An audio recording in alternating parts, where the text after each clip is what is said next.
He looked up at Seph. Lester enjoys inflicting pain on people. I've been a source of entertainment for him.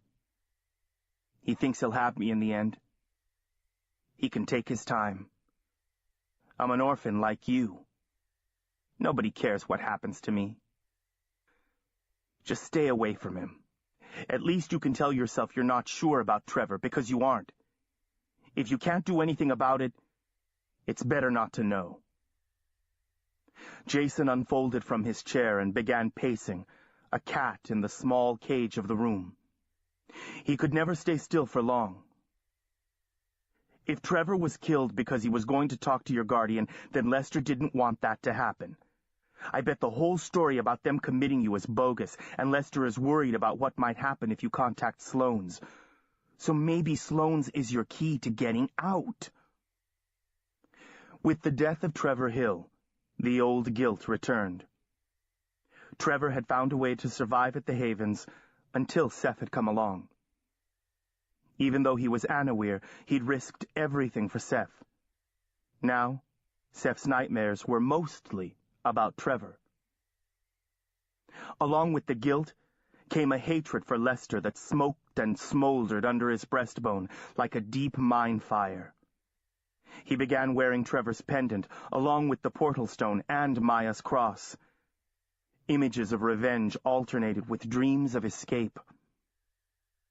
Seph took his lead from Jason and kept his distance from the other students. Sometimes he ate lunch with Troy, Harrison, James, and some of the others, but he never accepted their invitations to play racquetball or tennis, or to go up to the movies in the auditorium. He spent his free time in his room, reading, or roaming the campus by himself.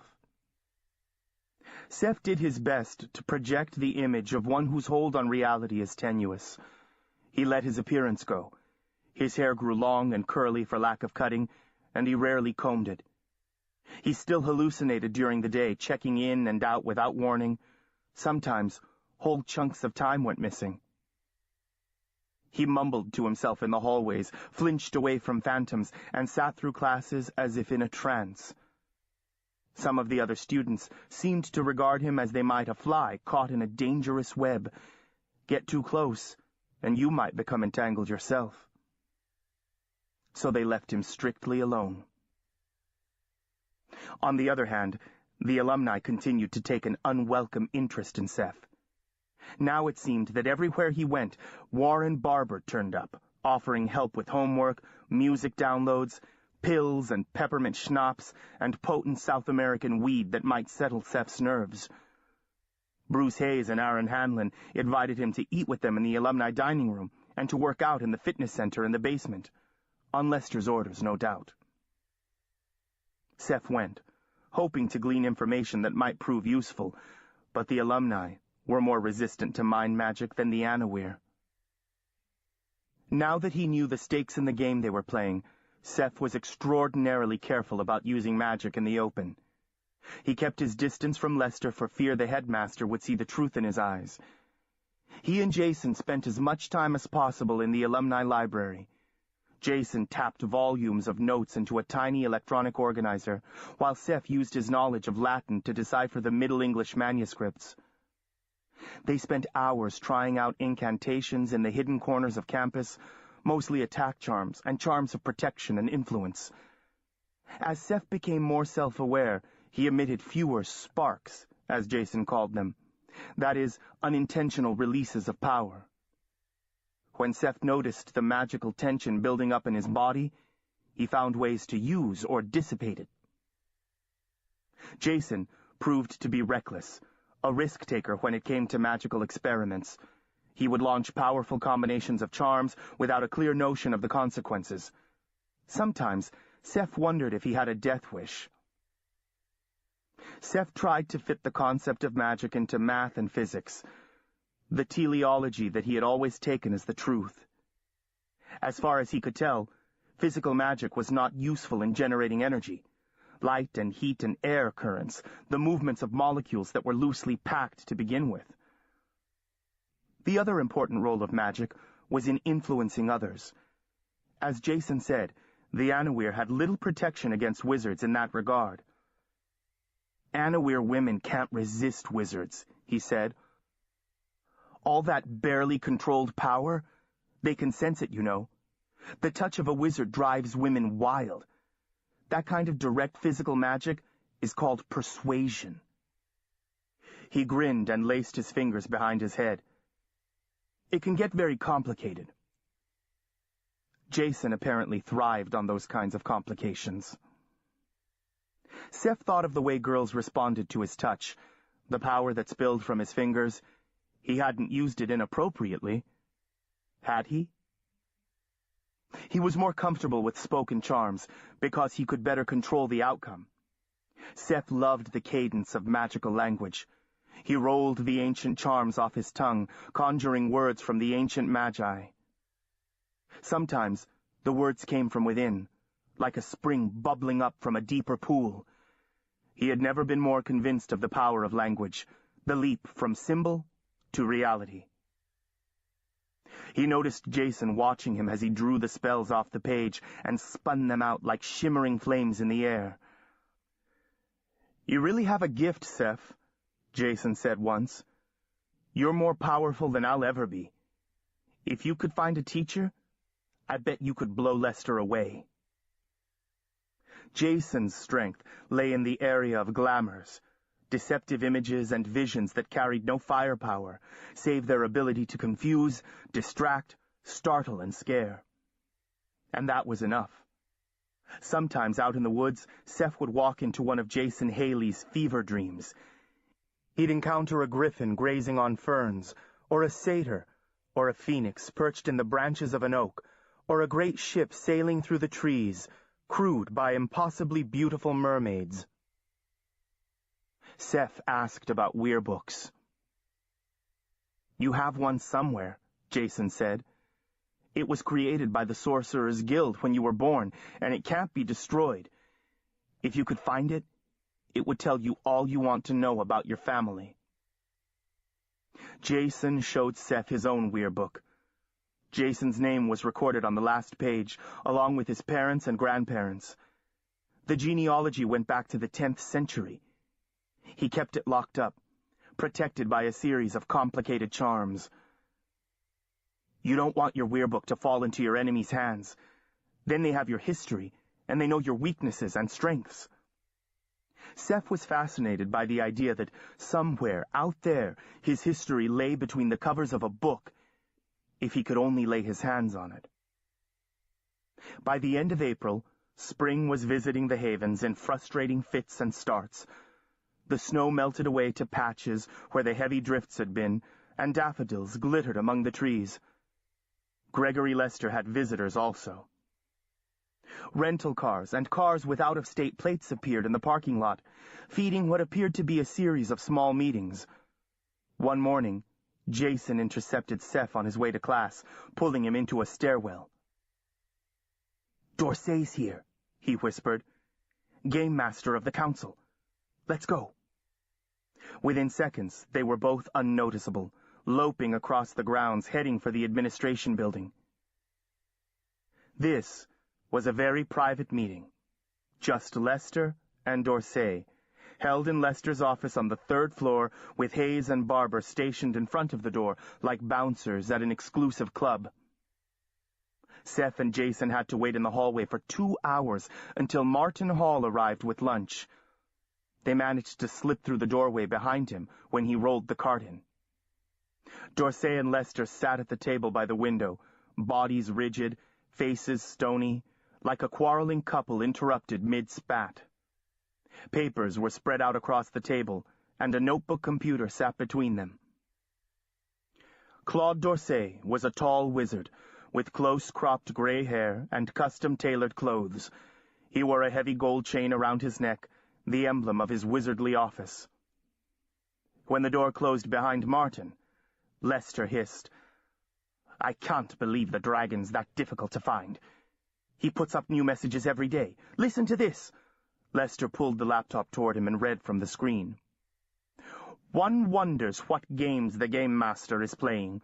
Sources tell the dragon that D'Orsay has scheduled a series of secret meetings leading up to the Interguild Conference. If you've not received an invitation, I suggest you watch your back. Where the hell does he get his information?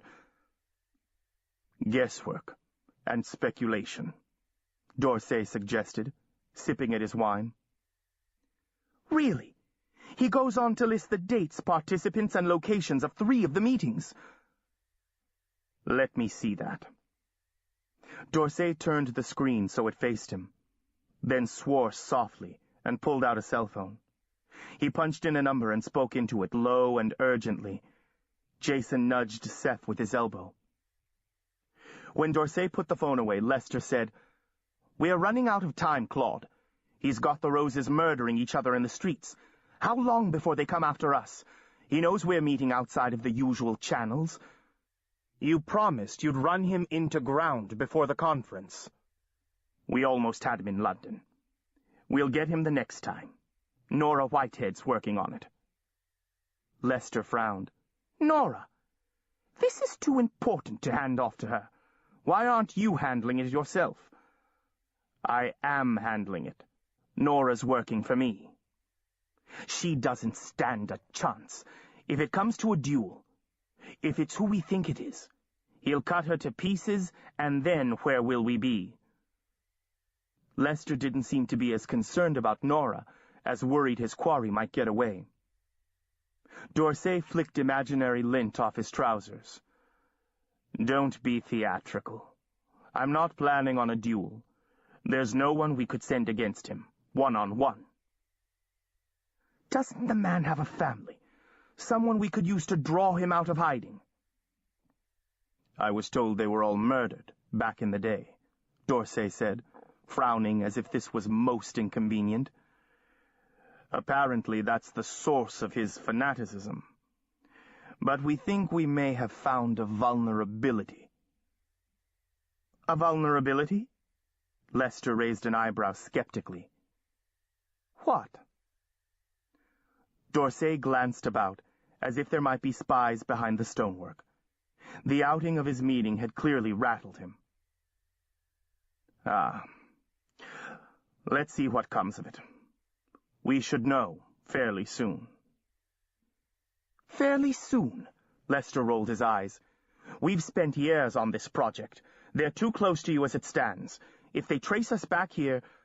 D'Orsay's expression morphed from disappointed to annoyed. "Unlike you, I have other responsibilities. While you're playing schoolmaster, I'm courting 7 different sides, trying to keep this whole scheme from unraveling. Keep in mind that there are advantages to having the dragon at large. When items disappear from the Horde, he always gets the blame." He stood and dropped his napkin on the table. "No one wants to catch the dragon more than I do. But just now, I have to go and reschedule 3 meetings before our colleagues walk into a trap." The 2 wizards glared at each other, emitting faint showers of sparks. "I'll call you when the roster is finalized," D'Orsay said, stuffing a sheaf of papers into a briefcase. Seph and Jason managed to slide out after him when he went out the door. Back in Jason's room, Jason fizzed with excitement and worry, pacing back and forth. "Did you hear that? If you've not received your invitation, watch your back. And did you hear D'Orsay? They don't know who they'd send against him. He's that powerful. The dragon's got this network of spies all over the world that he works constantly." "Do you think they really know who it is?" Seph asked. "They seem pretty confident." "I've heard rumors," Jason shrugged. "Seems to me the dragon would be dead by now if they did know." "So Lester's online," Seph muttered to himself, sorting through a pile of CDs. "He must have a wireless network in his office at least. But they think they've got something on him." Jason leaned against the doorframe. "I wish there was some way to warn him." Seph chose a CD and slid it into the player. "If I could just get into Lester's office, I bet I could break into his system." "To warn the dragon?" "No, to email Sloane's, so I can get out of here. And don't give me that look. I don't really want to get involved with the, wizard politics, as you call it. You don't have enough information to warn the dragon anyway. What are you going to say? Be careful, they're on your trail, watch your back? Jason wasn't really listening. Maybe it is time to leave. Maybe I should get out and try and find him. Tell him about the meeting here, the alumni and all that. See what he makes of it. He tugged at his earlobe. Then again, I could hang around, see what else I can find out. I wish I knew when this interguild conference they're talking about is. Seph fastened on the notion of leaving. How would you deal with the wall? Jason grinned. I think I finally got that nailed. Barber's the architect, you know. I heard him bragging about it when I was lurking in the alumni dining room. So I tossed his room and found some books on the subject. So how does it work? It's a real physical wall overlaid with confusion charms, so you can't stay focused enough to get over or around it. I've put together some counter charms that should work. Should work? Seph said skeptically. Then let's try it. Jason shook his head. I don't want to tip Lester off before I'm ready to leave. If you can leave, you should, before something happens. I really don't care what happens to me, as long as I get Lester. In the end, Jason decided to stay a little longer to see if he could gather more news to take to the dragon, but Lester and Dorsey didn't meet again. A few weeks later, in mid-May, Seph brought his workout gear to the alumni house one evening, intending to meet Jason to go over some books they'd taken from the library. He ate dinner with Martin and Peter, then walked through the common room and into the stairwell. He took a quick look around, then spoke the unnoticeable charm. Just then, the door flew open behind him. It was Warren Barber. He must have followed Seph out of the common room. He looked around the landing, puzzled. Seph had just stepped through the door, and now he was gone. Seph wondered if Barber had even heard him say the end of the charm. Barber stood frozen for a moment, listening, then loped down the stairs with Seph ghosting along behind him. When Barber reached the basement, he looked up and down the empty hallway. Seph slipped into the workout room. A moment later, when Barber opened the door, Seph had disabled the charm and was adjusting the weights on the rowing machine. Fortunately, there was no one else in there. "What are you doing in here?" Barber demanded, scanning the room, his pale brows drawn together suspiciously. Seph locked the weights in place and looked up at Barber, lifting an eyebrow. I'm, working out?" Barber leaned against the doorframe and lit a cigarette. "Yeah? Well, it ain't helping. You look like a bag of bones." Seph shrugged. "It helps me sleep." "I've got stuff that'll help you sleep. What do you need?" "No, thanks." Barber blew out a stream of smoke. "What are you trying to prove?" Seph stopped wrestling with the machine and turned and faced Barber. "I don't get it. Why does it matter to you so much? Do you get a bonus if I link with Lester?" "More like, he'll make us miserable until you do." "Careful. You don't know anything." "Why does he want this so much?" Seph asked. When Barber rolled his eyes, he added, "No, really, I want to know." "You're just a blue-blood rich kid. You think you can just decline Dr. Lester's invitation like he asked you to a fricking soiree. He won't take no for an answer. If he can't use you, he'll destroy you." Barber stubbed out his cigarette, turned on his heel, and walked out. Seph waited half an hour. When he peered out into the corridor, there was no sign of Barber or anyone else. He slipped down the hallway to Jason's room. "Sorry I'm late," Seph said after Jason shut the door behind him. "Barber almost caught me." He explained what had happened, as Jason cleared books and papers off a chair so Seph could sit. "He believed you?" Jason asked, frowning. He pulled 2 cans of soda from the refrigerator and handed one to Seph. I think so. I mean, he left a half hour ago. Jason started to say something else, but then his head snapped up and the blood drained from his face. We're screwed. He flung an arm out towards Seph, casting an unnoticeable spell. At that same instant, the door banged open, the bolt dropping to the tile with a hollow ping. Gregory Lester stood in the doorway. "Dr. Lester," Jason said, almost choking on the words. "I didn't hear you knock." "Hello, Jason," the headmaster said, his gaze drifting around the room, settling on the 2 cans of soda still sitting on the table, the piles of books and papers on the desk. He remained where he was, filling the doorway, as if to prevent any attempt at escape. Jason and Gregory Lester faced each other. The air shimmered with the tension between them. Jason was deathly pale. "Jason, what do you know about Joseph Macaulay?" The voice was complex, full of fire and ice, sorcery and menace. Jason toyed with his earring, frowning, as if struggling to remember. "He's the one you told me about, right? He spent a lot of time in this building over winter break. I think I've seen him in the workout rooms." "We've been working with him all year, but we aren't making the kind of progress we would like.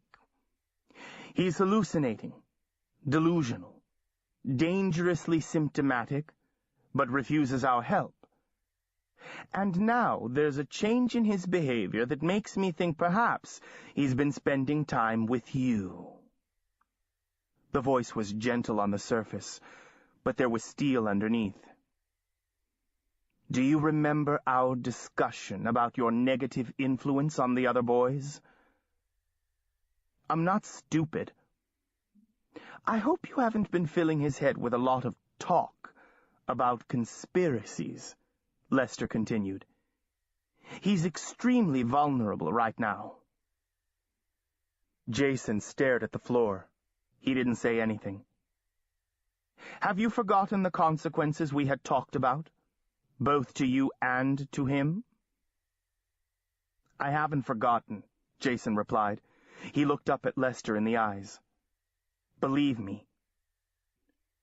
"Good," Lester said softly. He took another look around the room, and then he was gone. Seph breathed.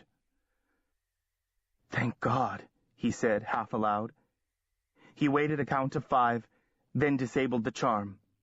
Jason did not look relieved. He still sat on the edge of the bed, staring out at nothing. His face was the color of putty, and he was shaking. "Well, that was too close," Seph said. Jason looked up as if startled out of his reverie. "That wasn't close, Seph. That was dead on." He stood and went to his closet, rummaging through it, and produced a backpack. He unzipped it and spread it out on the bed. "What are you doing?"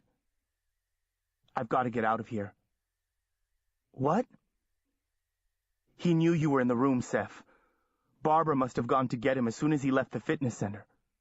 All that stuff about your delicate condition, that was for your benefit." Jason shoved his weirbook into the day pack, followed by his organizer and notes from the library. "How do you know?" Seph watched as his friend continued to pack. He took very little. A photograph of a woman in a frame. A sweatshirt. "Trust me, we've never had a conversation like that. Ever." Jason zipped up the pack. "If you hadn't been here, I'd probably be dead by now. He's not sure how much you know. He's hoping I haven't ruined you. As it is, they'll probably come for me tonight. They'll wait until you're back in your room." "I'll stay here then." Seph sat back in his chair. Jason laughed. "You're really something, you know that? Believe me, you don't want to do that. Besides, I'm leaving." "Then I'm going with you." Jason shook his head. "No. You're safer here than you would be with me. They may be waiting for me, But they won't kill you as long as they think they can get to you. Make sure they keep thinking that. Seph cast about for an alternative. We've been studying attack magic for months. We can take him if we work together. Look, man, I'm flattered. You're the one with the talent. I'm cagey as hell, but I'm just not that powerful. It'd be 2 against 16, and they've been training for years. Lester channels them somehow. There's no way we win. I'm not getting anyone else killed. I'd rather be dead than stay here. Jason shook his head. Listen to me. You're tough.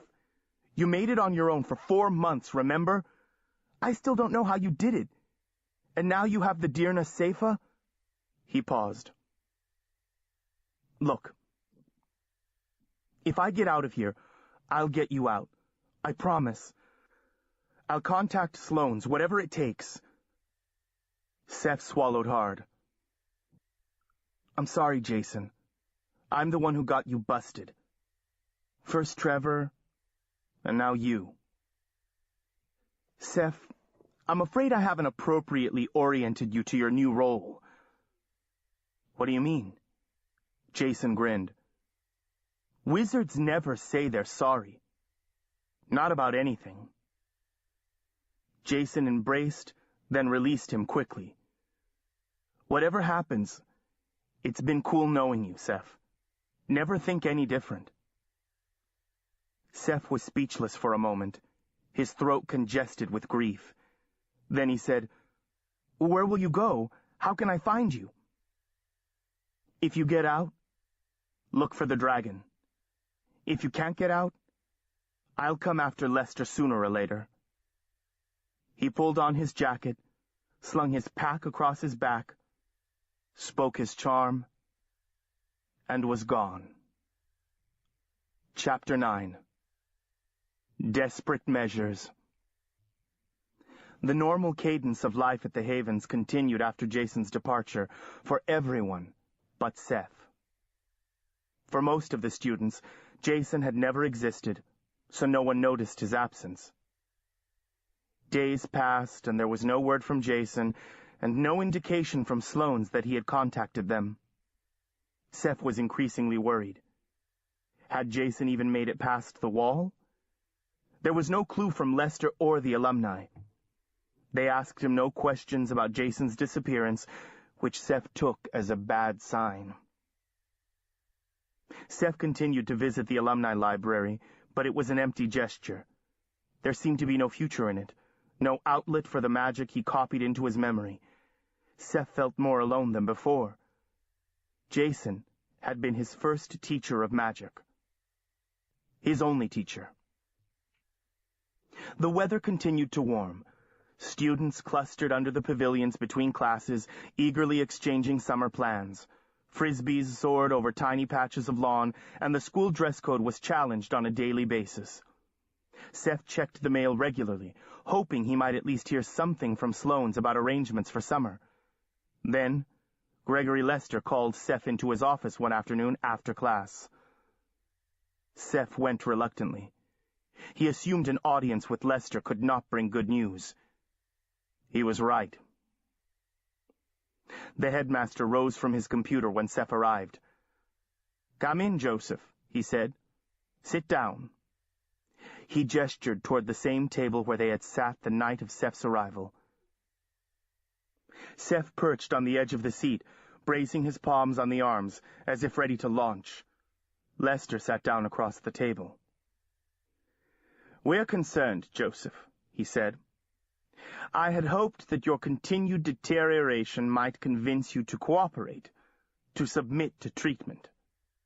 Seph fixed his gaze over Lester's shoulder, looking out at the horizon. "I don't need treatment. I need training." Lester shook his head, as if this notion was preposterous. "I cannot risk training a wizard who is so totally out of control. It would be like handing a flamethrower to a child. You require limits and close guidance in order to develop your powers safely." "Let me go, then. I'll find someone else. Lester sighed. I think it's time we change our approach. I'm going to ask your guardian to let us keep you with us this summer. I'll have more free time then, and you won't be in class. We'll work on your issues together, Joseph. We'll do some intensive one-on-one therapy, some guided imagery. How does that sound? Seph could imagine what kinds of images Lester would share with him, and with the wizard present, he wouldn't be able to use the talisman. No doubt Houghton would agree to Lester's proposal. The lawyers would be glad they didn't have to find a summer placement. Unless Jason got to them first. He cultivated that fading hope. 2 weeks before the end of the term, Seph decided he couldn't wait for Jason any longer, but had to try again to contact Sloane's on his own. For that, he'd need to break into Gregory Lester's office. If any computer on campus had unrestricted access to the outside world, it would be his. Seph began monitoring the headmaster's movements. Lester sometimes worked in his office until late into the night. Fairly consistently, however, he walked over to the alumni building for dinner around 8. For several nights running, Seph marked his departure from the admin building, his arrival at the alumni house, the walk back to his office. He was always gone for at least an hour, sometimes an hour and a half. That would be long enough. At his previous schools, Seph had been known as something of a hacker. He thought he could probably break into the school's email system, depending on the service provider, operating system, and level of security. He might even be able to come in through the front door without breaking code if Lester was sloppy about passwords, which he might be. This kind of attack might not be anticipated at a place like the Havens, where magic and wizardry were the weapons of choice. He chose a Sunday night in late May. Sitting at the end of the dock facing to the side, he could monitor activity at the admin building. The office was illuminated, and he could see Gregory Lester at his desk overlooking the harbor. About 7:45, Lester threw on a jacket and cut the lights in his office. Seph left the dock and walked around to the front of the building, speaking an unnoticeable charm when he reached the shadows along the side. Lester exited through the front door, his boots crunching on the gravel of the parking lot. He was heading for the alumni house. Seph turned the corner and entered the admin building. Unnoticeable, he walked past the cafeteria where students lingered over dessert and climbed the steps to the 3rd floor. Passing through the darkened hall, he tried the door to Lester's office. It was unlocked. He listened for a long moment and, hearing nothing, slipped inside and closed the door behind him. Now he just wanted to be in and out as quickly as possible. He crossed to the computer and sat in the chair. He touched a key, and the screen illuminated. Lester had signed off, but he left the computer on. G. Lester was the username. Seph plugged his jump drive into the USB port and ran the script he'd written earlier on the computer in his room. It crunched away, trying passwords. While he waited, he searched the desk drawers, which were nearly empty. He eyed the phone on the desk, but decided against chancing an outside call. Sloane's would be closed at this hour anyway. He was rooting through the filing cabinets when he heard the computer cycling through its startup routine. He was in. Seph opened the browser, then typed in the URL for a search engine company that offered free email service. In a few minutes, he had set up a new account and username. It wouldn't fool anyone if he were caught, he realized. All Lester would have to do was look at the mail's destination. But at least it might prevent any bounce-back mail from going to the headmaster. He logged back in under his new name, Dragon. His fingers flew across the keys. He typed in Sloane's gateway email address and accessed the firm's online address book. He selected every personal email box on the list, Sloane, Smythe, Houghton, and all the rest of the associates. Mr. Houghton and colleagues, I am being held prisoner here at the Havens School in Maine. I was told that your firm had me legally committed for mental health treatment, but I have not been allowed to confirm that with you. Although I have written to you via the post numerous times, there has been no response. I am not allowed telephone or email access. I have been subjected to severe emotional abuse and mental torture since my arrival in September, which I can no longer endure. If there is no response to this email within 3 days, I will kill myself. I am perfectly serious. Joseph Macaulay. By the way, do not reply to this email. Do not call. Come in person and don't leave without seeing me. He looked the email over and was satisfied. No lawyer could fail to respond to such a message. He drew a shaky breath and hit the send button. A message came up. Your message has been sent. It was done. He knew he should leave, but Lester's mail program beckoned. Perhaps he'd find some mention of Jason, or the dragon, or the other parties to the conspiracy Jason had described. He opened the mail program and scrolled down through the inbox. Here was something. Regarding records found at the Dragon's London headquarters, from D'Orsay. Just then, Seph heard a door slam and footsteps approaching. The lights kindled in the outer office. Heart pounding, he exited out of the mail program and signed off, leaving the desktop as he'd found it. He jumped up and crossed to the door, flattening himself against the wall next to it. It was Lester, of course, back from dinner. The headmaster tossed a folder onto his desk and sat down at his workstation. Seph edged around the corner and out the door. He was halfway across the outer office when he remembered he'd left his jump drive plugged into the port of Lester's computer. He considered retrieving it later, but decided against it. There was nothing to link it to Seph specifically. It would be less risky to leave it than to try and retrieve it, unnoticeable or not. He walked through the suite of offices down the stairs. A few minutes later, he was on his way back to his dorm. One shadow among many, in the gloom under the trees. It was a little after 6 a.m. on Tuesday morning when they came for him. Seph was still in bed, but he was a light sleeper now, whenever he wasn't using the portal, and he woke when he heard the key turn in the lock. He had the deadbolt thrown, so it gave him time to make sure the portal stone was inside his shirt before the door flew open. It was Warren Barber and Bruce Hayes. Seth propped himself on his elbows. "What's going on?"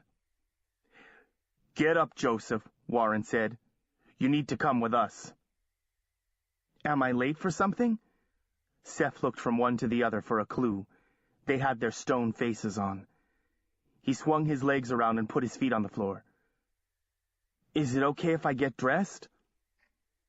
They stepped back to allow him to get out of bed and stood waiting while he pulled his jeans on and found his shoes and yesterday's socks under his bed. Since they were wearing jackets, he pulled on a sweatshirt. Something told him they wouldn't wait for him to brush his teeth. He ran a hand through his ragged hair and said, "Okay." They pushed him out the door ahead of them and descended the stairs, Warren and Bruce on either side, each gripping an arm. Once outside, they steered him toward the administration building. Seph decided to try again. "What's this all about?" "I tried to warn you, Joseph," Warren said. It must be about the email, Seph thought, unless it was Jason. The critical question was whether Sloane's had responded or not. It occurred to him that the day could bring either a major improvement or a dramatic deterioration in his prospects. There weren't many students on the campus at that hour, except for a few hardy souls headed for the gym. The air was soft, the sky was pale, and the light was growing. A light mist lay on the harbor. It was going to be a beautiful day for someone. Seph and his escorts entered the admin building and climbed the open staircase to the 3rd floor. They took him directly to Gregory Lester's office and pushed him forward. Lester was standing at his magnificent window, his hands clasped behind him, watching the sun come up over the water. John Hughes was seated at Lester's PC, frantically typing in commands. Hughes was one of the alumni, a stocky man in his 20s with a receding hairline. He functioned as the systems administrator for the school. It was the email, then. Warren cleared his throat nervously. "Here's Joseph." Lester did not look back at them, but turned instead to Hughes. "Well?" Hughes half turned around in his chair and shook his head. "A number of them have already been opened. They were sent out on Sunday night. No response." He glanced at Seph, then looked away. "I see." Lester sighed and stared out to sea again for a moment, then turned to face the trio in the doorway. "So, Joseph, it appears you have made a mistake." Seph remembered Jason's advice. Be stupid and be scared. He tried to play stupid. "Already?" He lifted his shoulders slightly. "I just got out of bed." Lester's hand came up and forward. The blow came so quickly Seph had no time to react. A fist-like concussion of air struck him full in the face and threw him back against the door, his feet literally leaving the ground. His head slammed hard against the doorframe before he slid to the floor. His right eye swam with tears and he tasted blood in his mouth where his lip was cut. He wiped his nose with the back of his hand, and it came away covered in blood. He looked up to see that Lester hadn't moved from his position by the window. Warren and Bruce had split off to either side out of the target area. Lester thrust his hand toward him again. The next blow caught Seph just under the ribcage, throwing him back into the wall and driving all the breath out of him. He rolled over, trying to scramble out of the way, but the third hit him square in the back. Each felt like a sledgehammer against flesh and bone. Seph doubled up on the floor, making as small a target as possible. After 2 more blows, he wondered if Lester intended to beat him to death. He struggled to pull the air back into his lungs. It hurt to breathe, and he suspected his ribs might be broken. Lester crossed the space between them and spoke to Seph on the floor from his terrible height. "Who do you think I am? A high school principal?" He spat the words out derisively. "Did you think you were going to get a bloody detention?" His voice grew louder with each sentence. Despite the pain, Seph managed to push himself into a half-sitting position, leaning against the wall. He shook his head, trying to clear it, flinging blood in a small arc. His lip was swelling, and the entire right side of his face felt numb, which was probably a blessing. His legs tingled, and he wondered if his spinal cord had been bruised by the blow to his back. "Why can't you just let me go?" he whispered. "No one leaves the Havens until I'm ready. You should know that by now." Seph knew he should just keep quiet, but he couldn't help himself. "Jason Haley left," he said. "Ah, yes, Jason Haley has indeed left the Havens." Lester smiled. "Did you think I'd let him out alive?" It was one of those times when the body seems to act without the counsel or approval of the conscious mind. Seph Macaulay bunched his quivering legs under him and launched himself at Gregory Lester. He hit him hard in the midsection. It was very much like hitting a concrete wall, but Seph was able to land at least 2 good punches before Lester pinned his arms to his side with one massive arm and wrapped the other around his neck, cutting off his air supply. He increased the pressure until black spots appeared before Seph's eyes, then relaxed it enough to keep Seph from passing out completely. As soon as Seph had enough air to do so, he launched into one of the attack charms he and Jason had memorized in the library, but he was cut off mid-sentence by blinding pain like a current that flamed through his body and left him limp and trembling when it was finally over. "Don't be a fool," said Lester. But Seph was reckless with anger. "You'd better kill me," he gasped, "because if you don't, I swear I will kill you." Lester was speaking into his ear. "Why would I kill you, Joseph, when I have so many other options?" He laughed softly. "You think you've had dreams? I can give you a nightmare that will last a week. Why, I can give you a nightmare that will last the rest of your life. We call it going insane. Now, the question is whether we need to keep you around in case someone responds to your message. I think not. You won't be in any condition to talk to them anyway. You threatened to kill yourself, Joseph, and I think you're going to succeed. You'll cease to exist as far as Sloane's is concerned. Think of it. We'll have you all to ourselves, a wizard's lifetime. No more paperwork, no pesky correspondence going back and forth." He touched Seph's damaged face, running his thumb down his chin line. "No need to keep you pretty, in case someone comes to call." Lester tightened his grip and spoke a charm. The flames raked through Seph again, and he screamed, all of his muscles seizing with the pain of it. He couldn't say how long it went on, but Lester suddenly released his hold on him, and Seph dropped to the floor like a rag doll, whimpering, desperately sucking in air. "At last, perhaps, you begin to understand. You see how restrained I've been. Now the gloves come off. I won't make the same mistake I made with Jason. You're going to beg for the chance to give me what I want. I promise to take my time. We'll learn so much, you and I, about your capabilities. You've been a tough little bastard. Now we'll find out just how tough you are." Seph lay with his face against the varnished hardwood, his breath coming in ragged gasps, his heart pounding in his ears. His skin was slick with sweat and he was shivering. He could think of only one way out of his predicament. He had to find a way to make Lester kill him. Gradually, he became aware of a commotion in the outer suite of offices. Raised voices, like an argument. Seph turned his head slightly so he could see. Lester turned toward the door. Peter Conroy slipped into the office and spoke, quietly and urgently, to Lester. Lester listened, with his eyes on Seph. He nodded, said a few words, and Conroy left again. Lester lifted an upholstered chair like it weighed nothing and set it in front of the door. Then he slid his hands under Seph's arms and hauled him into it. Seph bit his lip to keep from crying out. He tried to retreat into the chair, to curl himself around his many hurts like an injured animal.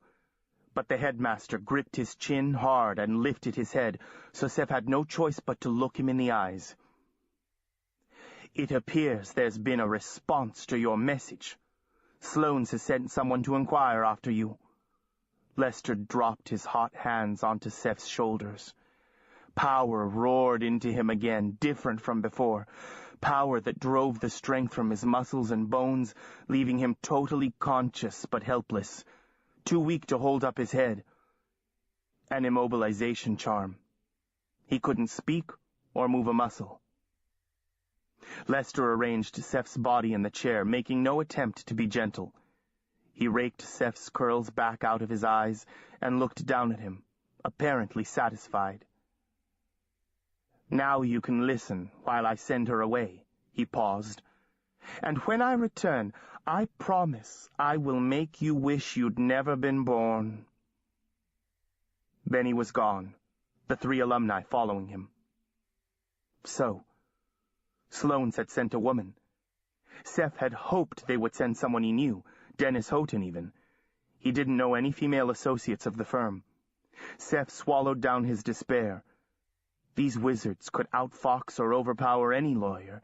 He didn't want to have to hear it. The group outside must have moved closer to the door, or perhaps Lester engineered it so, because suddenly the voices came through clearly. First, a woman's voice. "We received his message at our offices Sunday night. I'm not leaving without talking to him." "I'm afraid that won't be possible just now," Lester replied. "What do you mean?" the woman demanded. "Joseph has disappeared. No one has seen him since supper last night. He left this in his room." There was a brief silence, as if the woman were reading something. "This doesn't sound like him. How do you know he wrote it?" "It was in his room, Miss Downey," the woman said. "Are you a relative?" Lester asked, like a coroner seeking the next of kin. "I am the boy's legal guardian," the woman said. "That's all you need to know. I fail to understand how you could lose my ward overnight." "One of the boats is missing," Lester said. "He might have taken it out last night." "I find that hard to believe," the woman replied. "Seph has never been fond of the ocean." There was something oddly compelling about her voice. It was like a song that you can't let go of. Seph was struck by the use of his private name, her confidence in her knowledge of him. She claimed to be his guardian, but Dennis Houghton was his guardian. Downey? He'd never even heard her name before. "Why haven't you called the police?" she demanded. "Why didn't you call us before now?" "We've only just discovered he was missing," Lester said. "We're conducting a search ourselves. It wasn't unusual for him to disappear for hours at a time. He liked to walk alone in the woods."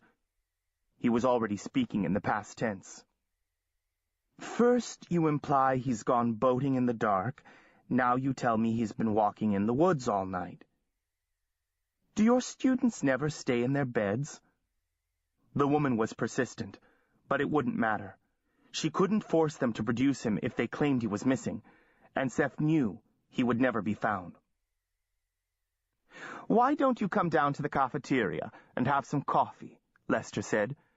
"The search parties will be reporting back here. As soon as there's any news—" "Seph said you wouldn't allow him to call us. He said you were holding him prisoner here." Seph could almost see Lester shrugging his shoulders. "I don't know where he gets these ideas," the headmaster said. "Frankly, Miss Downey, we've done our best to work with Joseph. You can tell by the note he left that he's unstable. In fact, we've come to believe that he's psychotic. Yet we were told none of this when we admitted him." "You make it sound like he's been a problem since September," she said. Papers rustled. "I have all his progress reports here, and they suggest nothing of the kind." Soon enough, the dance would be over. They would maneuver the woman out of the office and down to the cafeteria. Then they could tuck him somewhere out of the way, and his chance would be gone. He'd sacrificed so much, perhaps everything, to get Sloane's to send someone to rescue him. "I can't let her leave without seeing me," he told himself. He tried to move, to twitch a finger, but nothing happened.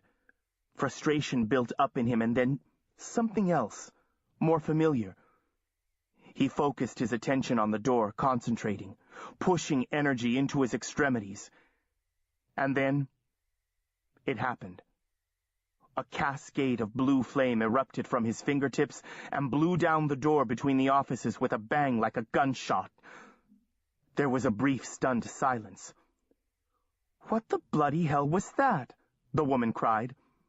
A clamor of voices erupted, explanations and protests. Someone appeared in the doorway.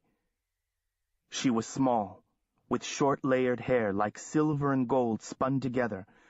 She wore a tailored black suit with a very short skirt and had amazingly long legs for such a small person. When she moved, Seph found it impossible to look away. She seemed to shimmer, sending sparks in every direction. She looked like no lawyer Seph had ever seen. "Thank God," the woman said. He could tell she recognized him immediately. She shook off Lester and came toward him, the others trailing behind her like the tail of a comet. Warren and Bruce blundered into each other in their eagerness to get near her. It was an exquisitely awkward moment. The wizards, the woman, the briefly lost and suddenly found Seph. For his part, Gregory Lester looked like he might just murder Seph right then and there, regardless of witnesses and the representative from Sloane's. The woman's eyes never left Seph's face.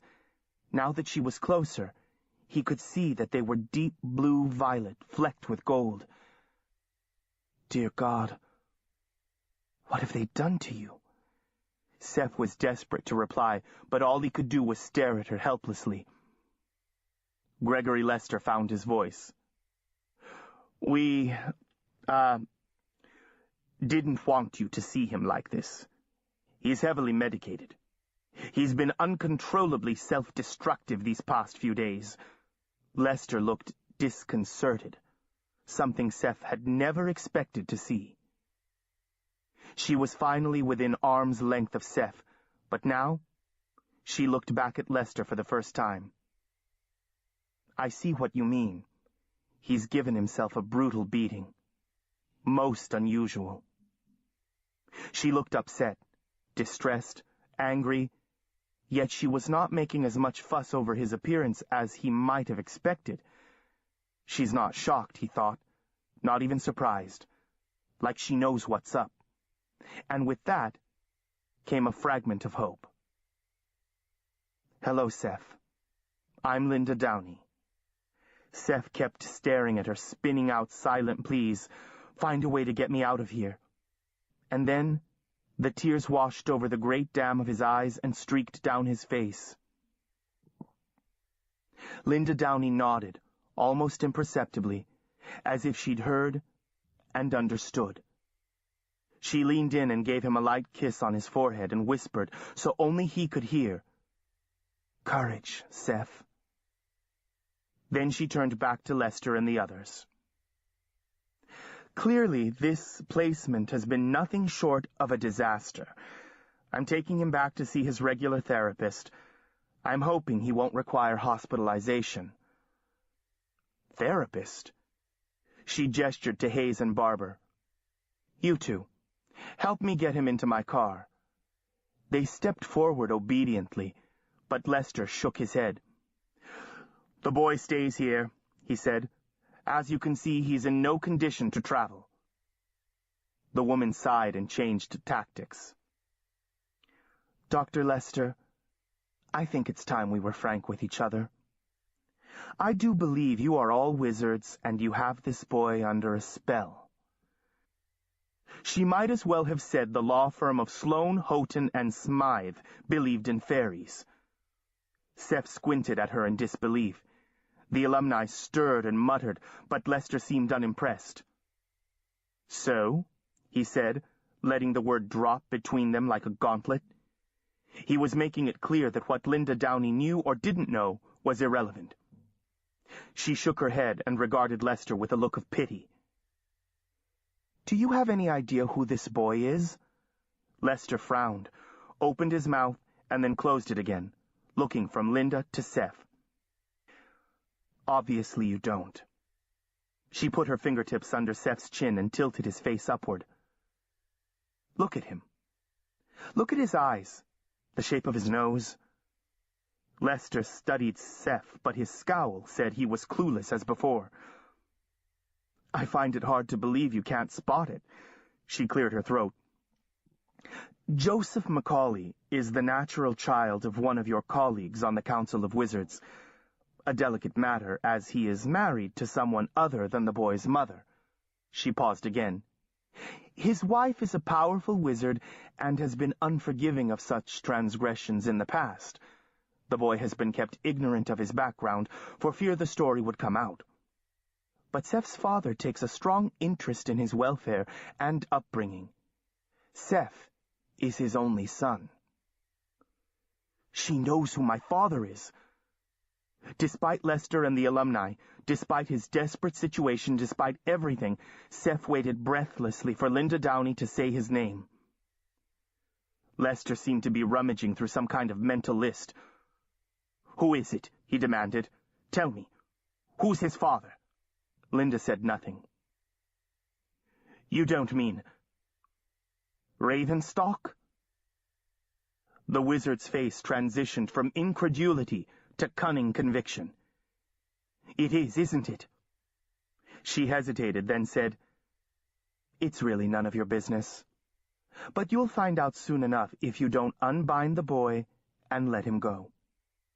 His father flew into Portland yesterday. You can imagine his reaction when I forwarded Seph's message. If I don't show up with his son in Portland by this afternoon, his father will take this place apart, stone by stone, until he finds him. No excuse will be good enough to satisfy him. And you can be sure he'll bring the matter to the council next week. Lester clenched and unclenched his fists. Why didn't Ravenstock come himself if he's so concerned? Ravenstock. Joseph Ravenstock. Hey, I'm Seph Ravenstock. Seph tried out the name in his mind. Considering his position, he wishes to keep the matter private, so he sent me as his representative. If he'd expected a problem, I'm sure he would have come himself. How do I know you're telling the truth? Seph could tell Lester didn't want to believe her. I'm the boy's guardian. I can show you papers if you like. She dug in her briefcase, pulled out a wad of papers, and handed them to Lester. He scanned them unhappily and handed them back. But Houghton's my guardian, isn't he? Look, the woman said, we're counting on your discretion. Seph's father doesn't care about whatever it is you're doing up here, but his tolerance does not extend to his own son. The boy has been badly beaten, starved, and tortured. If this comes out, it would be natural for the council to assume that you were targeting his son for a reason. A political reason. And why should we allow you to leave here carrying tales? Lester asked. He took a step toward her, reaching out to take her wrist. She stepped back, deftly avoiding his hand. I'm expected back with Joseph tonight, she said calmly. How would you propose to explain our disappearance? Lester looked bereft, like his birthday had been cancelled. Clearly he was trying to devise some alternative to letting Seph go, but it was also obvious that the woman's threats had been effective. He wouldn't want the council involved, wouldn't want to draw any unnecessary attention to the Havens. He had to weigh the potential risk of releasing Seph against the damage of certain exposure. Finally, he shrugged, not at all gracious in defeat. Very well. Wait in the outer office a moment. I need to speak to Joseph in private. She didn't want to go, Seph could tell, and he didn't want her to go either. But she went, looking back over her shoulder as if it might be the last time she saw him. Lester pointed at Seph and muttered the countercharm. Seph stirred in his chair and tried unsuccessfully to get to his feet. The headmaster gripped him by the front of his sweatshirt and dragged him upright so their faces were inches apart. So, Joseph, you're going back to your father. I hope you'll have a wonderful reunion. Just remember one thing. If even a whisper of what's going on here reaches any member of the council, whether it's traceable back to you or not, I will make it my mission in life to track down every member of your miserable family and every friend you ever had down to the most ephemeral romantic fling, and I will kill them in the most excruciating way possible.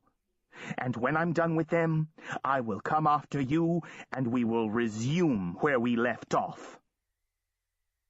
Seph looked back at him and said, Can I go now? And thought, You come after me, and I'll be ready next time. Lester let go of him and took a step back. Keeping his back straight, feeling Lester's hostile glare on the back of his neck, Seph limped into the outer office, where Linda Downey was waiting. Though he towered over her, she slid her hand under his elbow to support him. Magic flowed into him.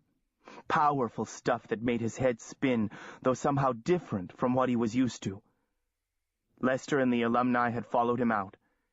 He seemed to be trying to place Linda within his scheme of things. I assume that you are Ravenstock's latest lover? Assistant, she said, steering Seph toward the door. Seph looked back at Lester, burning an image for later use. Somehow, I'll make you pay he thought. For Sam, whoever he was, and might have been. For Trevor. And for Jason, most of all. He shuffled painfully to the door, with Linda's hand at his elbow, and then out the door, and to the stairs. They managed to navigate the stairs and hobbled out the front door.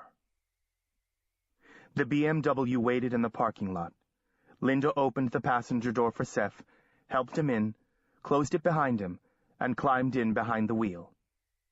Though she seemed calm, her hand was shaking, and it took 2 tries to fit the key into the ignition. Seph pressed himself back into the seat.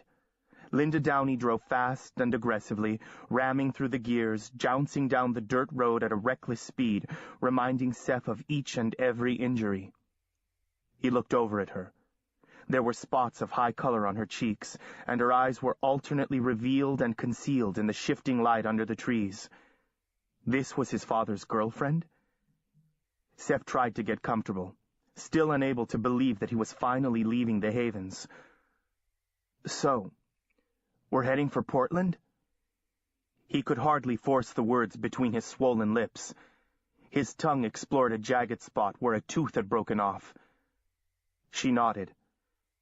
It's the fastest way out of Maine, but first we need to find you a doctor. She looked over at him, biting her lip. The nearest hospital is probably in Portland. Linda's scrutiny made Seph uncomfortable. I'm all right. Really, it looks worse than it is. I'd rather not have to answer any questions. Seph, I'm so sorry. I had no idea what was going on. Her voice broke. And when we received your email, Who is Ravenstock? Never mind him. He's no one you're related to. He wasn't surprised somehow, but he was a little disappointed. He erased Ravenstock from his mental file, the place where he kept the clues to who he was. Weren't you taking a chance in there? I didn't have much choice. I had to hope you looked like someone on the council. Thank you for coming. When you did, he said. They were going to kill me. Or worse. She glanced over at him. Why? I think he likes it. Hurting people, I mean. Lester's threat was fresh in his mind. He wasn't going to say much until he found out who and what she was. Linda cleared her throat. I don't really know how much you know about the magical guilds. She looked straight ahead, as if embarrassed, as if she were about to deliver the talk.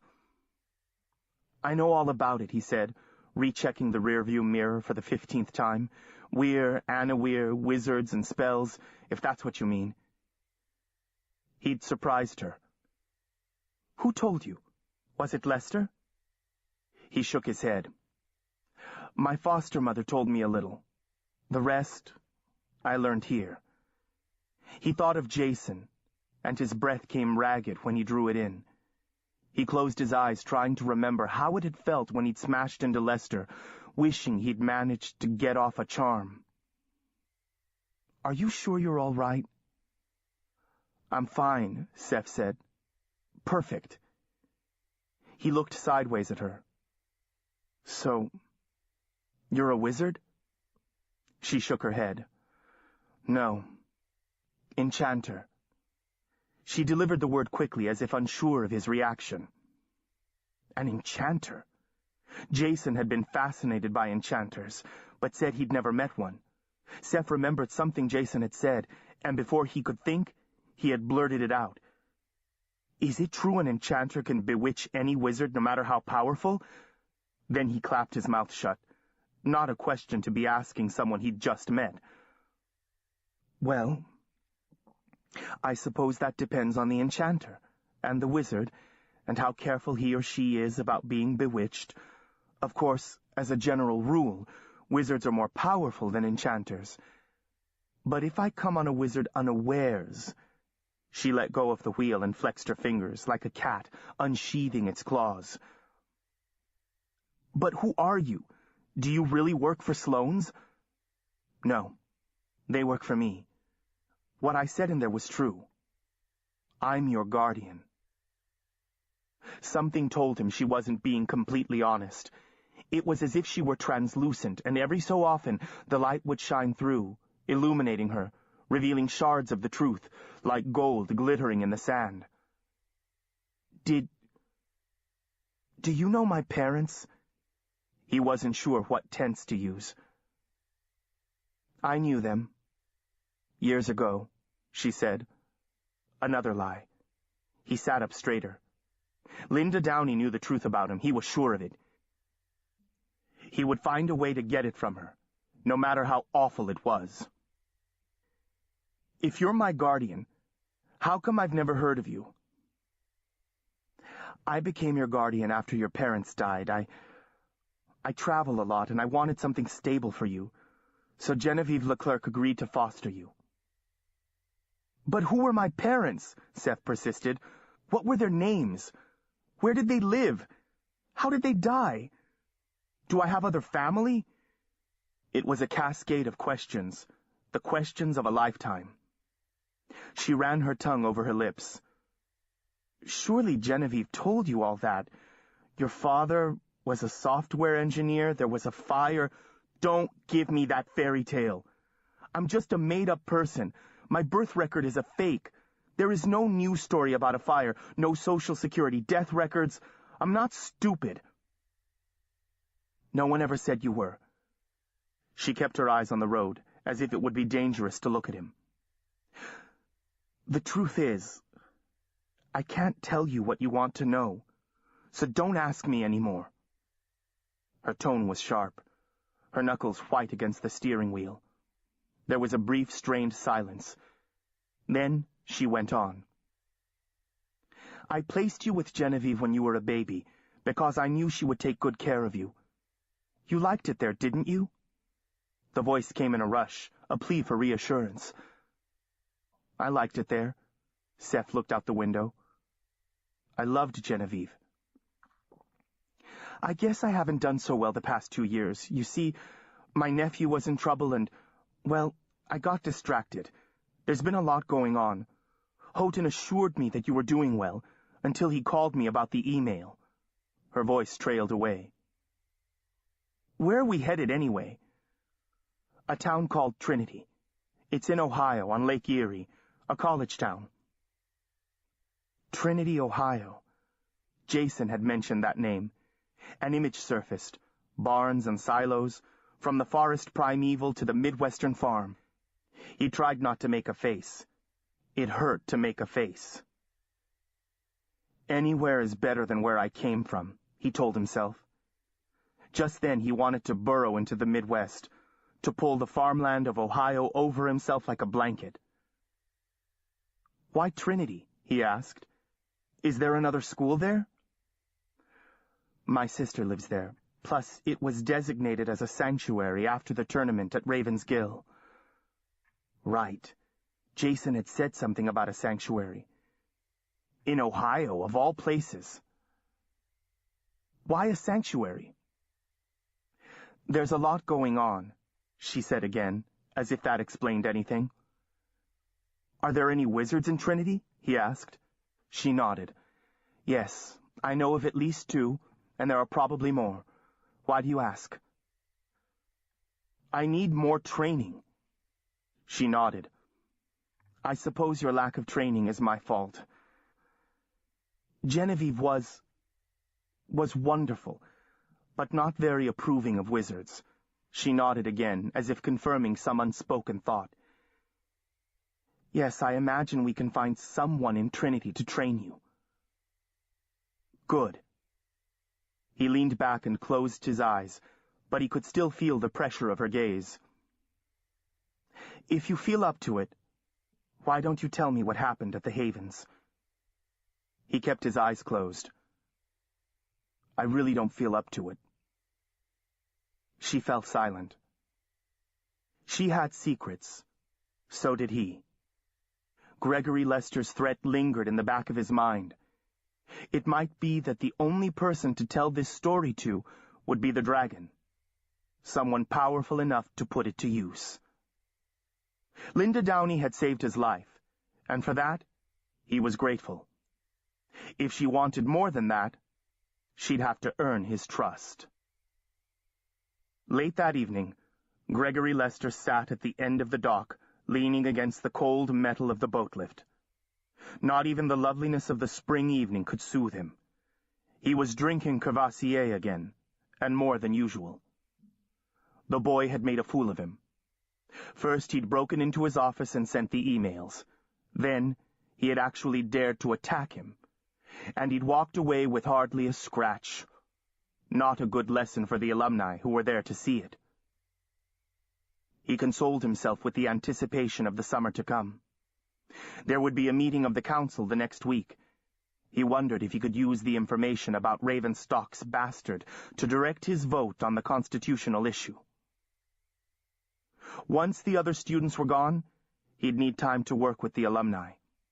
In truth, he could do without the distraction of trying to break the boy and then train him. Even with the loss of his 2 latest prospects, he had 15 wizards linked to him. That should be plenty, assuming the dragon and the others could be kept in the dark a little longer.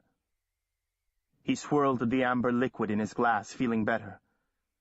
The cell phone at his belt buzzed, and he considered ignoring it, but the number had been given only to a chosen few, so he pulled it from its clip. Lester. It was Claude Dorsey. His voice was tight with excitement, unusual for the reserved master of the games. You have a student by the name of Joseph Macaulay. It wasn't a question. Joseph Macaulay again. What about him? Lester drained his glass. I'm coming to Maine tomorrow. Confine him until I arrive. What are you talking about? Do you know who the boy is? Oh, that, Lester snorted. I heard about it today. He's Jeremy Ravenstock's bastard. Apparently, Ravenstock's trying to keep it a secret. Not very successfully, I'm afraid. Ravenstock? Not unless Ravenstock is the dragon, which is absurd. We both know the dragon's true identity. We think the boy's his son. For a long moment, Lester could say nothing at all. Are you sure? We found his name in some files at the dragon's hideout in London when we raided it a few months ago. We searched all of our databases, social security records, and so on, but it took a while to find him. The boy was born in Canada. The birth certificate is a phony. His parents never existed. Someone has gone to a lot of trouble to hide who he really is. It had definitely not been a good day for Gregory Lester, and now the cognac was no longer working. Joseph Macaulay's face was before him again, and he saw the resemblance immediately. It was unmistakable. The imprint of the devil was clearly on his offspring. It confirmed both the father as the dragon and the son as his blood. He's gone, Claude, he whispered, unable to believe it himself. What do you mean he's gone? He left this morning. His guardian picked him up. His guardian? Who? A lawyer named Linda Downey. She said she was representing Ravenstock. The boy acted like he'd never laid eyes on her before. Linda Downey, Dorsey repeated. I remember her. She was at the tournament last summer. An enchanter. An enchanter! The glass shattered in Lester's hand, and he stared down at the blood that ran across his palm. It was suddenly clear to him why she had been so hard to resist. Dorsey was still going on about Linda Downey. She was unforgettable. Bewitching, really. I wonder what her connection is to the dragon. He was quiet for a moment. So, she charmed you into giving up the boy? Never mind how she did it. How was I supposed to know who he was? But looking back, he had trouble remembering how she'd persuaded him to relinquish something he wanted to keep so badly. So young, so powerful, so resistant to persuasion. He should have suspected from the beginning that the boy was a spy. But why would the dragon have risked his son in such a scheme when he had gone to so much trouble to hide his identity? I think we can assume that by now the dragon knows all about the Havens, Dorsey said. You're going to have to vacate. I'll reinforce the perimeter.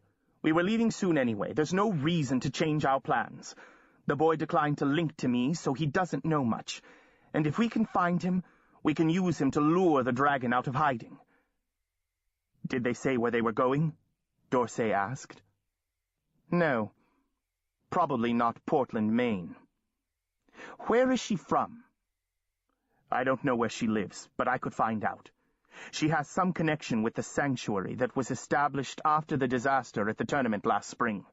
Some little town in the Midwest. It might be a place to start. Let me look for them. I'll try to intercept them before they get to the sanctuary. Lester had his own personal reasons for doing so. I have video of Joseph, and I may have some still pictures. I'll email them to you.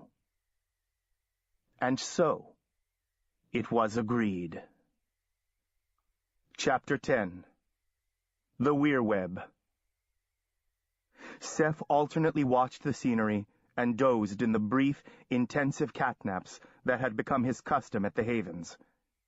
He was like an animal for whom a moment of inattention could be the difference between life and death. Linda watched him when she thought he wasn't looking. They followed the long circle of I-95 around Boston before taking the turnpike west across Massachusetts. They stopped at one of the plazas on the turnpike where the restless, traveling public can buy whatever they need. He picked out 2 Toronto Maple Leafs t-shirts and a Blue Jays sweatshirt, 2 pairs of sweatpants, underwear, and a toothbrush. The sum total of his possessions at the moment. He changed his ruined shirt and carefully cleaned the blood from his face in the washroom, his skin stinging from the nasty dispenser soap. They left the highway at Stockbridge, Massachusetts, just across the border from New York. Linda drove into the hills, high above the town to an inn she knew.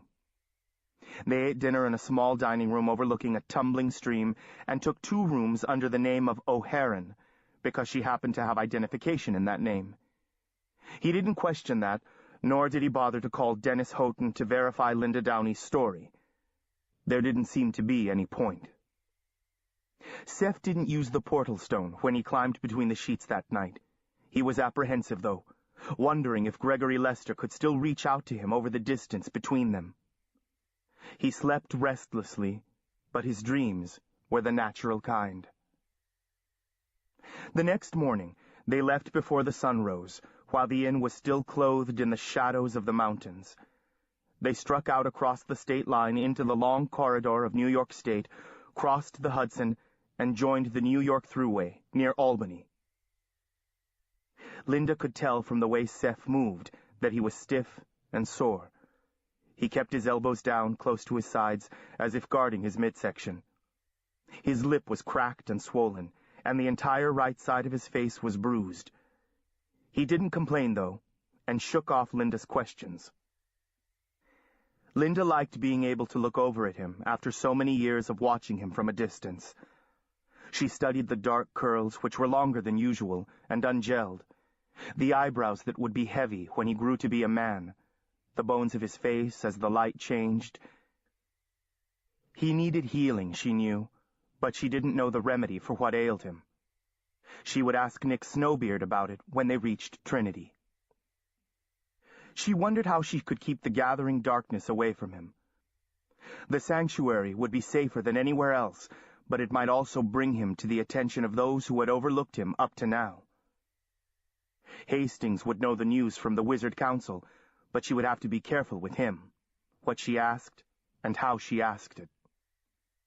Leander Hastings didn't need to know about Seph Macaulay. They left I-90 west of Cleveland. By now, it was after 7, and Seph's stomach was reminding him that they hadn't eaten lunch. Linda glanced over at him. "We're close," she said. "Do you want to stop and eat, or wait till we get to town?" Seph shrugged. "Let's just get there." They were driving close to the lakeshore now. Seph saw signs for wineries, bed and breakfasts, and Trinity College. When they rounded a curve, he saw the town itself, across a small bay like a scene from a postcard. Quaint storefronts and Victorian houses clustered along the water, the stark white steeples of churches rising behind, a picturesque harbor and marina lined with boats. More sailboats were anchored just offshore. The town shimmered in the slanting sunlight, as if there were an iridescent veil draped across it, some peculiar trick of the light. The car slowed, and Seph glanced over at Linda. She was frowning, head tilted, as if seeing something she didn't like. She removed her sunglasses and leaned forward, squinting through the windshield, then took a quick left at the next intersection and headed south. "What's wrong?" Seph asked. "I don't know." They detoured south for a few miles, then cut west and back north so that they approached the town from the south. They came over a ridge, perhaps an ancient shoreline of the lake, and once again the town lay glowing before them with the lake beyond. Indistinct, purple-pink, like a poorly printed illustration in a pulp magazine. Linda shook her head, muttering to herself, made a sudden right turn into the parking lot of a small diner, and jerked to a stop. "Let's eat here," she said. "Go in and get us a table. Get whatever you want and order me a salad. I need to make a phone call." She pulled out a cell phone and waved him off. Baffled, Seph went on into the restaurant. It was nearly empty, maybe because it was a weeknight. The only employee in evidence was wiping off glasses behind the bar. He motioned Seph to a back table, staring at his bruised face with frank curiosity, as if hoping his guest would pay for his dinner with a story about his recent beating. By the time Linda came in, the food had already arrived. "Who'd you call?" he asked. "My nephew, Jack," Linda explained. "He's going to meet us here. My sister Becca is a lawyer. She also teaches literature at Trinity College. Jack's her son, a little older than you." Seph shrugged, puzzled by the change in plans. "Okay." "He's a warrior," Linda went on. "One of the Weirland." Seph stopped chewing and looked up. Jason had said warriors were exceedingly rare, like an endangered species. "A warrior? Are you expecting trouble?" Linda shrugged. "I don't know. I hope not. He might bring some other people along." "What's wrong?" Seph asked. "There's a magical barrier around the town, a weirweb. I want to know how long it's been there, and who put it up." A weirweb. A cold finger ran down his spine. Seph recalled the barrier around the Havens with its smudgy, iridescent appearance. The veil over Trinity was similar. Could it be a coincidence? They finished their food, and Seph ordered a piece of apple pie a la mode. He was dissecting it, consuming it in 100 small bites, when the door opened, and 3 people walked in. One was an old man, very thin, with a trimmed white beard and bright black eyes. He leaned on a staff with an intricately carved bear's head on it. Although wizards couldn't readily recognize their own kind, he seemed to be a prototype. He was unlike the other wizards Seph had met. There was something kind and reassuring about his face, in the laugh lines around his eyes. The other 2 were about Seph's age. One was a tall, athletic-looking teenager, with bright red-gold hair and blue eyes that reminded Seph of Linda's. He was dressed in jeans and a t-shirt that revealed his broad chest and shoulders and muscular arms. He grinned when he spotted them in the corner and crossed the space between the door and the table in a few long strides. "I've never seen a 17-year-old built like that," Seph thought. This must be Jack, the warrior. He glanced down at himself, ashamed at how gaunt he looked. "Aunt Linda!" The red-haired boy put his hands on her shoulders, leaned down and kissed her cheek. The third member of the trio was a girl, almost as tall as the boy, though her hair was chestnut brown. There was a certain physical grace and confidence about them. Their raw physical power seemed to push everyone else to the periphery. If Jack's a warrior, Seph thought, then so is she. "Hello, Aunt Linda." The girl embraced Linda Downey also, a little more shyly. Seph was beginning to feel left out amid all the meeting and greeting, but he felt the wizard's eyes upon him, and in a moment, the warriors noticed him too. Jack rocked back on his heels, and the girl's right hand crept to her belt as if she might find a weapon there. Seph stood up. "I'm Seph," he said, sticking out his hand to the wizard. Seph sensed well-controlled but elaborate power behind the grip. He had the feeling the old man already knew exactly who he was. Linda nodded toward the wizard. "I'm sorry, Seph. This is Nicodemus Snowbeard," she said, "and my nephew, Jack Swift, and a friend, Ellen Stevenson." She put her hand on Seph's shoulder.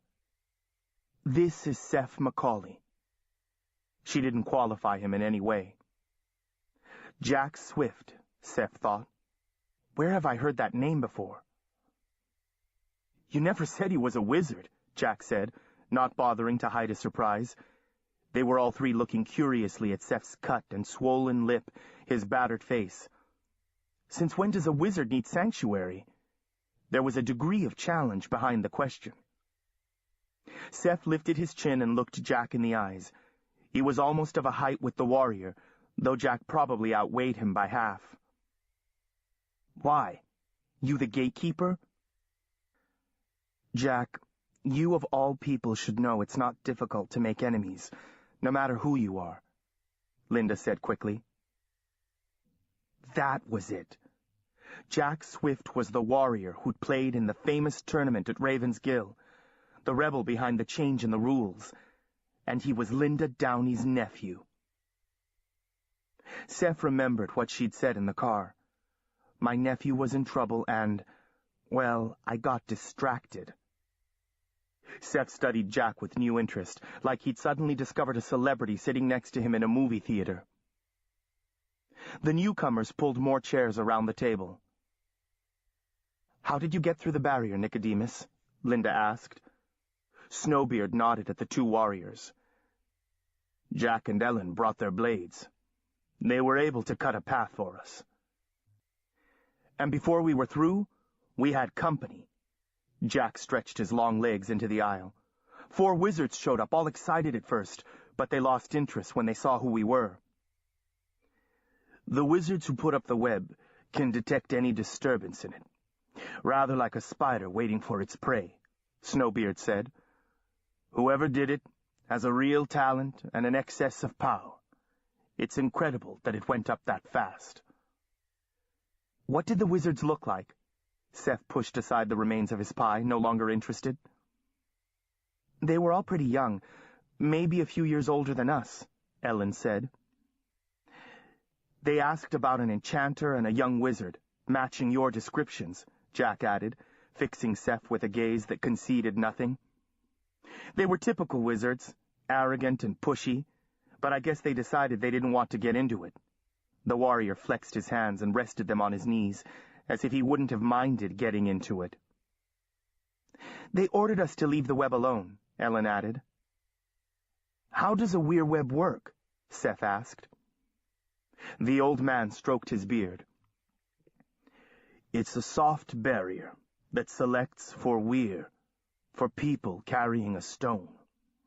And a weir can pass through it without even noticing. For us, it's a very sticky trap. It will hold you fast if you touch any part of it. Given enough time, I could force an opening, but it's made to be resistant to spellcasting." Barber had put up the wizard wall at the Havens. But how could they have tracked them here so quickly?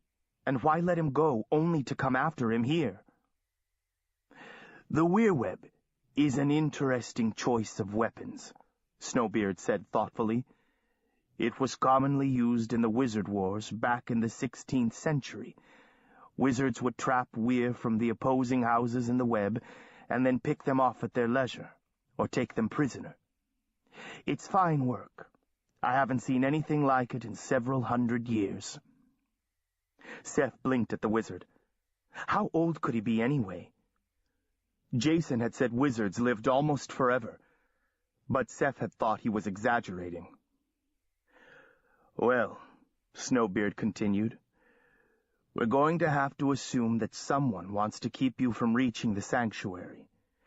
Their use of the web suggests they want to take you alive. Otherwise, they would have set a different kind of trap.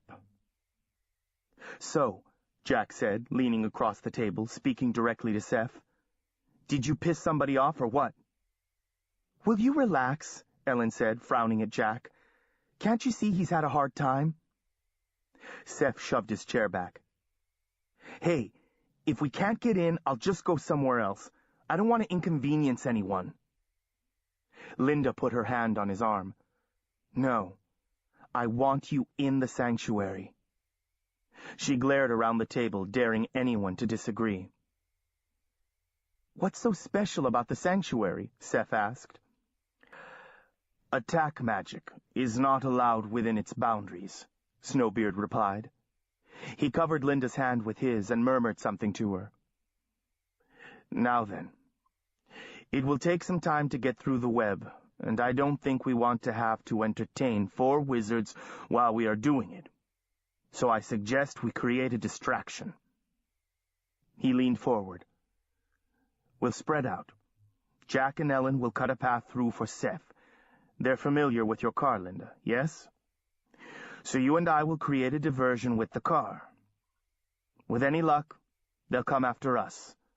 By the time they discover their mistake, you're in. He paused. Hopefully. At least it will split them up. I can create a rather spectacular diversion, if I do say so. I'm the most likely to succeed and come out alive, and if I don't, I'm nearly 492 years old. He turned to Linda. Is there anything you would like to get from the car? Linda paid the check, and they walked out to the parking lot together. A black Subaru stood in a secluded spot in back of the restaurant. Jack opened the trunk and lifted out 2 ornate swords, handing one hilt first to Ellen. The weapons illuminated the parking lot, bright sparks in the gathering dusk. Jack's was the larger of the 2, and it had a large red ruby set into the hilt. Jack handled it as though it weighed nothing. He buckled on a leather harness with a scabbard that slanted across his back. Maybe those are magic pieces from the golden age of sorcery, like the Dir Nasefa, Seph thought. Let's synchronize our watches. It's 7:45, Snowbeard said. Linda and I will break into the web at 8:15. Wait a few minutes, then cut through yourselves. Snowbeard slid behind the wheel of the BMW, with Linda on the passenger side. Jack and Ellen and Seph climbed into the Subaru, laying the swords down between the seats. They drove in tandem, with Snowbeard leading the way along country roads, turning as often as necessary to keep close to the shimmering border. It seemed to stretch as far as the eye could see, even arching over top of the town. It would be easy to walk into, if you weren't paying attention. About a mile to the west, Jack pulled well off the road into the edge of a field. The 3 of them climbed out, Jack and Ellen carrying their swords. Snowbeard drove on, disappearing over the next ridge. They'd chosen a spot where the barrier cut across a field. A battered farmhouse crouched next to the road, its paint gone gray with weather. The foundation of the house was overgrown with wild roses, sprays of red and white flowers with yellow centers.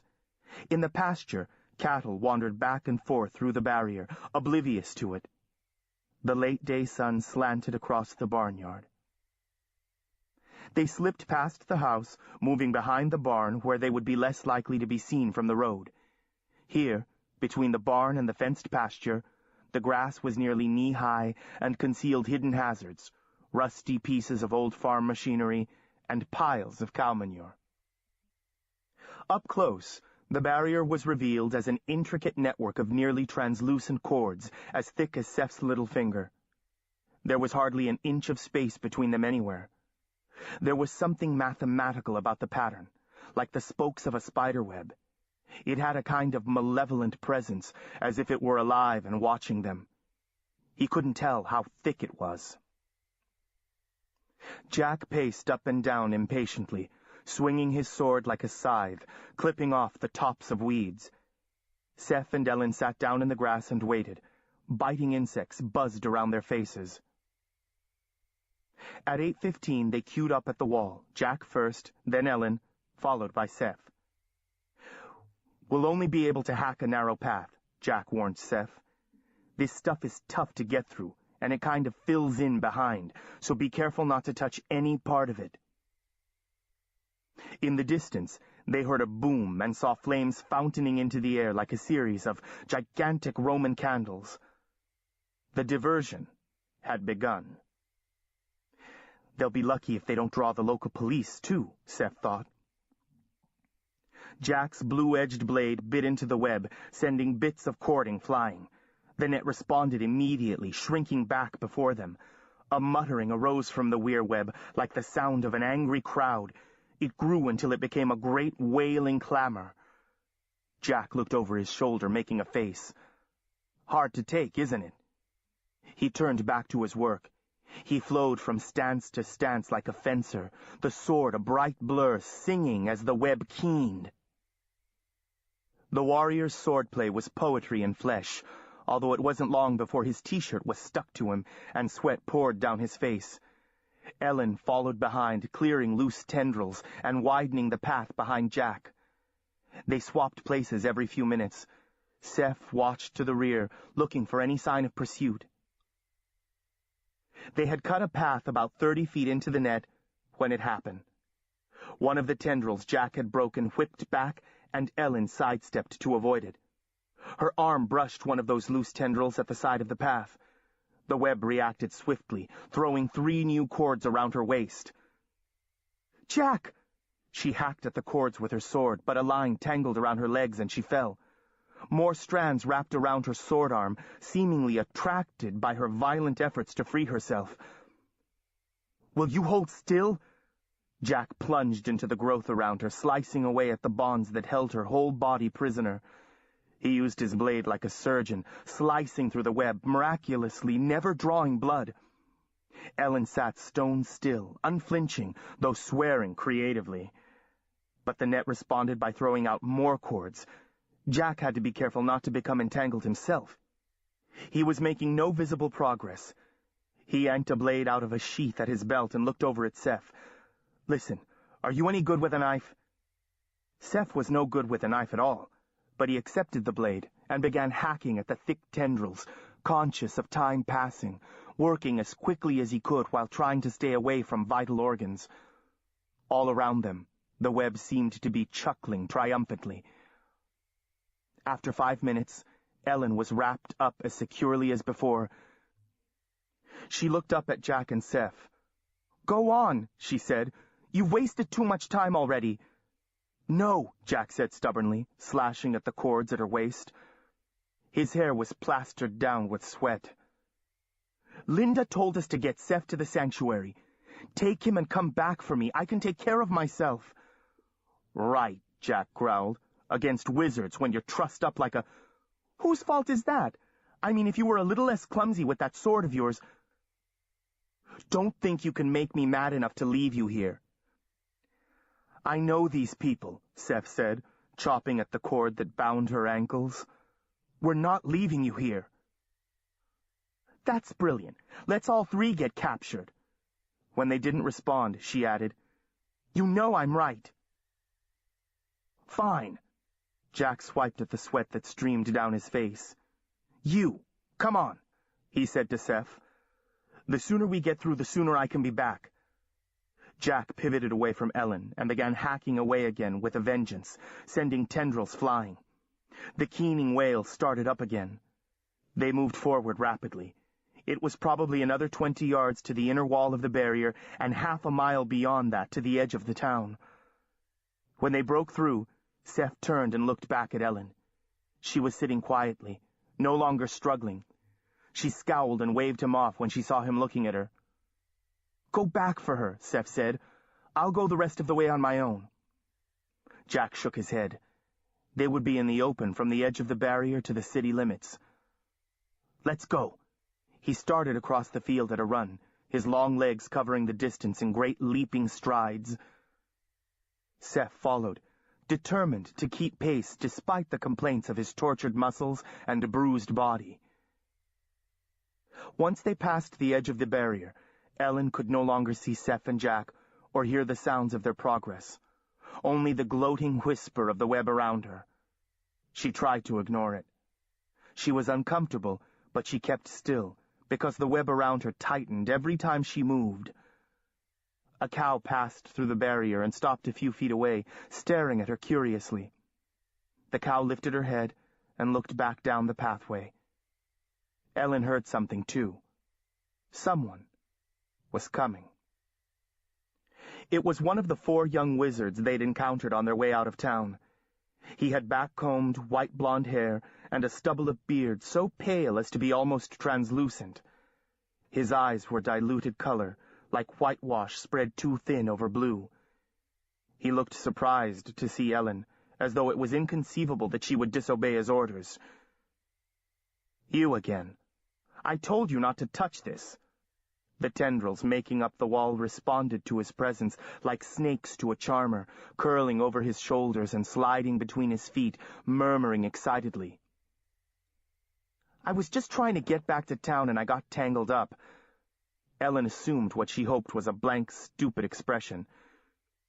She'd spent a lifetime lying to wizards. Their arrogance made it a lot easier. "What's this?"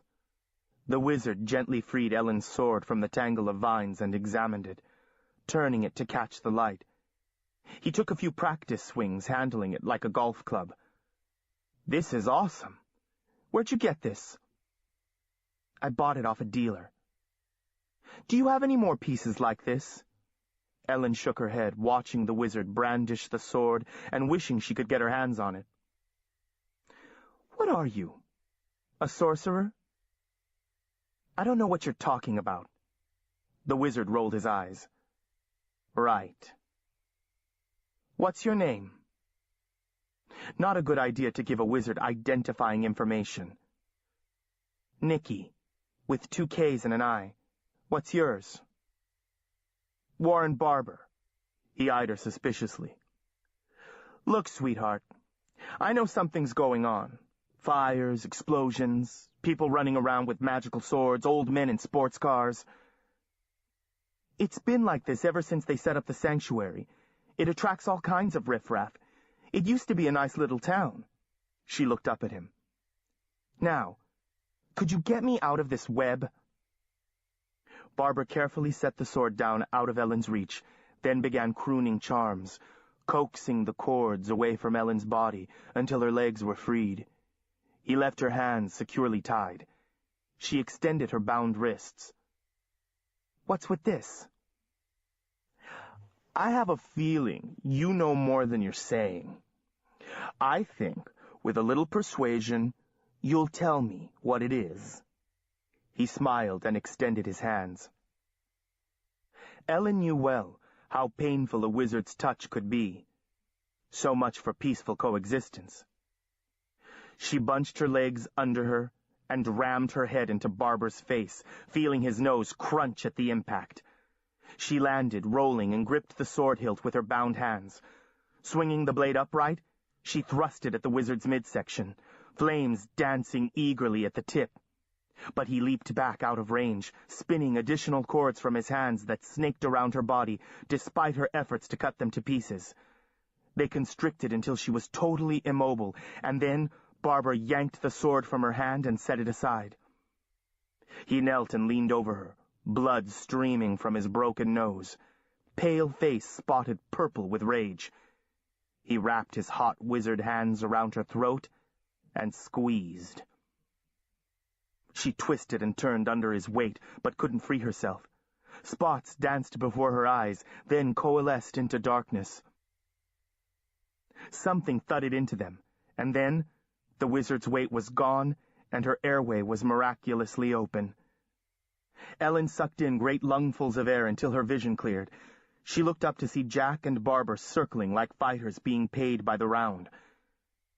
"You all right, Ellen?" Jack asked, without taking his eyes off Barbara. "I'm fine," she croaked, feeling stupid, lying on the ground tied up like a holiday ham. "Cut me loose when you get a minute?" Jack reached over his shoulder and drew his sword, Shadow Slayer, with a delicious hissing sound. He stood with his feet spread apart a little, the sword pointed at the wizard. Barbara took a step back, outside of the immediate reach of the blade, and swept his hand toward Jack. Flames sprayed at Jack's face, but he parried them with his sword. Barbara cast an immobilization charm, but before it was out of his mouth, Jack spoke the counterspell, stumbling over the words a bit. Barbara licked his lips. "You're a wizard?" "Maybe." Jack stood in a ready position, his blue eyes hard and cold.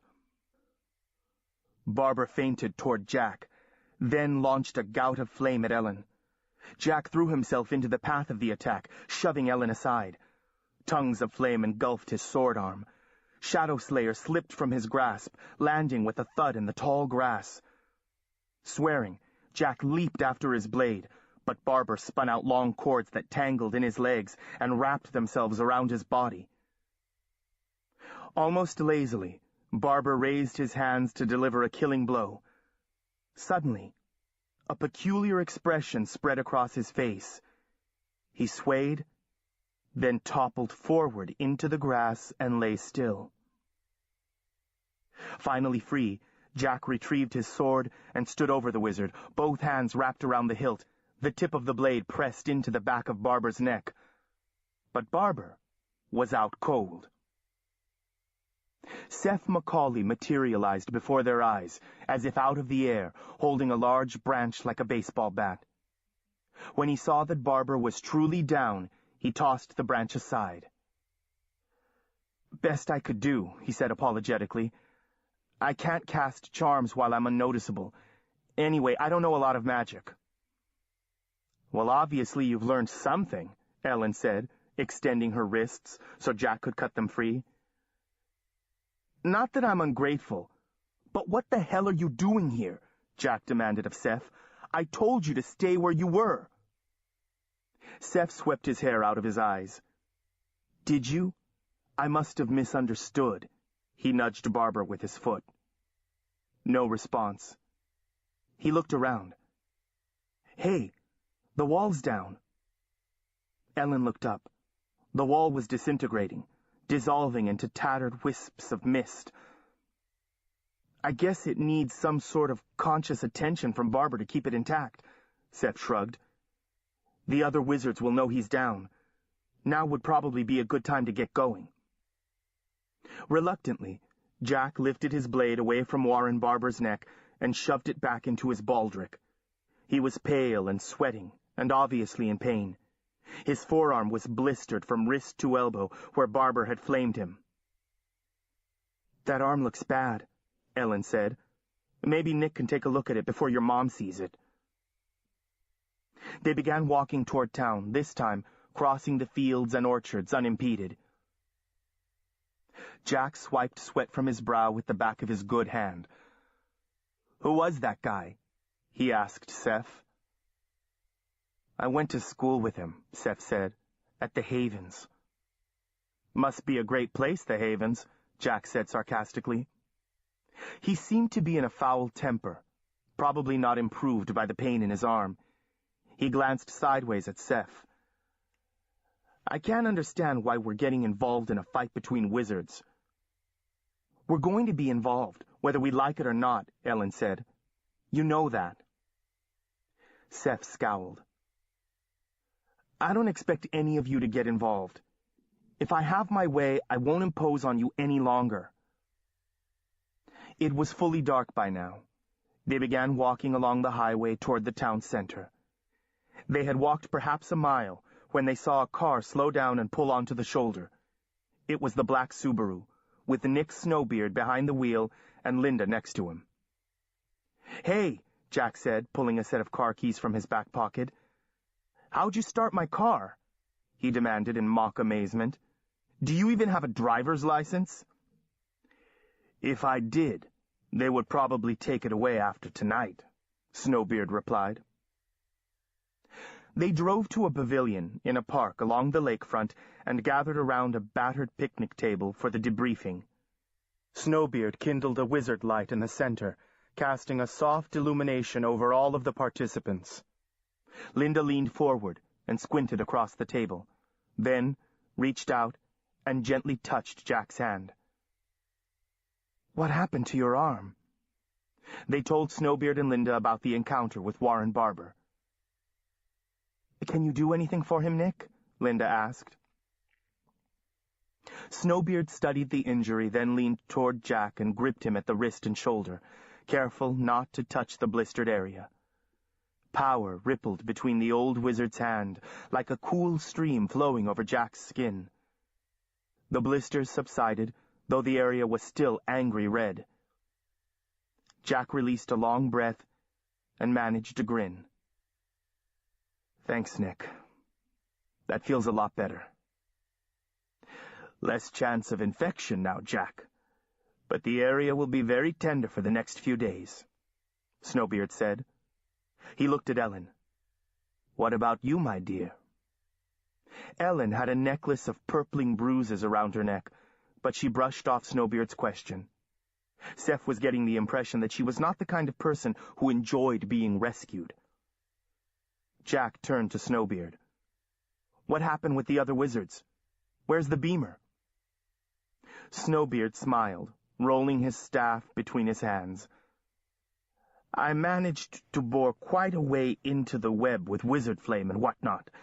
Then I set off some spectacular fireworks. When the wizards arrived, we raced off in the car. They, of course, assumed it was Linda and Seph. They were young and quite enthusiastic. We led them on a merry chase, but we never actually made it into the sanctuary. So I parked at the mall out by the highway interchange. We went in and lost ourselves among the shoppers. Your car's still there." "How'd you get back to town?" Ellen asked. "We found a kind family willing to drive us," Snowbeard said blandly. "We told them we'd missed the last bus." "We thought we'd have trouble getting through the weirweb, but it was already down," Linda added. "So," Seph said, "what do you think is going on?" Linda cleared her throat. "Lester wants you back, for some reason. Barber is working for a wizard named Gregory Lester," she explained to the others. "He was Seph's headmaster at a private school up in Maine." She slid a glance at Seph and he looked away. "Lester is also on the Council of Wizards," Snowbeard added thoughtfully. "They can't be sure that Seph is here," Linda suggested. "They've seen the beamer," Ellen said, "and they've seen you." "They haven't seen Seph, though," Linda pointed out. Snowbeard said, "It occurs to me that there's nothing to keep them from coming into town for a look around. And depending on how you read the rules of engagement, they might be able to find a way to get you or Seph out of town by trickery or force, as long as they don't use magic." "But I can use wizardry to defend myself, right? Assuming I can find someone to train me," Seph shrugged. "I can teach you," Snowbeard said, looking from Seph to Linda and back again, "depending on what you want to learn." "Great. Thank you." Seph turned to Jack. Where did you learn to use a sword like that?" "My teacher was a wizard named Leander Hastings," Jack replied. "He specializes in training warriors. He taught me how to fight." "Hastings. Does he live in Trinity?" Seph asked.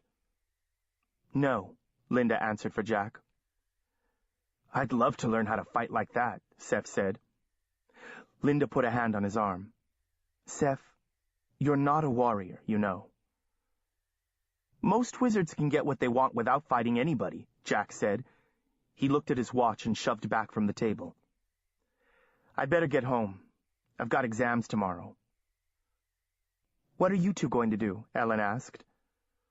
"We'll stay at Jack's," Linda said. "Shouldn't we call first or something?" Seph looked from Linda to Jack. Jack shook his head. "My mom's used to Aunt Linda showing up unexpectedly. If she didn't show up unannounced, she'd never show up at all." "Don't worry, Seph," Linda said. "Believe me, she won't have a problem." When they returned to the car, Jack slid behind the wheel this time, shoving the seat back to accommodate his long legs.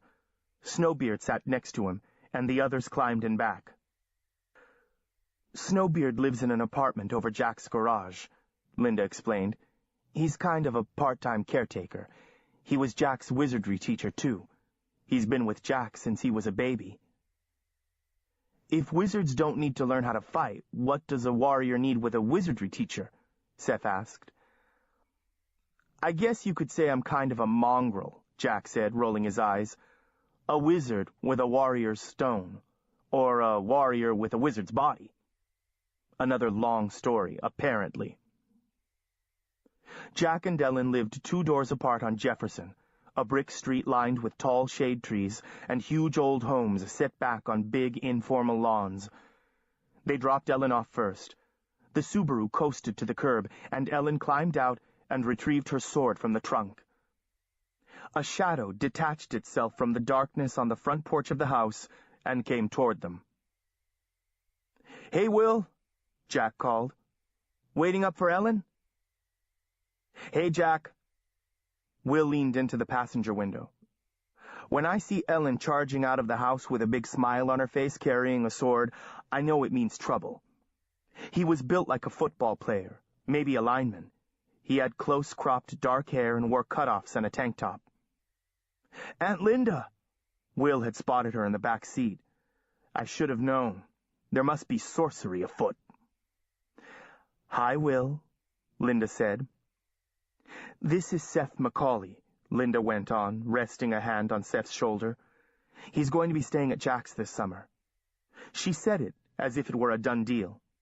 "Seph, this is Will Childers, a friend of Jack's. I'm not really his aunt. Jack's friends just call me that. Ellen moved in with him and his parents last year after Ravensgill."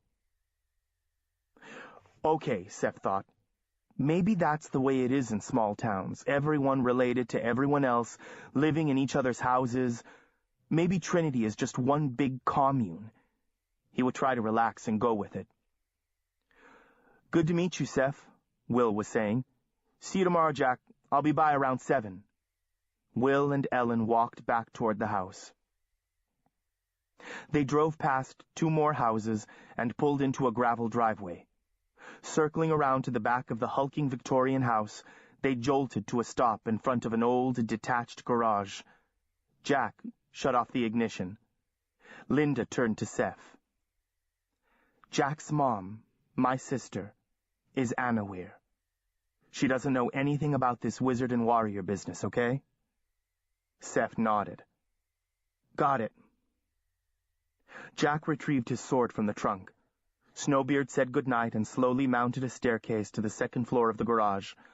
A moment later, a light kindled in the upstairs window. Linda and Seph followed Jack up the wooden steps to the back door of the house, sliding between 2 overgrown hydrangea bushes. "We must look pretty scary," Seph realized, suddenly self-conscious.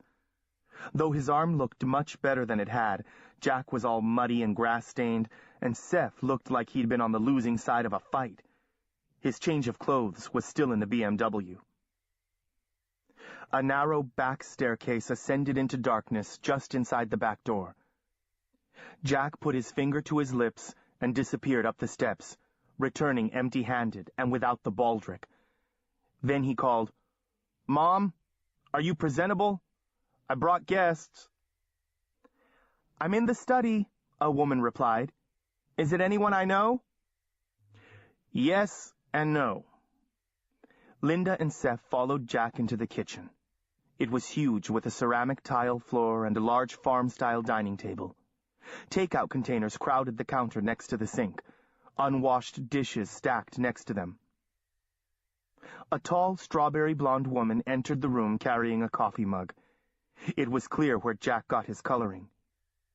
She wore faded blue jeans and sturdy hippie sandals, a sweatshirt carrying the slogan, "Bread and Roses." Hers was the kind of beauty that pretty turns into, fresh, scrubbed, and straightforward. "Hi, Becca," Linda said. "Linda, when did you get into town?" Becca embraced the enchanter, leaning down to deliver a quick, fierce hug. "How long can you stay?" Linda looked over at Seph. "I'm not sure." "Why do I bother asking? That's always your answer." She turned to Jack. "Jack, where have you been? You know you have exams tomorrow." "He was with me," Linda said. "Sorry." Becca finally noticed Seph, still hesitating in the kitchen doorway. "Oh," she said, her hand flying to her mouth as she took in the evidence of his recent beating. Then she smiled and came toward him, extending her hands. "Hello, I'm Becca Downey." "I'm Seph Macaulay," he said. "Pleased to meet you." He extended his hand, and she took it in both of hers and held on to it for a minute. There was something reassuring about the gesture, as if she were already on his side, and blessedly, she did not ask questions. About his face, at least. "Have you eaten?"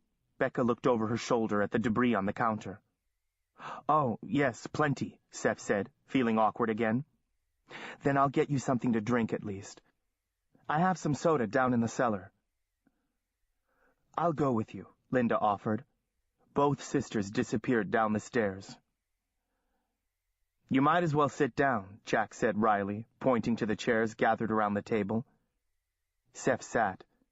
Jack pulled 4 glasses down out of the cabinet and filled them with ice, then carried them carefully to the table.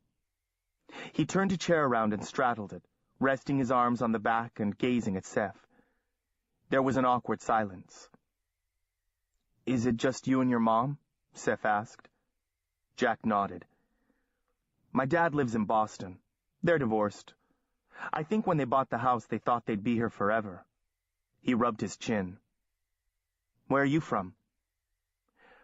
"Mostly Toronto," Seph said automatically, "but I've moved around a lot." He was suddenly very tired. "What are you, a junior?" Seph nodded.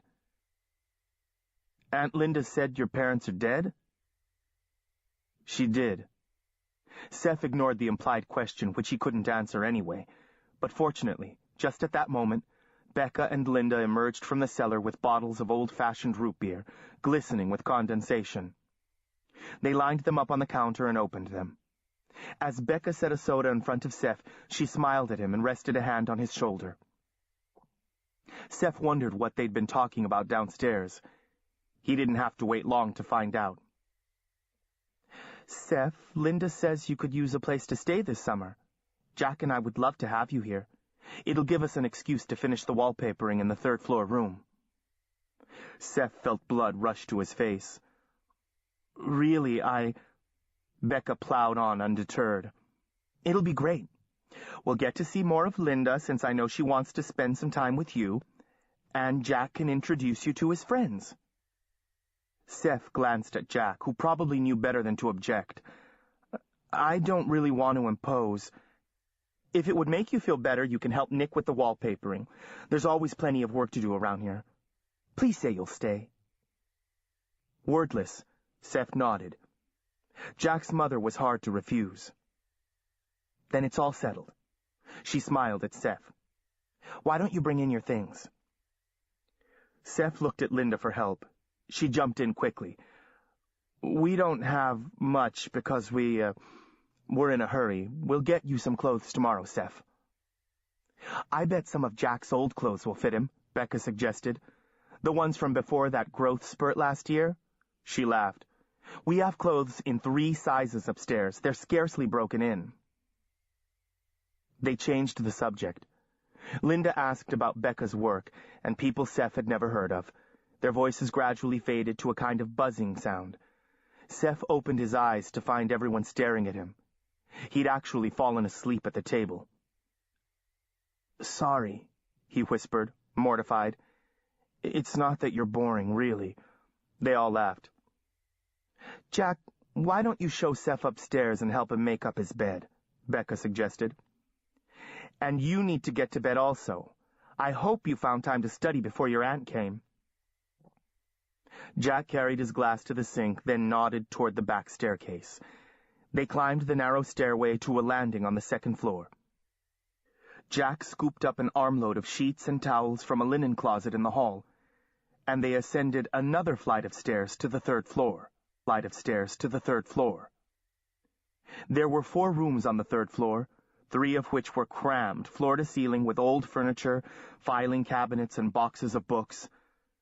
The largest room was sparsely furnished with a double bed, bookcase, and dresser.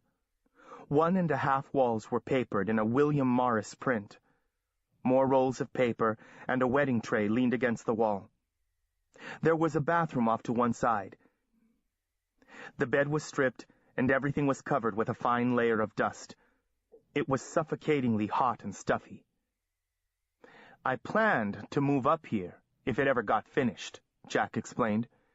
"Maybe now it'll finally happen. I hope you're not allergic to dust." He dropped the linens on the bed and muscled one of the windows open, while Seph went to work on the other, which seemed to be painted shut. With the windows open, a cool breeze carried in the soft sounds of the summer night. Jack and Seph rolled back the comforter and laid the sheet over the pad. Seph worked quickly and efficiently, despite being half asleep. He'd made 1,000 beds in his lifetime. "Look," he said to Jack as he crafted a perfect corner. "I'm sorry about moving in on you like this." He couldn't seem to remember that wizards never say they're sorry. Jack finished up his side too, less expertly. "It's okay. Really. I don't mean to be rude. I just need to get used to the idea. I guess you'd say I've had a lot of trouble with wizards." He straightened and looked across the bed at Seph. "So you and Aunt Linda have known each other for a long time?" There was a question hidden in that statement. "I met her for the first time yesterday," Seph replied. "She said she's been my guardian for years, but it was news to me." Jack frowned. "Yeah, well," his voice trailed off, "I'm sure there's a good explanation." "I guess," Seph shrugged. "Is it true you used to go out with Alicia Middleton?" "What?" Jack straightened, almost bumping his head against the ceiling. "Nothing. I ran into her in Toronto is all. She mentioned your name." He raised an eyebrow. "She seemed like bad news to me." Jack stared at Seph, then shook his head. "Look, I don't know what's going on either, but I'll tell you this. I had the year from hell 2 years ago. It started with Leisha and ended with the tournament at Raven's Gill. Ellen was the only good thing that came out of it. That and the establishment of the sanctuary." He leaned on the bed frame, and the muscles stood out along his arms. "This past year has been nice and quiet, in Trinity at least. I don't know how long it'll last, but I just hope you're not the one to mess it up." He smiled, as if to take the edge off, but his blue eyes were cold and direct. "I'll get you some shorts to sleep in." When Jack came back up the stairs with an armload of clothes, Seph was already fast asleep on top of the comforter. Chapter 11. The Sanctuary. When Seph awoke, the sun was sliding through the branches, dappling everything in the room. It took him a moment to remember where he was. It had been a long time since he'd slept so long or so soundly. He was still lying on top of the comforter. A pile of clothes lay heaped at the foot of the bed. He found a toothbrush and towels and soap in his bathroom, and it was obvious that someone had cleaned in there. He washed his face carefully. The swelling in his lip had gone down, but the rest still looked pretty bad, having gone from red and purple to purple and yellow. What he really wanted to do was take a long, hot bath. Instead, he tried on clothes until he found a workable pair of jeans. He pulled on a t-shirt that said, Trinity soccer, and walked downstairs. The house had emptied out while he was asleep. Dirty coffee cups and glasses sat in the sink, boxes of cereal on the counter, and a newspaper lay spread out on the table. He poured himself some juice. "Seph, is that you?" Linda appeared in the doorway, barefoot, wearing jeans and a tank top. She didn't look much older than Seph. "We're on the porch." Seph walked out onto the screened porch. The stone floor was cool under Seph's bare feet. Linda and Nick Snowbeard were sitting in 2 wicker chairs. Linda had a mug of tea in front of her on the glass table. "Hi." Seph paused. He still hadn't figured out what he should call Linda Downey. She noticed his hesitation. "Why don't you call me Aunt Linda?" she suggested. "Everybody else does. I guess I'm a pretty good aunt," she added, as if reassuring herself. Seph set his juice on the table and drew up a chair.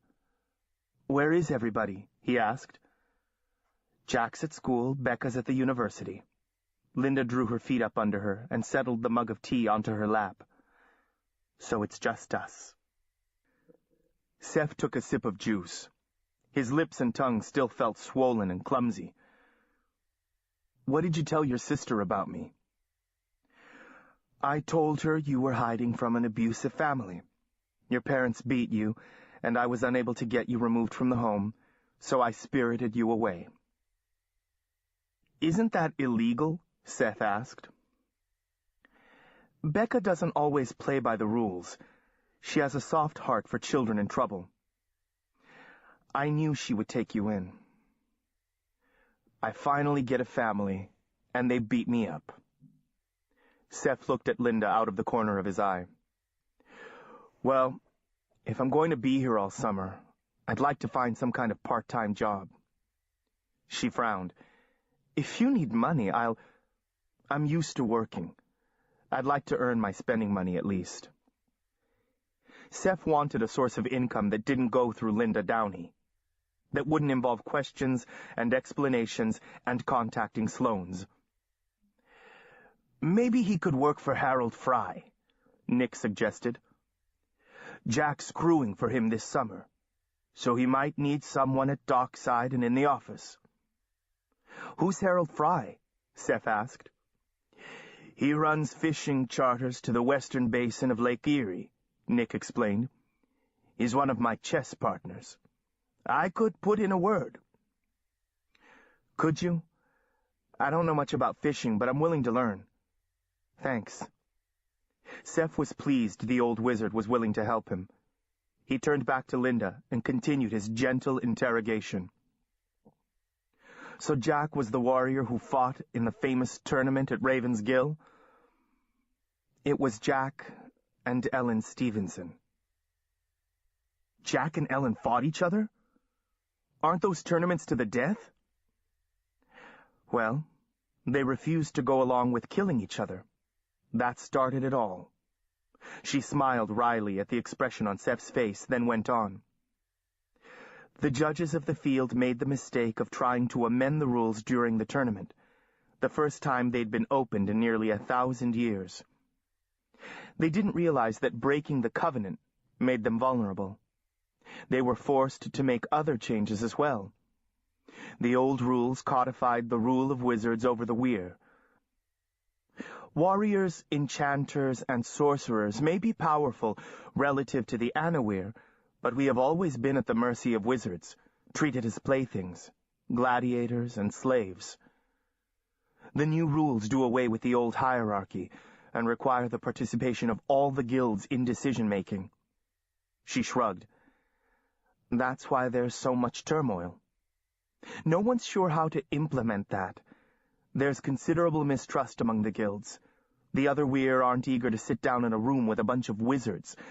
They would be in fear of their lives." "Not all wizards are like that," Seph pointed out. Linda nodded. "Particularly here in America, families are mixed. Jack is a warrior. I'm an enchanter. Leander Hastings is a wizard. His sister was a warrior." There are many wizards like Hastings who hate the old system. They would like to make the new system work. Seph pushed his cereal bowl away and settled back in the wicker chair. How did Jack and Ellen get along now? Oh, they fight. All the time. On and off the field, Linda laughed. Warriors in love. Seph digested that for a moment, then decided to change the subject. He turned to Snowbeard. When can I start training? I've already done a lot of reading. He thought of the library at the Havens, all those rows of ancient books. Snowbeard's eyes flicked briefly to Linda. She nodded reluctantly. Is there a Weir book we could use? The wizard asked. Another exchange of meaningful glances between Linda and Snowbeard. He's in on the secret too, whatever it is. You could use Jack's, Linda suggested. Would a warrior's Weir book do me any good? Seph asked. Jason's wizard Weir book had included pages of spells and incantations. Warriors don't use charms, do they? Linda studied her hands. It's actually a wizard's book. Remember, Jack was a wizard born without a stone. A wizard implanted a warrior stone in him. That's why he can do some wizardry. Nick taught him, too. Seph shook his head. I don't get it. Jack was dying, so I found him a doctor. A wizard named Jessamine Longbranch, Linda said, a little defensively. She tricked me and implanted the wrong stone, hoping it wouldn't kill him. She planned to play Jack in the game, if it worked out. That's how he ended up in the tournament last summer. Seph was beginning to understand Jack a little better. But just then, he was in no mood to be cooperative. What if I want to use my own Weir book? The question was intentionally abrupt. He held her gaze, experimentally flexing his mind a bit, exerting some pressure. She looked startled, then angry, and then pushed back fiercely.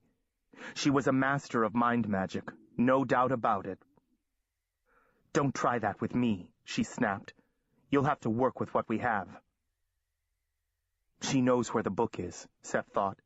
He was sure of it. We can start today if you like. Snowbeard looked at Linda for direction. Seph, why don't I show you around town a little first? Then the three of us can get my car. You and Nick can start after lunch. Can you wait that long? She asked sarcastically. No problem, said Seph. I'll get my shoes. He carried his dishes into the kitchen. We should be back in an hour or so. Linda slid her feet into her sandals and stood. Let's go. It was a beautiful late spring day. Now that it was daylight, Seph could see that Jefferson Street was lined with painted ladies, lovely old Victorian houses in authentic colors, iced with gingerbread, lovingly restored. Many of them were flanked by gardens planted with old-fashioned flowers, peonies, irises, bleeding hearts, and delphinium. Blue and purple spires of lupine lined the walk of the house across the street. There must have been money in this town 100 years ago, he thought, to have founded a neighborhood like this. It reminded him of Toronto's Cabbagetown. Jack had left the Subaru for their use. As they drove down the street, Linda nodded to a man with close-cropped white hair and layers of silver jewelry who was retrieving his paper from his driveway. Across the street, an older woman with clouds of gray hair was working in her garden. She wore loose trousers and a short, oriental-looking jacket. She waved at Linda as if she recognized her, but seemed to be studying Seph. Seph twisted around to look at them after they had passed by. Do you know them? He asked, turning forward again. Linda nodded. Mercedes Foster is a sorcerer and a weaver. Blaze Highborn is a seer and a silversmith. We have quite a compound on Jefferson Street. Wizards, sorcerers, seers, warriors. There are more Weir in town than ever before.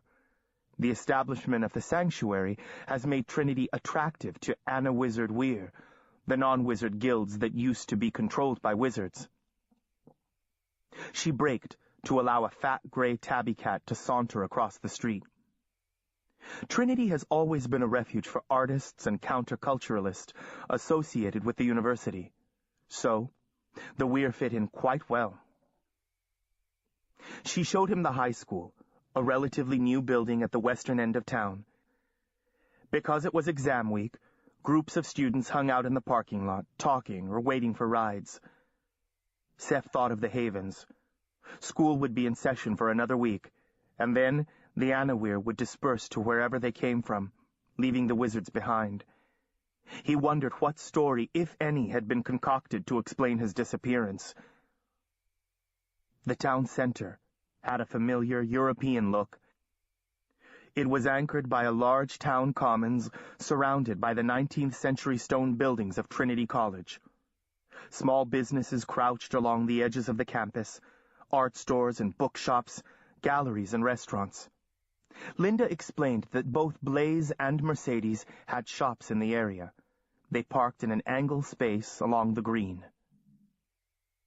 The air was cool under the trees, and Seph's shoes were soon soaked from the dewy grass. A crowd of people was gathered around a brick and stone pavilion at the center of the commons, focused on an elaborate marble structure that extended above their heads. Their excited voices floated over the lawn. "It's just a fountain," Linda said, looking puzzled. "Kind of a Greek revival piece. I can't imagine what everyone is so interested in. Maybe somebody's giving a speech." Curious, they changed directions and headed for the fountain. They had nearly made it there when they were intercepted. "Ms. Downey?" He was a large, bulky man, with sandy hair and a graying mustache, wearing a brown sport coat that was worn at the elbows. The fabric strained across his shoulders and back. "Ms. Downey," he repeated. "I thought that was you. I don't know if you remember me. Ross Childers. My brother Bill's boy, Will, is good friends with your nephew Jack. We, met after that episode at the high school last year?" Linda smiled. "Of course. It's good to see you again, Sergeant." "Please, call me Ross." "Ross," she nodded. "Here for a visit, I guess?" He squinted at Seph. "Good Lord. What happened to your face, son?" Seph had almost forgotten about his appearance, and the question caught him off guard. He blinked at the officer, then said, "I was hit by a fast pitch." "Forgive me," Linda said hastily. "I should introduce you. Seph, this is Ross Childers. He's a sergeant with the Trinity Police." "Detective now, actually." He stuffed his hands into his trouser pockets. "A detective," she amended. "Ross is Will's uncle. Remember, Jack's friend? You met him when we dropped Ellen off last night. Ross, this is Seph Macaulay. He's going to be staying at Becca's this summer." "Macaulay?" The detective frowned and glanced over his shoulder at the crowd around the fountain, then back at Seph. "What's going on over there?" Linda inquired, following his gaze. "There was some vandalism there overnight," Ross replied. "Kind of bizarre. Come take a look." To Seph's surprise, the detective dropped a hand on his shoulder and propelled him quickly toward the fountain. Linda had to hurry to keep up. The crowd parted sufficiently to let them through. Everyone seemed to know the police detective, but they looked curiously at Seph and Linda. The fountain was made of white marble, a collection of scenes of Greek mythology. At the center of the pool stood a statue of Perseus, holding aloft the Medusa's head. The decapitated Medusa lay crumpled at his feet, and alongside her lay another headless body, this one dressed in a Toronto Blue Jays shirt and jeans. Blood was spattered everywhere over the white marble, draining from the body as the water hit it. Blood sprayed out of the fountain and fell into the bloody pool below with a soft sound like rain. In case the point was missed, A message in large, violent letters was scrawled in blood across the back of the marble bench that ringed the fountain. Macaulay. Seph tried to take a step back from the carnage, but Ross Childer's arm was holding him in place. Kind of a mess, wouldn't you say? The detective studied him shrewdly. Do you know who it is? Somehow, Seph managed to choke the words out. Ross let him dangle a minute longer, then said, "It's a mannequin. They dressed it up and chopped its head off. Then they killed some kind of an animal, a pig, we think, let the blood drip into the fountain. Pretty sick." He paused. "You sign your work, Seph?" "I never took you for an idiot, detective, but I guess I was wrong," Linda snapped. Ross nodded grudgingly. "Okay. If I'm any judge, this was a complete surprise to him." He blew out his breath, as if unhappy with this assignment. "But that doesn't mean he can't help us find who did it. He comes to town and suddenly there's a crazy stunt in the park with his name on it. Must be someone he knows." He moved to one side in hopes of addressing Seph directly, but Linda sidestepped into his path, so he had to speak over her head. "Blue Jays. That's your team, Seph?" Seph just stared down at his hands. "You know anyone who might do something like this? You ever play around with black magic?" "I'm Catholic," Seph replied in a whisper. "I don't do that." Linda glanced at Seph, changed tactics. "Look, those are Seph's clothes. We left my car at West Market Mall last night while Nick and Jack and I were showing Seph around. The clothes were in there. We planned to go back and get the car today." "Someone must have broken in and taken them. How would we know who it was? Seph just came from school in New England. He's never been here before, and he doesn't know anyone around here, right?" She looked at Seph and he nodded. He was more than happy to let her make up a story. Ross massaged his temples. "Maybe the three of us should go take a look at the car," he suggested. Linda shook her head. "You and I can go. I'm taking Seph back home." "I said I was sorry, didn't I?" He looked sorry, too. "Listen, I'll pick you up at Becca's around 2. Seph didn't have much to say on the way back to Jefferson Street. Anything, in fact. "What is it?" Linda said finally. Seph cleared his throat. He didn't mean to sound ungrateful. After all, Linda Downey had rescued him from the Havens only 2 days before. "I thought this was a sanctuary." Linda looked over at him. "It is. This is the safest place for you." "Then why don't I feel safe?" Seph fingered the Dirna Seifa and rested his forehead against the side window. "They were already waiting for us when we got here. They went after Ellen. Then this. It doesn't make sense. Lester let me go, didn't he? Or did you just put a spell on him and now it's worn off? Think about it. Why do you think they tried to keep you from reaching Trinity? As long as the rules are in force, he can't really attack you here. Unfortunately, the rules don't forbid them from trying to scare you to death." The other possibility was that Gregory Lester was reinforcing his warning to Seph to say nothing about his experiences at the Havens. "Well, they know exactly where I am. I don't like waiting around to be ambushed. Maybe I should just go. Find me a summer camp in Canada, maybe. I'm used to being on my own." "That's just what they're hoping you'll do. Promise me you'll stay in town." Seph shrugged. He wasn't making any promises. But he did need training in wizardry, and right now Nick Snowbeard was his only option. It was almost 1 by the time they pulled in next to the garage. Snowbeard was waiting for them on the porch. Linda told the old man about the bizarre display at the fountain. He asked a few careful questions, but offered little comment. Linda went upstairs and returned with a leather-bound book. "This is Jack's Weirbook," she explained, opening it to the last page and pointing to his name inscribed at the end of a family tree. She handed it to Seph. He scanned the genealogy and then quickly turned to the section on spells and incantations. There was a knock at the front door. Linda stood up and picked up her purse. "Ross Childers and I are going to pick up the car and probably go back to the police station to make a report. That should give you two time for your lesson." And then she was gone, out of the deep shade of the porch and into the bright sunlight. Seph thought Snowbeard might ask for a demonstration of what wizardry he already knew, but he didn't.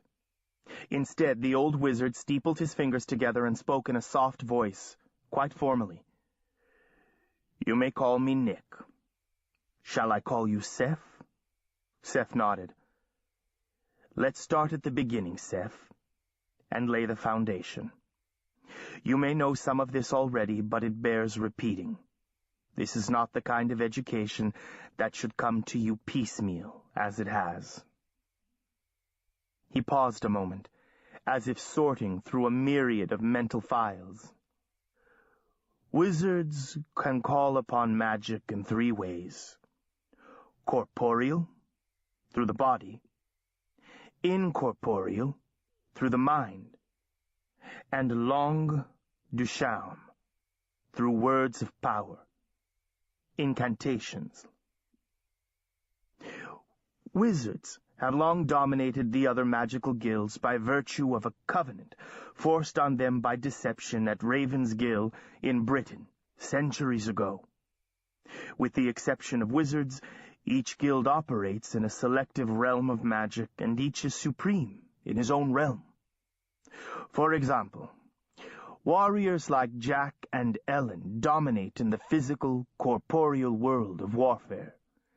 Their magic depends on physical proximity and strength. There is no mind magic about it. In a fair physical fight, a warrior will overcome a wizard every time." He smiled ruefully. "Naturally, a wizard wouldn't confront a warrior in a fair fight. We have other ways to dominate. Enchanters like Linda specialize in magic of the mind and emotions. Again, they are supreme in their own realm. Even wizards have difficulty resisting an enchanter, and the Anawir are particularly vulnerable to them. Sorcerers specialize in material magic. They create tools, compounds, materials that can do magical tasks or enhance the magic of others. They used to be much more powerful than they are now. Many secrets of the sorcerers have been lost over time. That is why talismans of ancient times are so highly prized." Seph was acutely aware of the weight of the Dirna Sefa under his shirt. Seers are probably the least powerful of the Weir. They see the future, but often cannot interpret their visions in time to do any good. Some of them use talismans, mirrors, crystals, and the like, to focus and concentrate their power to make it more effective, their visions easier to read.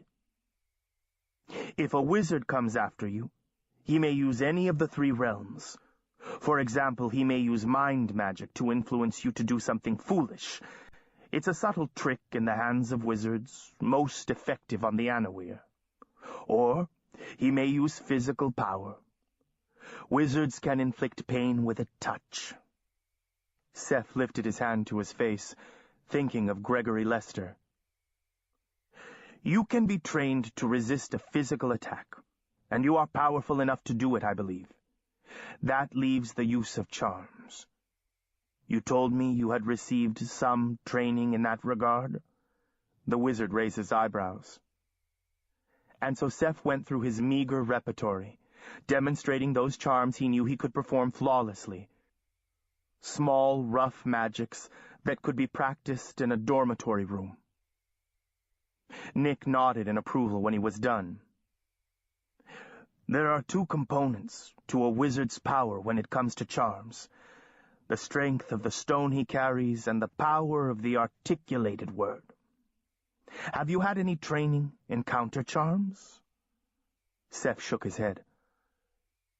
Then we'll start with that. A wizard's charm is like any other weapon.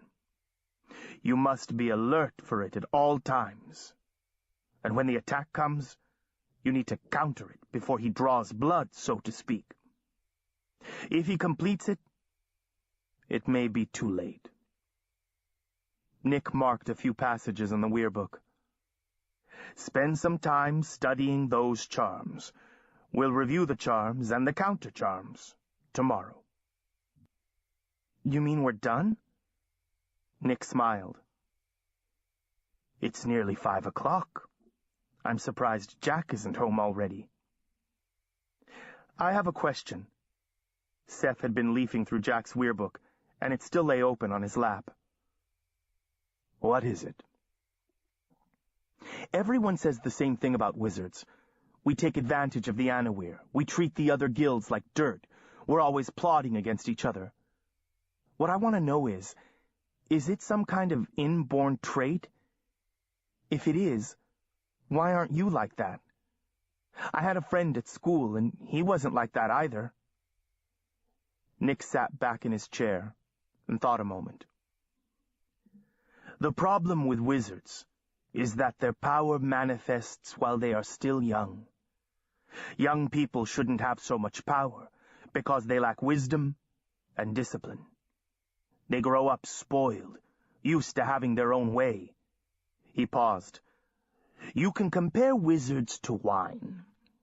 The best quality wines are harsh and strong when they are young, but good wines improve with age. A poor quality wine never improves. Sometimes it gets worse. Wizards are the same. He leaned forward. Sometimes I think it would be better if all wizards were raised as you were, by Anawir, ignorant of their powers until they are grown. They might be more tolerant of others. There are drawbacks to that, Seph thought.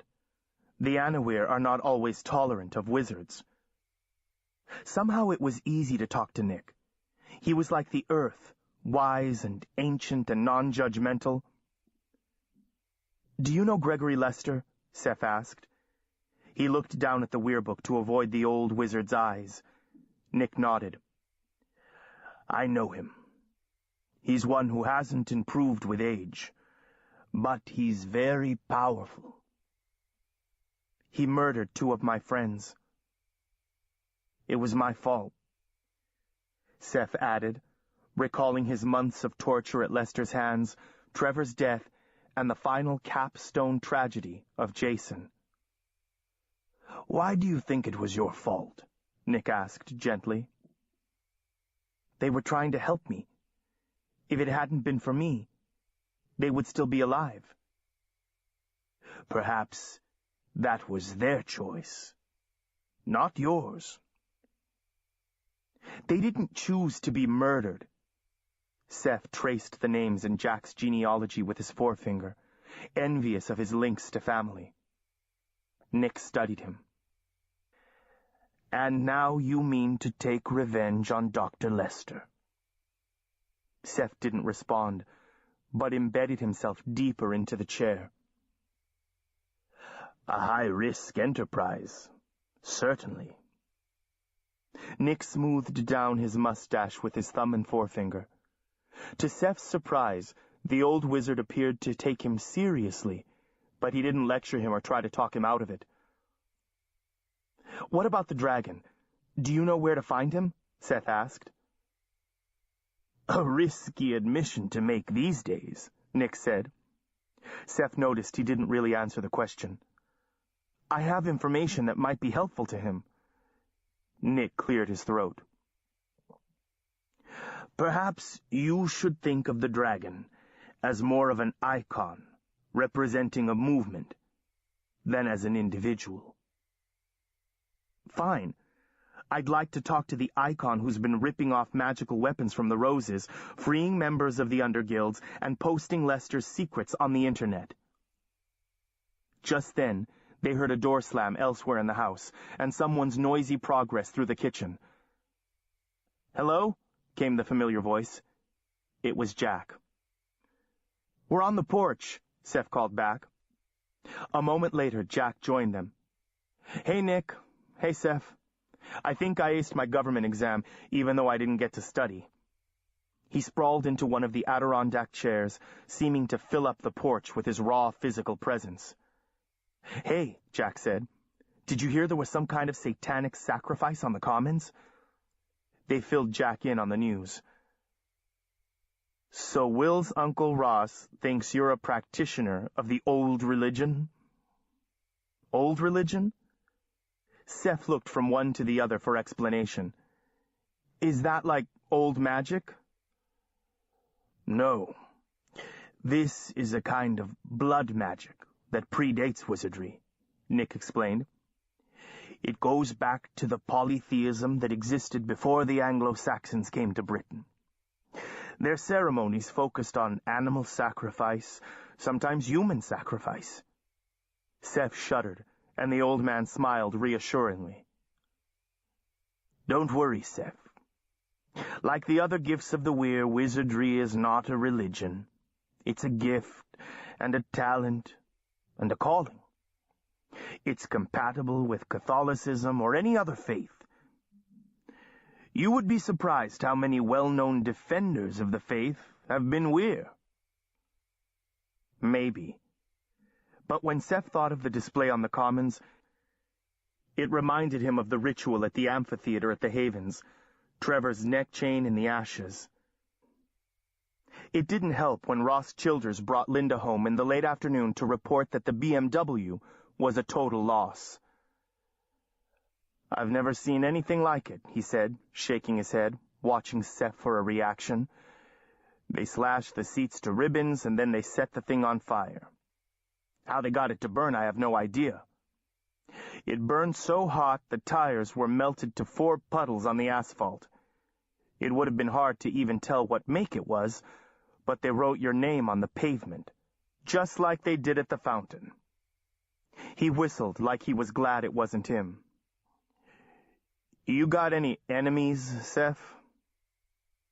Once school ended, Jack and Ellen and their friends Will Childers and Harmon Fitch were in and out of the house all day long. Fitch was tall and lanky with bleached blonde hair, glasses, and an uncanny ability to speak to computers in their own language. He spent several days helping Seph build a new computer system to replace the one he'd left at the Havens.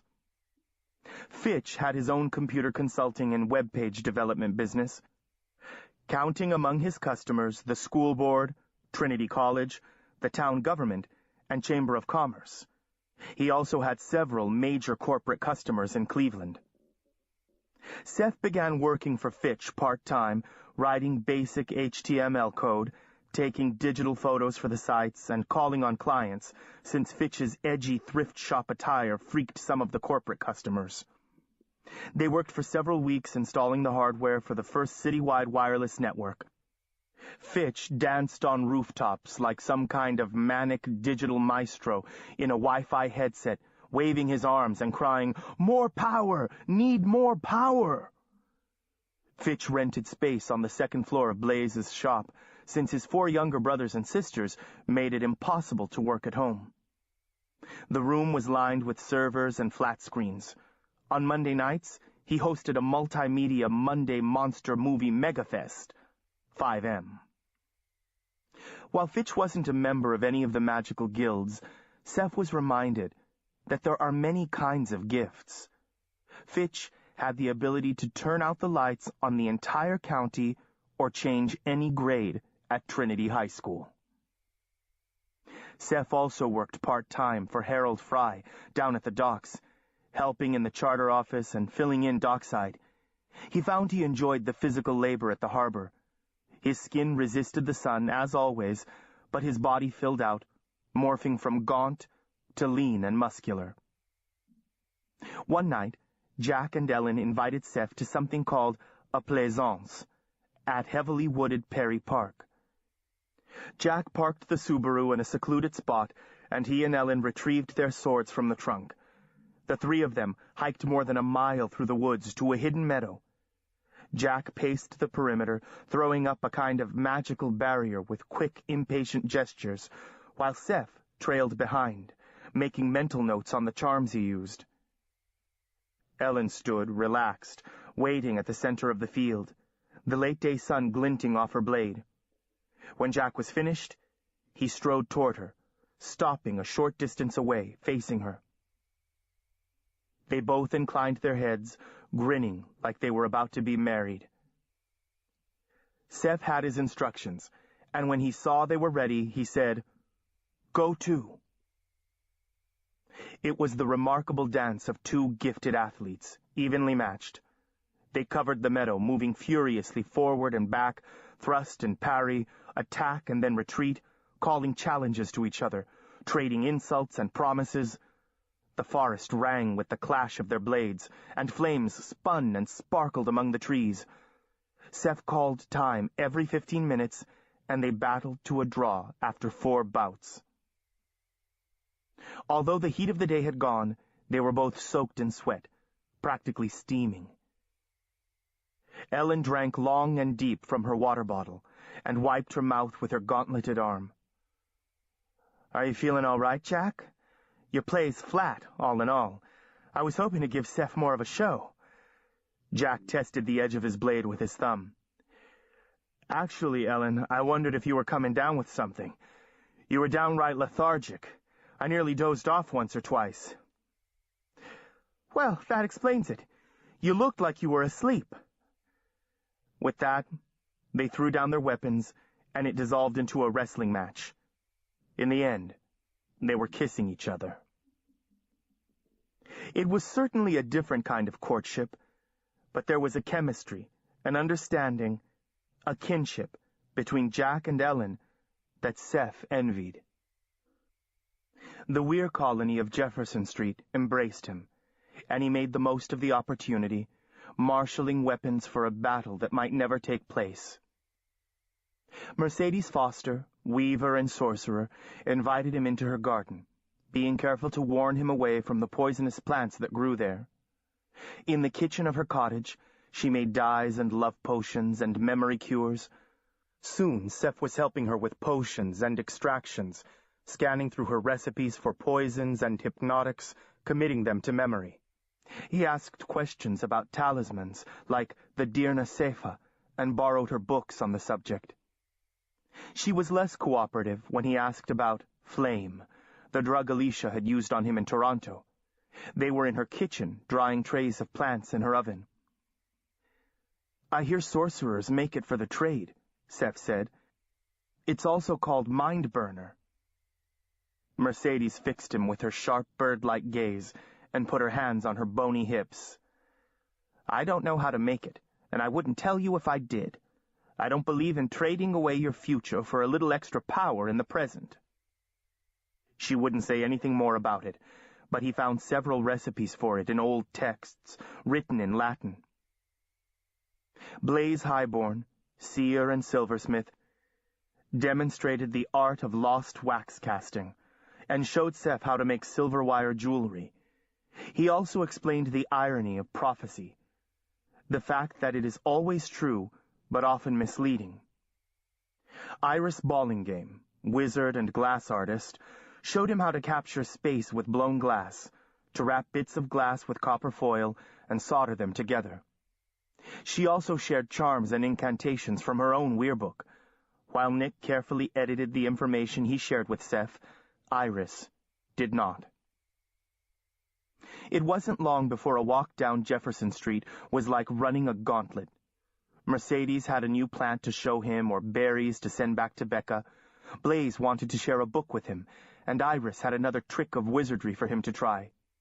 He couldn't make a move out of the house without reports flowing back to Becca and Linda.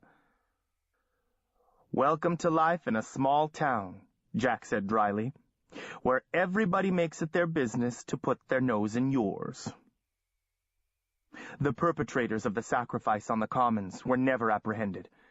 Ross Childers dropped by occasionally to update Linda and Seph about it, but the investigation went nowhere. Seph saw no more signs of the alumni. Seph joined St. Catherine's, the Catholic church by the university. He usually attended on Friday nights, when the masses were in Latin. Though Jack had said that Linda never lingered very long in Trinity, she seemed in no hurry to leave. Seph helped Nick finish wallpapering the room upstairs, and Jack helped him pick out a new sound system. Linda still refused to allow Seph to leave the sanctuary. When Becca invited Seph to go to Niagara on the lake with her and Jack for the Shaw Festival, Linda kept Seph in Trinity with her. He argued with her to let him go to Canada. "Don't you think it's safe now? I can't stay locked up in here forever." It had been more than a month since their encounter with the alumni, and there was no sign of invasion of the sanctuary, but Linda was unmoved. When he wasn't working, Seph spent long days at the public beach with Jack and his friends once the weather turned hot. It was lorded over by cliffs with clear, cold water and pebbled sand that sparkled with quartz when the water retreated. Jack taught Seph to windsurf, and he found he had a talent for keeping the frail board upright and driving forward in long slaloms parallel to the shore. Best of all, after his long dry season at the Havens, there were girls. "Anna-Weir women can't resist wizards," Jason had said. Once the notion had made Seph feel uneasy. Now he flexed his wizard muscles in every way he could. He flirted with the year-round residents and summer girls, ate their chocolate chip cookies and fruit salad, and smoothed sunblock into their sun-warmed skin. He danced with them at the beach pavilion on Friday and Saturday nights and stole kisses under the pier. He stayed out late, since Linda was unaccustomed to enforcing curfews. Despite his late hours, most mornings he rose early and walked to the lake, grappling with memories that kept him from sleep. Jason's father, and Trevor were dead, but Gregory Lester still lived, spinning his intrigues, effectively imprisoning Seph within the sanctuary. Seph was building his arsenal of magic, but he had no way to use it against his enemy, and no way to connect with the dragon, who might be able to use the information Seph had. When he walked in the mornings, he often saw the same girl sitting on the rocks at the water's edge, her fair head bent over her sketchbook, one knee up, the other straight, her bare feet braced against stone. Her hand danced over the page, laying down shape and color. She frowned as she concentrated, her lower lip caught behind her teeth. Sometimes she swiped at her face with the back of her hand, leaving a smear of color. He began to look for her, and she was there most days. She usually brought her sketchbook, but sometimes she sat and read, the book tilted to catch the slanting light, drinking coffee from an insulated travel cup. Some days she wore jeans and a t-shirt. On others, she wore long, tiered, flowered skirts and sheer cotton blouses that slipped off her shoulders. He thought she noticed him, but she was careful not to look at him, and something in her expression and body language kept him at bay. He began bringing books along, an excuse to linger, sharing the same stretch of beach. Finally, after a long, frustrating afternoon in the hot sun, he decided to introduce himself. As soon as his shadow fell over her, she clutched the sketchbook to her body, as if to protect it.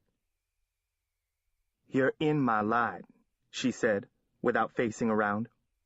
Her accent reminded him of Trevor's, with its soft southern vowels. "Sorry." He circled around, squatting next to her. She'd hitched her skirts up to mid-thigh, exposing her legs to the sun. The wind had torn locks of her hair free from the elastic, and she tucked them behind her ears. Up close, he saw that her hair was all different colors, like butter and sugar and caramel, painted by the sun. "I see you here all the time," he said. "I was wondering what you were drawing." "Your being curious don't make it your business, now does it?" Her eyes were watercolor blue, in her sun-gilded face. Seph blinked and sat back on his heels. "Well, no, I guess not." She laughed. You should see your face. You aren't used to girls saying no to you, are you? He shrugged and rested his arm on his knees. We haven't even come to the hard questions yet. Save them for someone else. I come up here to sketch, not to flirt with the summertime boys. You're not from around here, are you? No, he couldn't believe he'd said that. No, I'm not. Sand adhered to her long legs, to the tops of her feet. Following his gaze, she scowled at him, then redistributed the fabric of her skirt, covering herself to the ankle.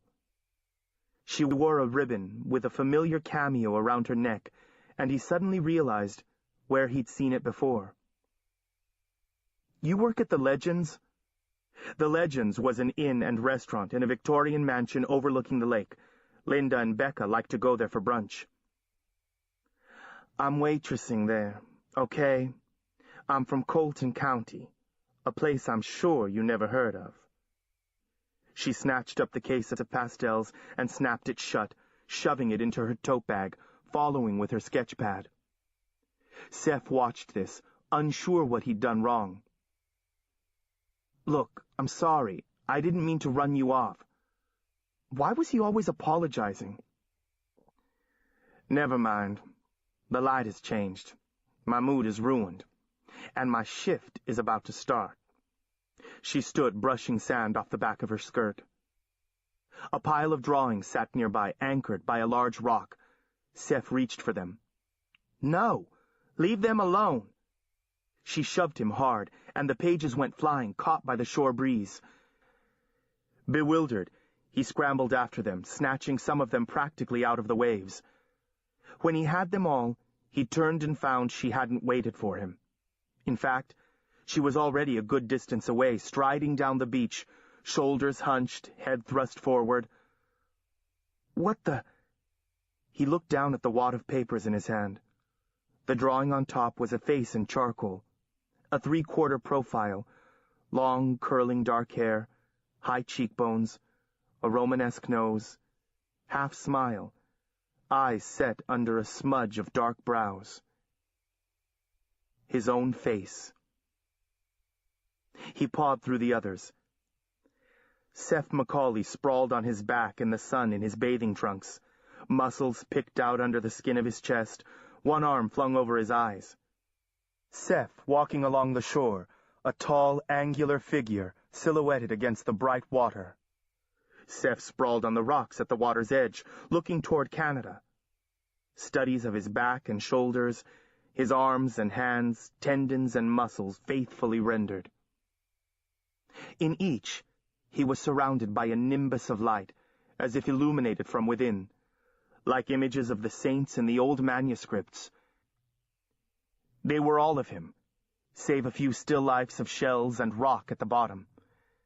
Thoughts surfaced as from a dark pool. Why is she drawing pictures of me? She knows I'm a wizard.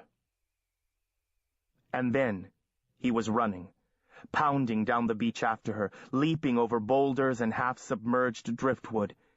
He was perhaps 100 feet away from her when she heard him coming. She didn't look back, but increased her speed until she was running herself.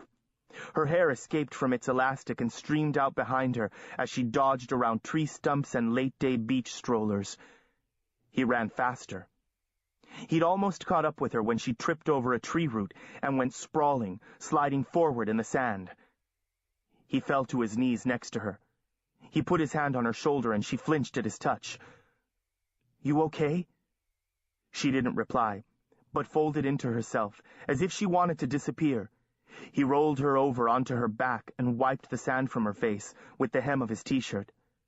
She squinched her eyes shut, like she could pretend he wasn't there. Her white lace blouse was smeared with wet sand, her chest heaving as she fought for breath. Who are you? Really? He demanded. I told you. I'm a waitress. What's your name? Madison Moss. Did Lester send you? Now she opened her eyes and squinted at him. I don't know what you're talking about. How did you know that I'm a wizard?" She said nothing. He dropped his hands onto her collarbone on either side, fingertips pressing lightly against her skin.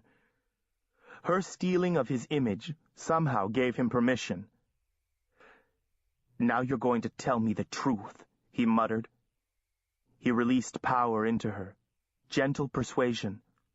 At first it felt good, like a long breath exhaled. A trickle at first, and then a flood. And then he tried to pull away, and couldn't. And more,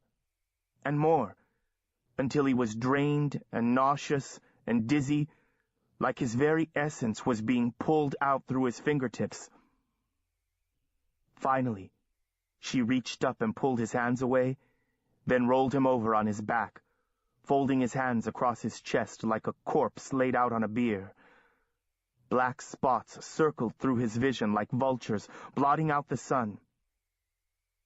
She leaned over him, touched his cheek gently, and kissed him on the forehead. "Goodbye, witch boy," she whispered. She stood, retrieved her bag, slung it over her shoulder, and walked away, not in any hurry this time, as if she knew he couldn't follow. He wasn't sure how long he lay there, unable to move, like a drunk on the sidewalk, or a creature that had washed up in a storm. Finally, he propped up on his elbows. His head swam, and he thought for a moment he might be sick. But it passed. He rolled to his hands and knees. Several of the drawings had been trapped under his body. He folded them carefully and stuffed them into his back pockets, then stood, listing a little, shaking the sand out of his hair. He felt empty. He looked up and down the beach. The sun had passed midday, and the beach was crowded. No sign of Madison Moss. He hauled himself up the wooden stairway from the beach, laboring like an old man. He found Jack, Ellen, Fitch, and Fitch's girlfriend Miriam sitting at the picnic tables under the trees, slurping down frozen custard cones. Miriam was from Cleveland, and her family owned a cottage at Trinity Lakeside. She wore black crushed velvet, kohl eyeliner, and fishnets to the beach. Seph thought it was cool, in an impractical sort of way. "Hey, Seph, want to play tennis later?" Ellen asked when she spotted him. Then she frowned, shading her eyes. "Are you all right?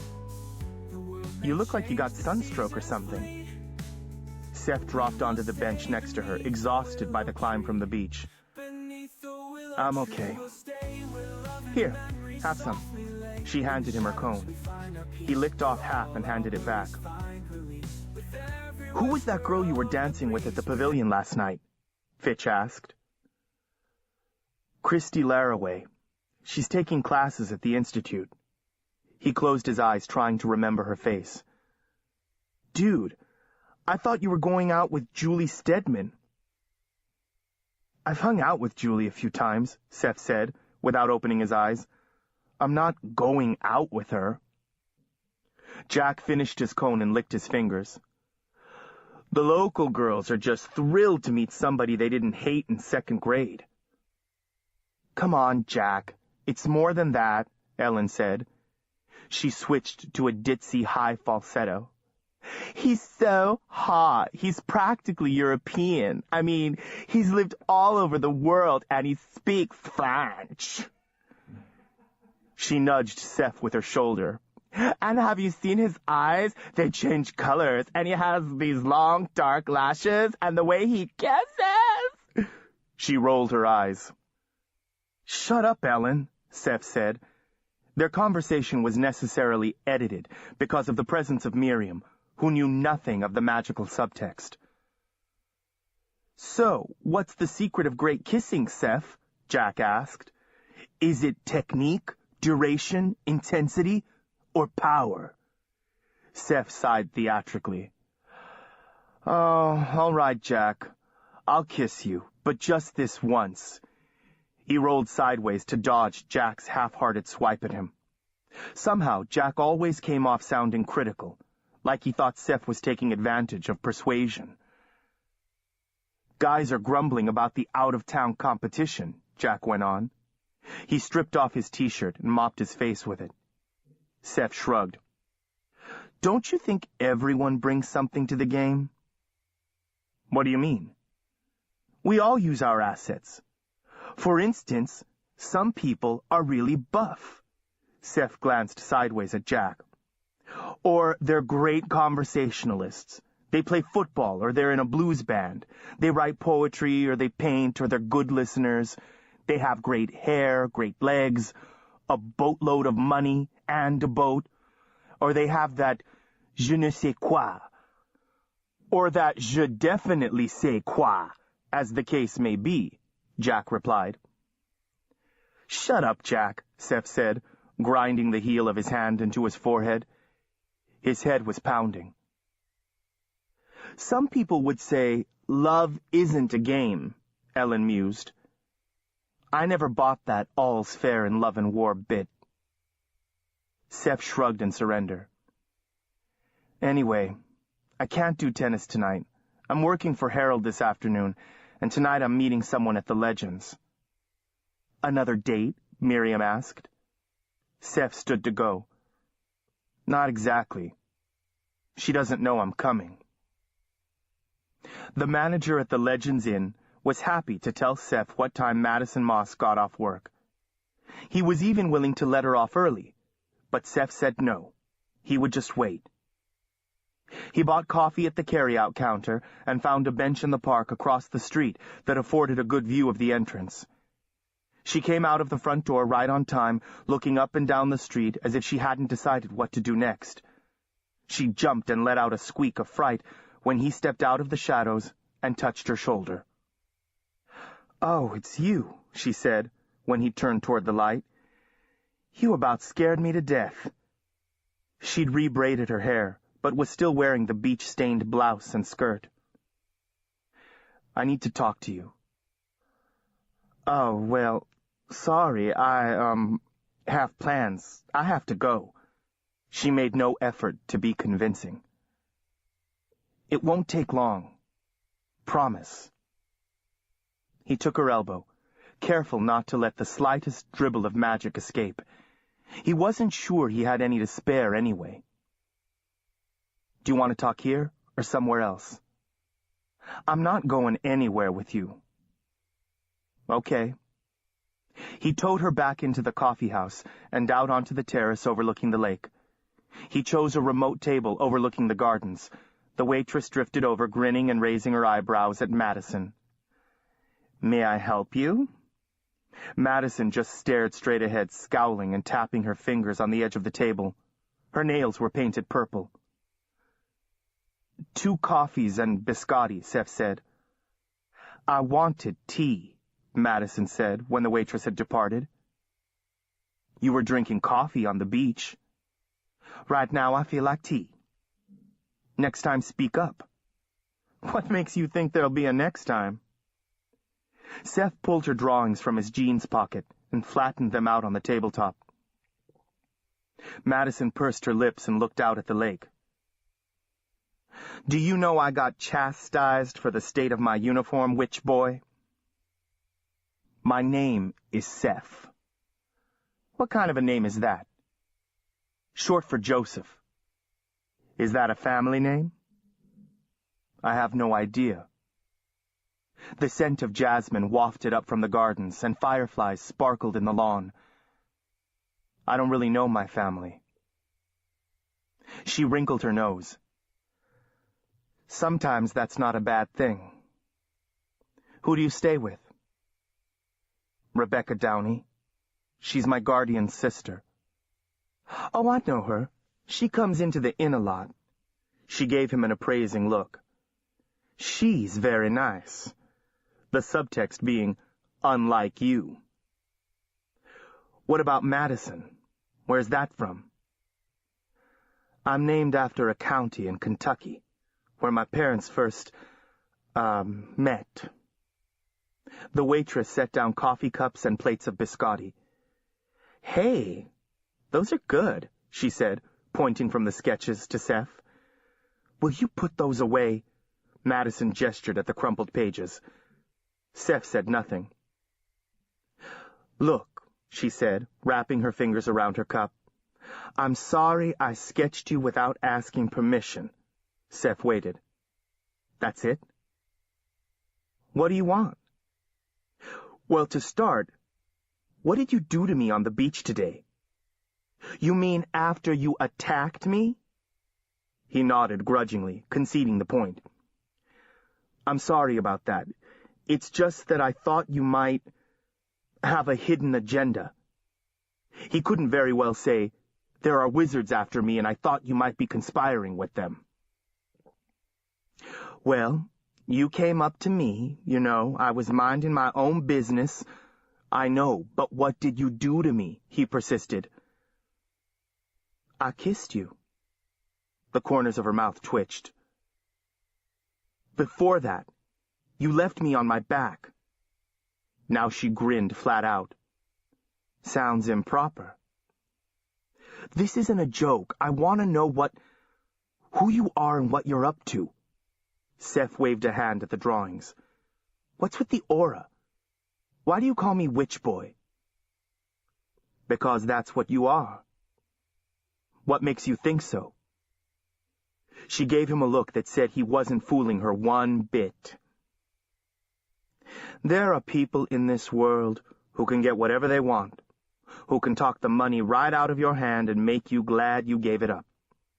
Some have the knowing or the second sight. Where I come from, we call them witches or conjure men. I call them wizards. Why would you think I'm a witch? I never even spoke to you until today." "You didn't have to. I've always been able to spot it. You shine like a house lit up for a party." She reached a hand toward him, stopping an inch from his face, as one might hesitate to touch a hot stove. "What happened on the beach today?" Seph persisted. "I don't really know," she shrugged.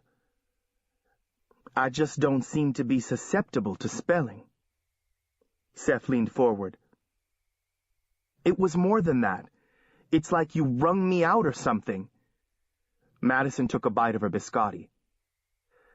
"This is a totally weird conversation.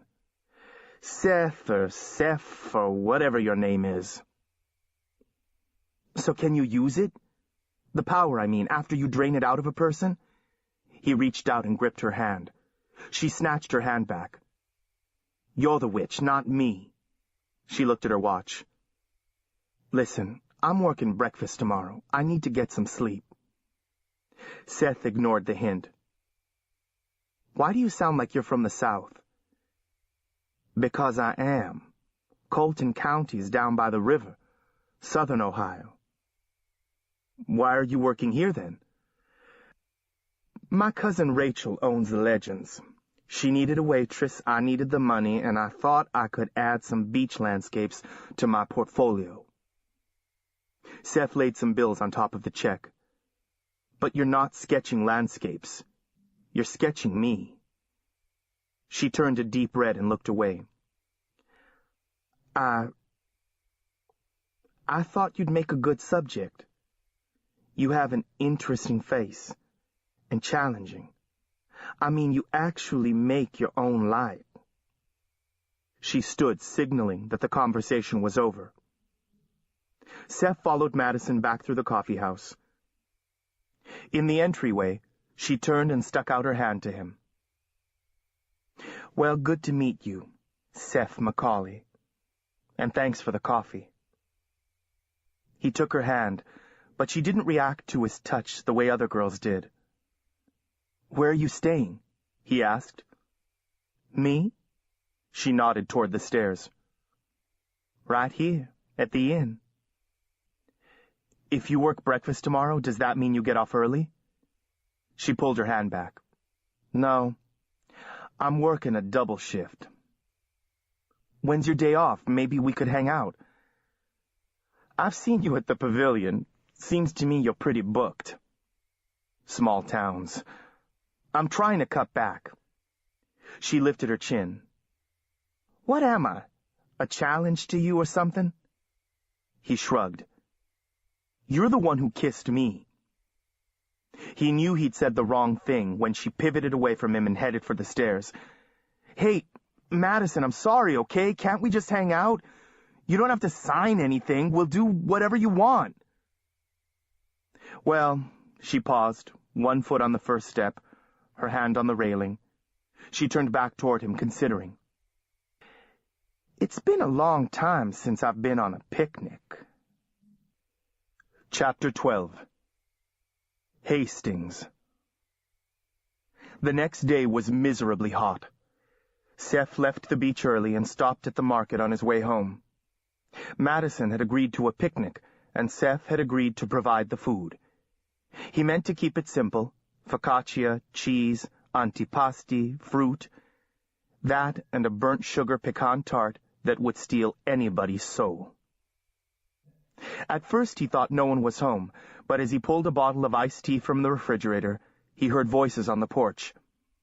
He wandered out, expecting to see Linda and Becca, perhaps. Becca was there, but she was sitting across from a stranger. He was tall and lean, yet muscular, and had strong features, that other side of ugly look that women seem to favor. He had green eyes and dark, unruly hair. He was dressed for the weather in a cotton shirt and khakis, and there was a bottle of beer on the table in front of him. There was something compelling about him, a tightly coiled power that drew the eye. "Oh, hi, Seph. Is Jack with you?" Becca asked, looking over his shoulder. Seph shook his head. "I came back from the beach by myself." He stared at the man, who was looking back at him curiously. Becca noticed.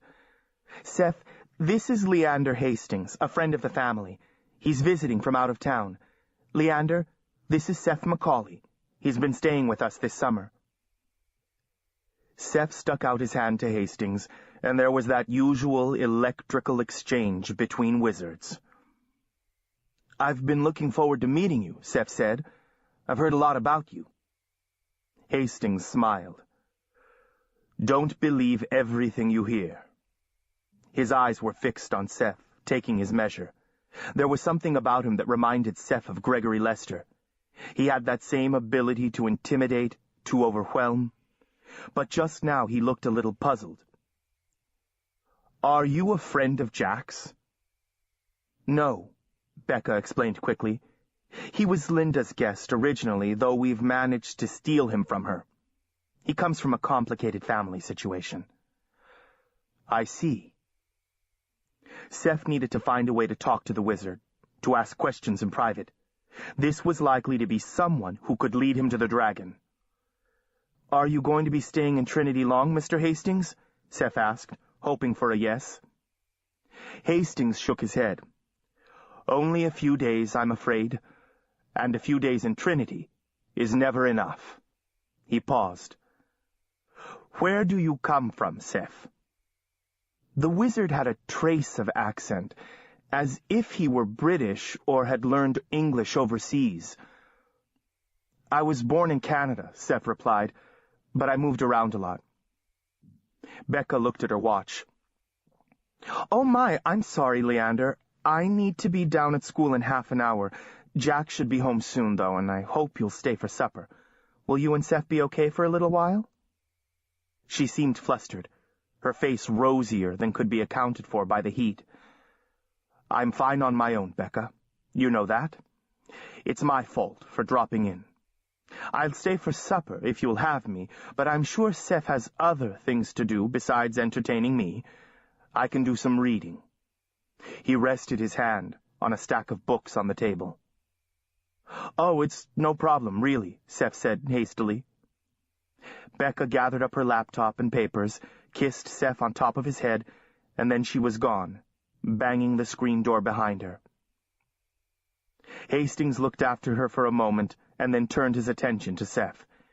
He looked like someone who had forgotten something important and was trying to remember. "So, You came here with Linda? Seph set his tea on the table and settled into the chair across from Hastings. He decided to answer the next 3 questions all at once before they were asked. She's my guardian. I'm told my parents are dead, and I don't know where I'm from. Not really. Hastings looked surprised. Linda never... I know. She never mentioned me, Seph cut in. I only met her a few weeks ago, but she's been... great. So's everyone else here in Trinity. Who were your parents? Hastings asked, leaning back in his chair. An unusual ring on his right hand caught the light as he did so. Seph hesitated, unsure whether to pass along the lie. I never really knew much about them. I was raised by a foster mother. A sorcerer, he added. Perhaps your foster mother would tell you about them if you asked. His meaning was clear. No sorcerer could resist a wizard asking questions. She's gone now, too, he said. There is something deadly about this man, Seph thought. In the world of wizards, it was sometimes difficult to tell the good guys from the bad. Seph decided it was time to ask a few questions before they were interrupted. He leaned forward. Jack told me you taught him how to fight. Hastings nodded. I did. Can you teach me too? Jack is a warrior.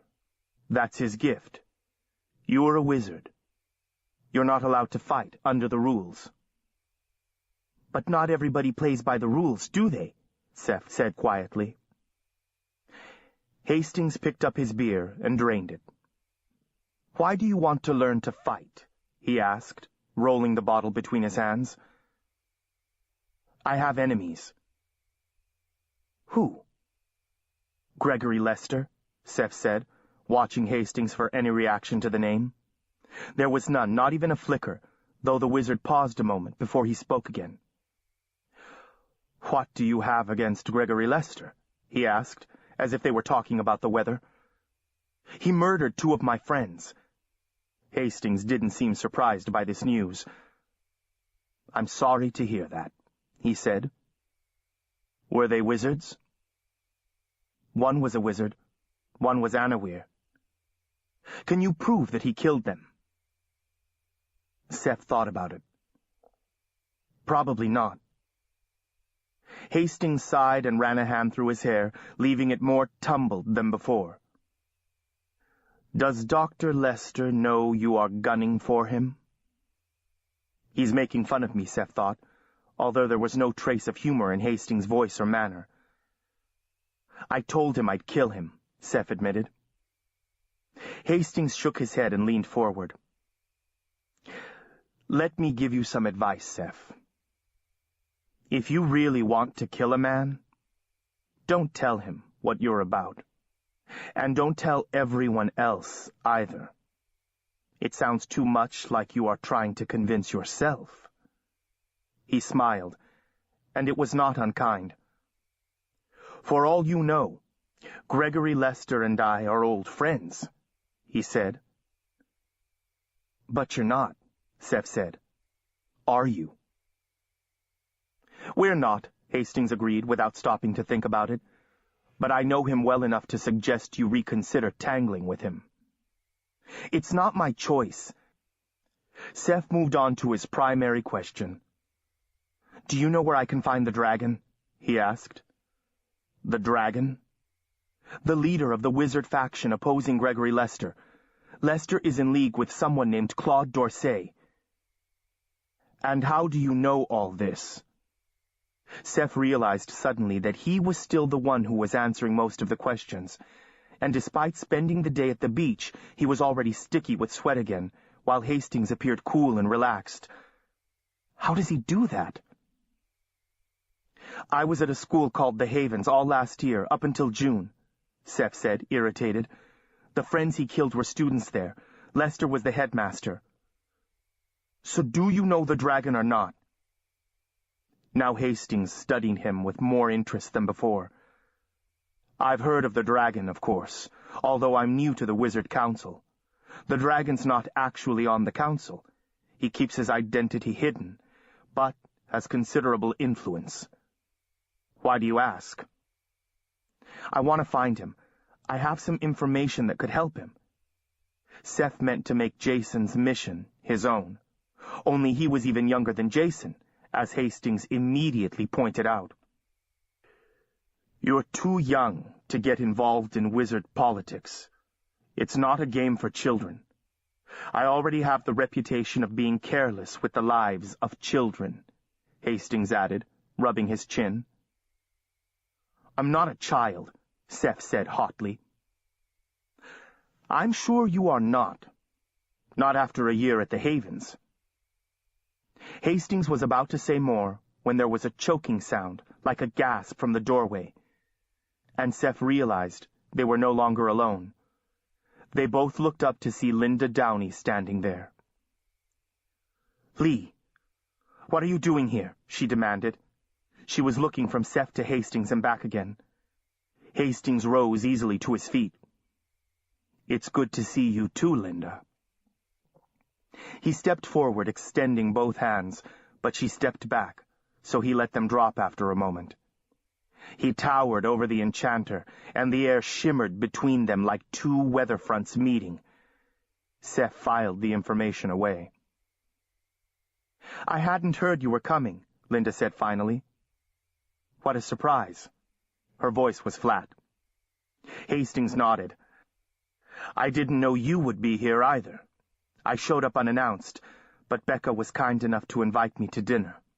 I was just getting to know Seph here. I thought you were at the beach, she said to Seph, in a tone that made him wish he were.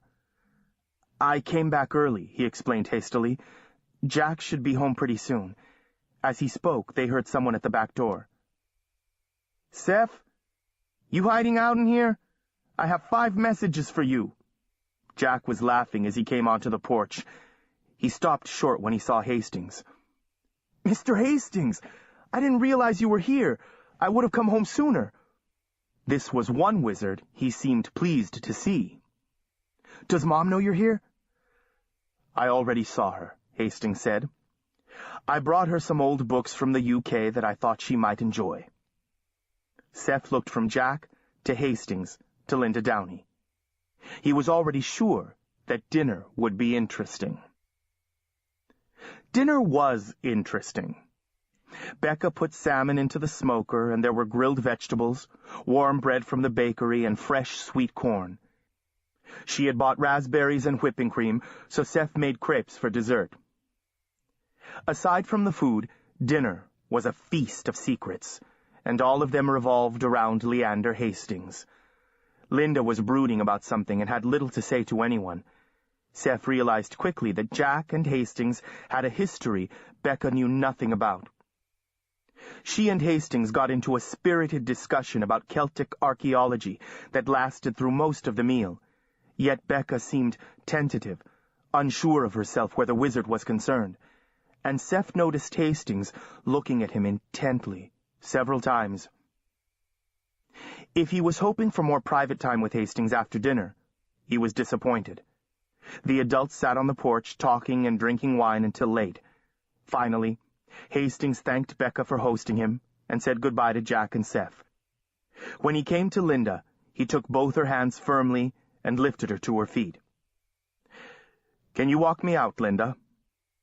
It was more a command than a request. Seph wondered what the wizard was up to. Maybe he was going to tell Linda about Seph's plans to find the dragon. He felt disappointed.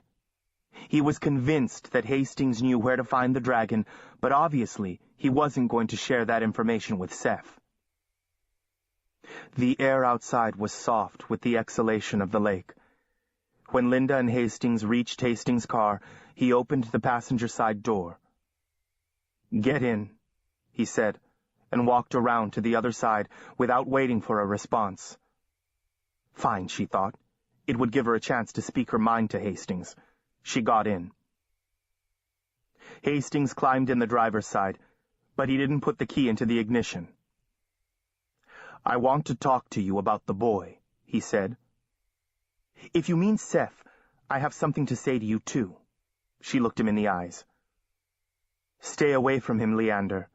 Don't get him involved in any of your schemes, even if he wants to be. He's already been hurt, and I don't want to see him hurt any more." "My schemes?" Hastings raised an eyebrow. Linda glared at him. So he sighed and sat back in his seat, draping his arms across the steering wheel. "How well do you know him?" he asked. "I've known Seph all his life," Linda replied. "Why?" "He says he just met you this summer," Hastings said mildly. "And I'm wondering why I've never heard of him before." Linda hesitated. "Well, maybe our relationship has been a bit one-sided." "So you know him, but you'd never actually spoken to him?" Hastings rubbed his hand along his jaw. "I've been his guardian since he was a baby," Linda said sharply. "Why? What are you getting at?" "If you're his guardian, then how in bloody hell did the boy end up at the Havens?" Linda shifted uncomfortably on the seat. I didn't arrange the placement. I never made the connection. I didn't realize he was in trouble until the end of the school year." Guilt swept over her. Hastings was blunt. "I don't believe in coincidences. I know Gregory Lester, and I know what he does to his students. If Seph McCauley spent a year there, then you have to assume Lester has control of him now." "That's impossible," Linda said flatly. "He was a mess when I found him. It was all I could do to get him out of there. Lester was ready to kill him, and then they tried to keep us from getting to Trinity." "How did you happen to take him out of school?" Hastings asked. He turned away from the light, and she couldn't read his expression in the darkness. "He sent out an email asking for help." Hastings was silent. "Come on, Leander. You don't think this is some kind of trick, do you?" "This might be just where Lester wants him to be. Right in the middle of the sanctuary, right next to you, Nick, Jack, and Ellen. All the people who ruined their tournament last year and engineered the change in the rules." "How would they know he'd end up here? It's like I told you, Seph didn't even know about me until I showed up at school." "What did he tell you about school?" Well, he wouldn't tell me much. But you could tell from the way he looked that...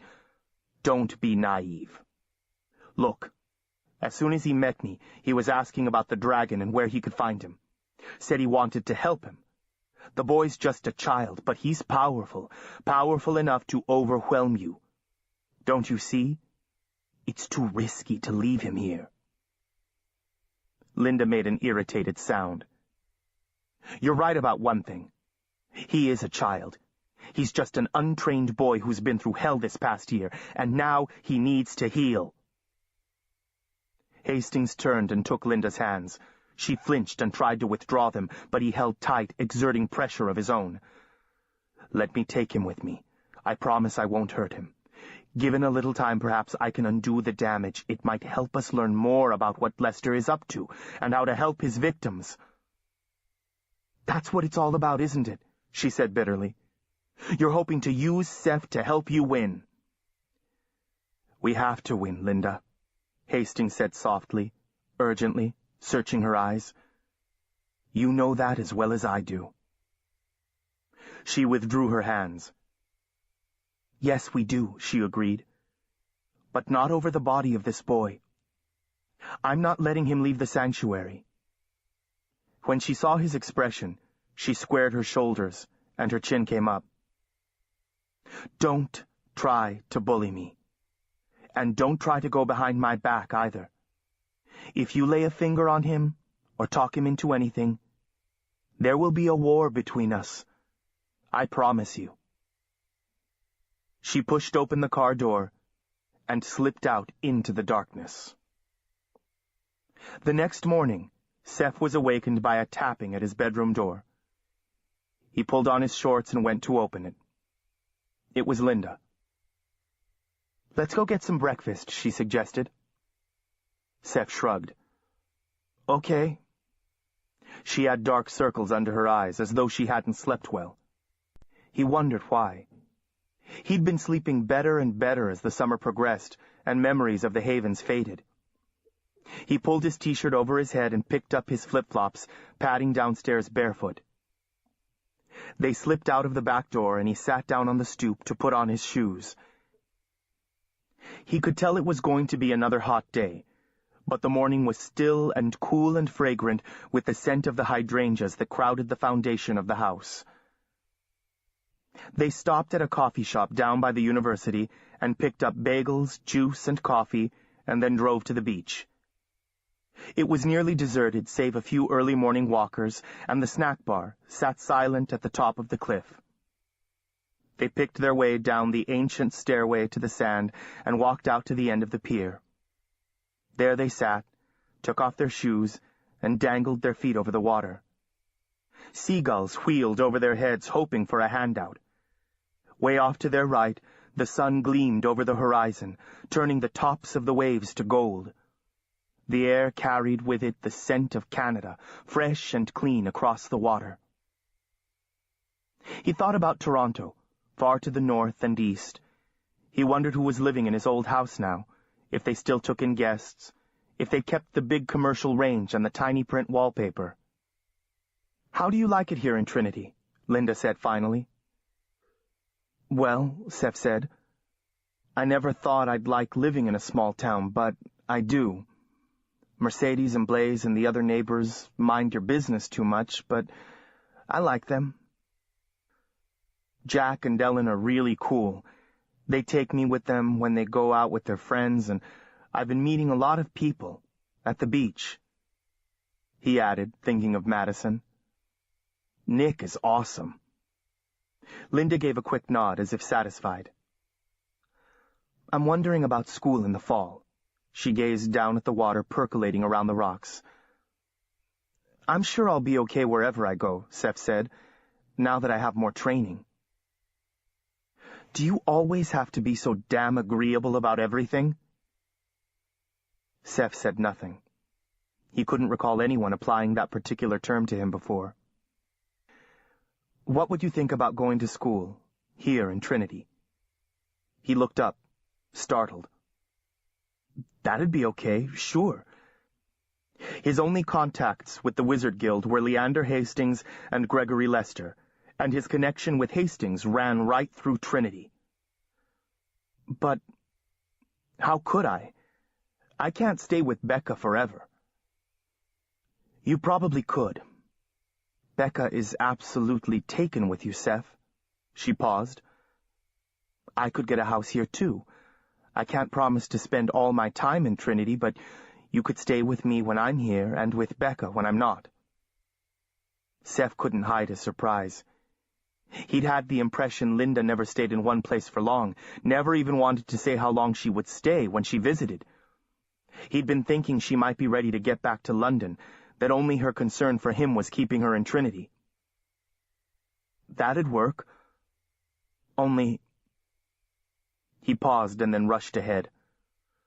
"I'm going to have to leave the sanctuary one of these days. I like it here, but I don't want to be a prisoner. I'm used to big cities, and I haven't been anywhere all summer. Don't you think it's safe now?" "I don't know," she said, looking out at the water, as if she might find answers in the waves. "I'll feel better when the year is over. Maybe you could go to school here this year, and then we'll see." She brushed bagel crumbs off her lap and clasped her hands together. "I've been wondering how you're doing. I mean, if you've been able to come to grips with what happened at school last year. If you'd like to talk about it." He looked straight at Linda and said, "I'm doing the best I can." And that was God's truth. She backed off. "Okay. I'll register you at the high school, and we'll see how it goes." Seph smiled. He had never had the chance to participate in this kind of decision-making before, and he liked it. "Fine with me," he said. And Seph, one more thing. He looked up. Be careful with Leander Hastings. What do you mean? He remembered Linda and Hastings walking out together the night before and wondered what they'd talked about. He and his allies have done a lot to keep people like Gregory Lester in check. He's always focused on the big picture. But sometimes he runs over innocent people on his way. He said he has the reputation of being careless with the lives of children, Seph said. What did he mean? Oh, he told you that? But he didn't explain it, of course. Last year in the tournament, he was Jack's sponsor in the game. Linda sipped at her coffee. Leander talked him into fighting.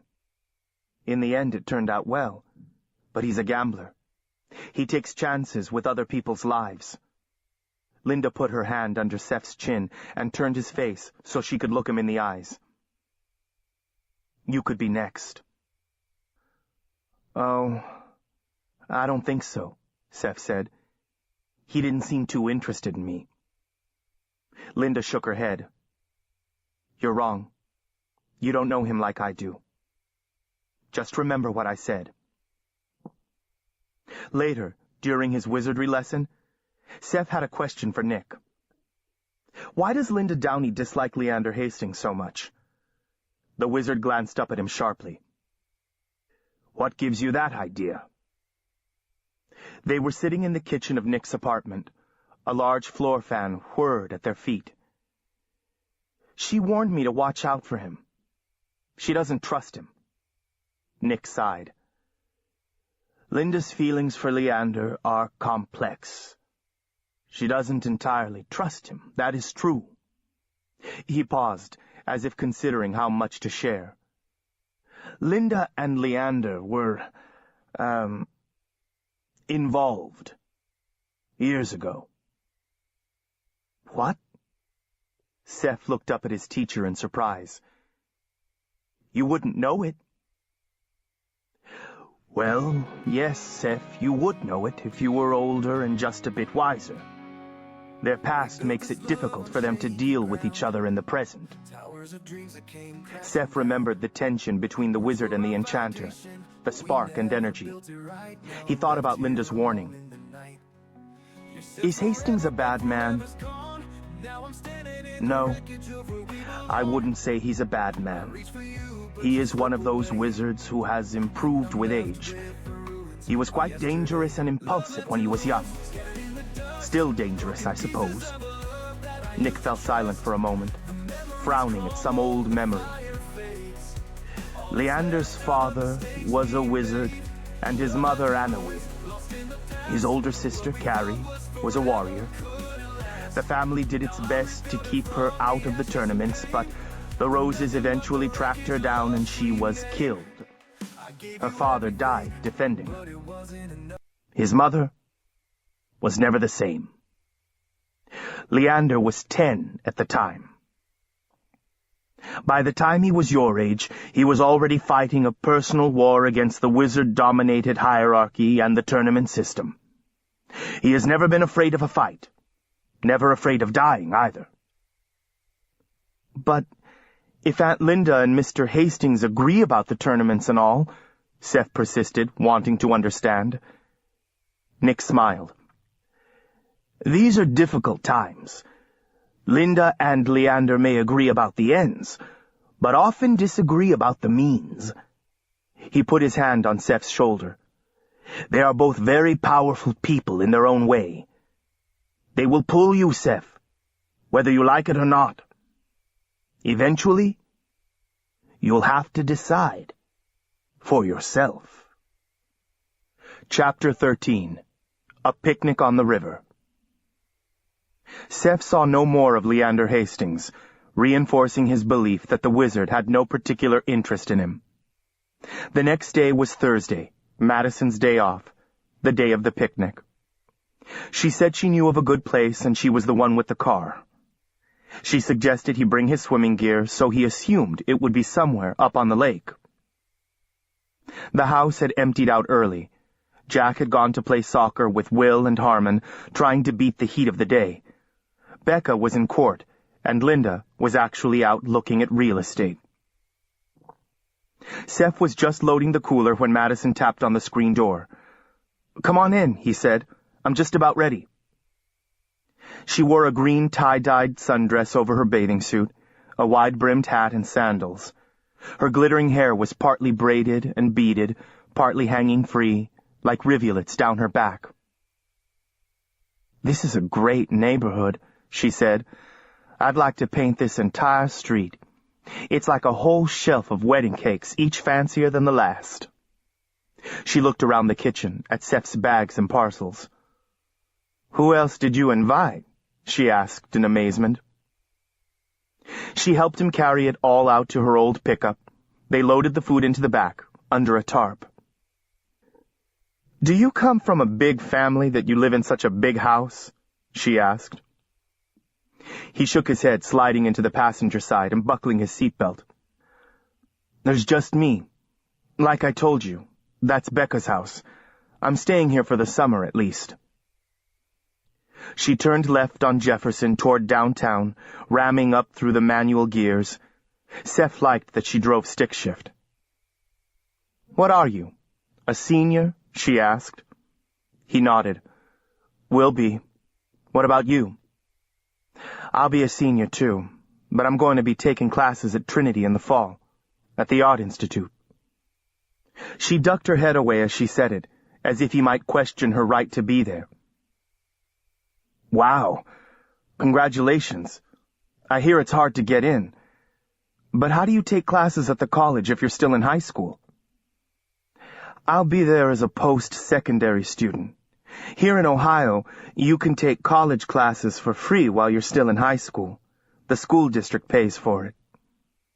Madison's cheeks went pink as she warmed to her subject. "My art teacher at Coal Grove High School set it up. She said I'd really improve with the right teacher, and I can get college credit without having to pay for it. I'm going to be living with my cousin and working at the inn, so—" She shrugged self-consciously, and Seph realized she must be nervous about fitting in as a high school student at an elite private school like Trinity College. "Becca teaches English Lit at Trinity. I've sat in on a few of her lectures. The students seem really laid back. I bet you'll like it there." After his years of attending prep schools, Seph had been surprised at the way the students dressed at Trinity. Flannel shirts and sweatshirts and jeans in cool weather, t-shirts and shorts in the summer. He was so engaged in the conversation with Madison that he didn't realize they were heading south instead of north until they reached the highway interchange. As they accelerated onto the highway, Seph sat up straighter, looking out the window, fighting off a sense of foreboding. "I didn't realize we were going out of town," he said. Madison nodded. "Uh-huh. There's this really cool nature preserve on the Vermilion River, in Huron County. It's not far." She was looking at him a little strangely. "Oh. It's all right," he told himself. "No need to make a scene."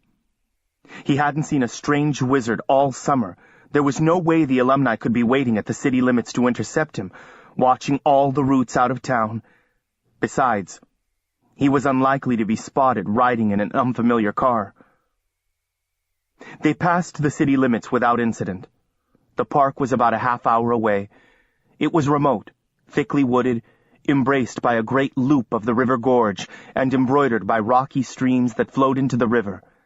The parking lot was empty. "How'd you find this place?" Seph asked, hoisting the cooler onto his shoulder. "I've been here fishing a couple of times," she grinned. "Fishing's an excuse to sit by the water and do nothing. Perfect." They hiked upstream a short distance to a little meadow, shaded by tall trees and bordered by little umbrella plants that Madison called May apples. They spread a quilt and Seph laid out the food. It was a hot day, but it was cool under the trees along the water. "This is fine," Seph told himself when he'd finally eaten enough. He looked over at Madison and smiled. More than fine. Madison took off her hat and set it aside, groped in her tote and pulled out her sketchbook and charcoals. "You ruined my other drawings, so you have to sit again." Seph scooted closer to her. "I already cooked for you. You mean I have to sit for you, too?" He cupped her chin in his hands, pulled her toward him, and kissed her. She tasted of brown sugar and butter, and her hair smelled of citrus and lavender. Sunlight rippled over the quilt while the trees moved overhead, as if they were underwater. "Madison," he whispered. "My friends call me Maddie." She extricated herself from his embrace. Pulling her sketchbook onto her lap, she pointed with her chin to the riverbank. "You, sit over there." Grumbling under his breath, Seph rose and took his place among the rocks at the river's edge while Madison issued orders. "Half turn. Tilt your head to the left. Right leg straight. Stop scowling." Seph thought she'd done fine in the past, sketching him without his cooperation. He posed for an hour in the dappled shade with the vermilion river sluicing about his feet before she relented and suggested they go wading in the river. They loaded the picnic gear back in the truck, then walked about 1.5 miles downstream to the gorge. Seph stripped off his shirt and Madison her sundress, and they left them high on the riverbank. The water was cold, but refreshing in the afternoon heat. It was very clear, unlike the cove at the Havens. Seph turned over rocks, disturbing salamanders and crayfish, catching them in his cupped hands. He hadn't realized there were tiny lobsters in Ohio. Then the two of them sat in the shallows, letting the river roll over them. "Do you have brothers and sisters?" Seph asked. "I have a little brother, John Robert, and a younger sister, Grace."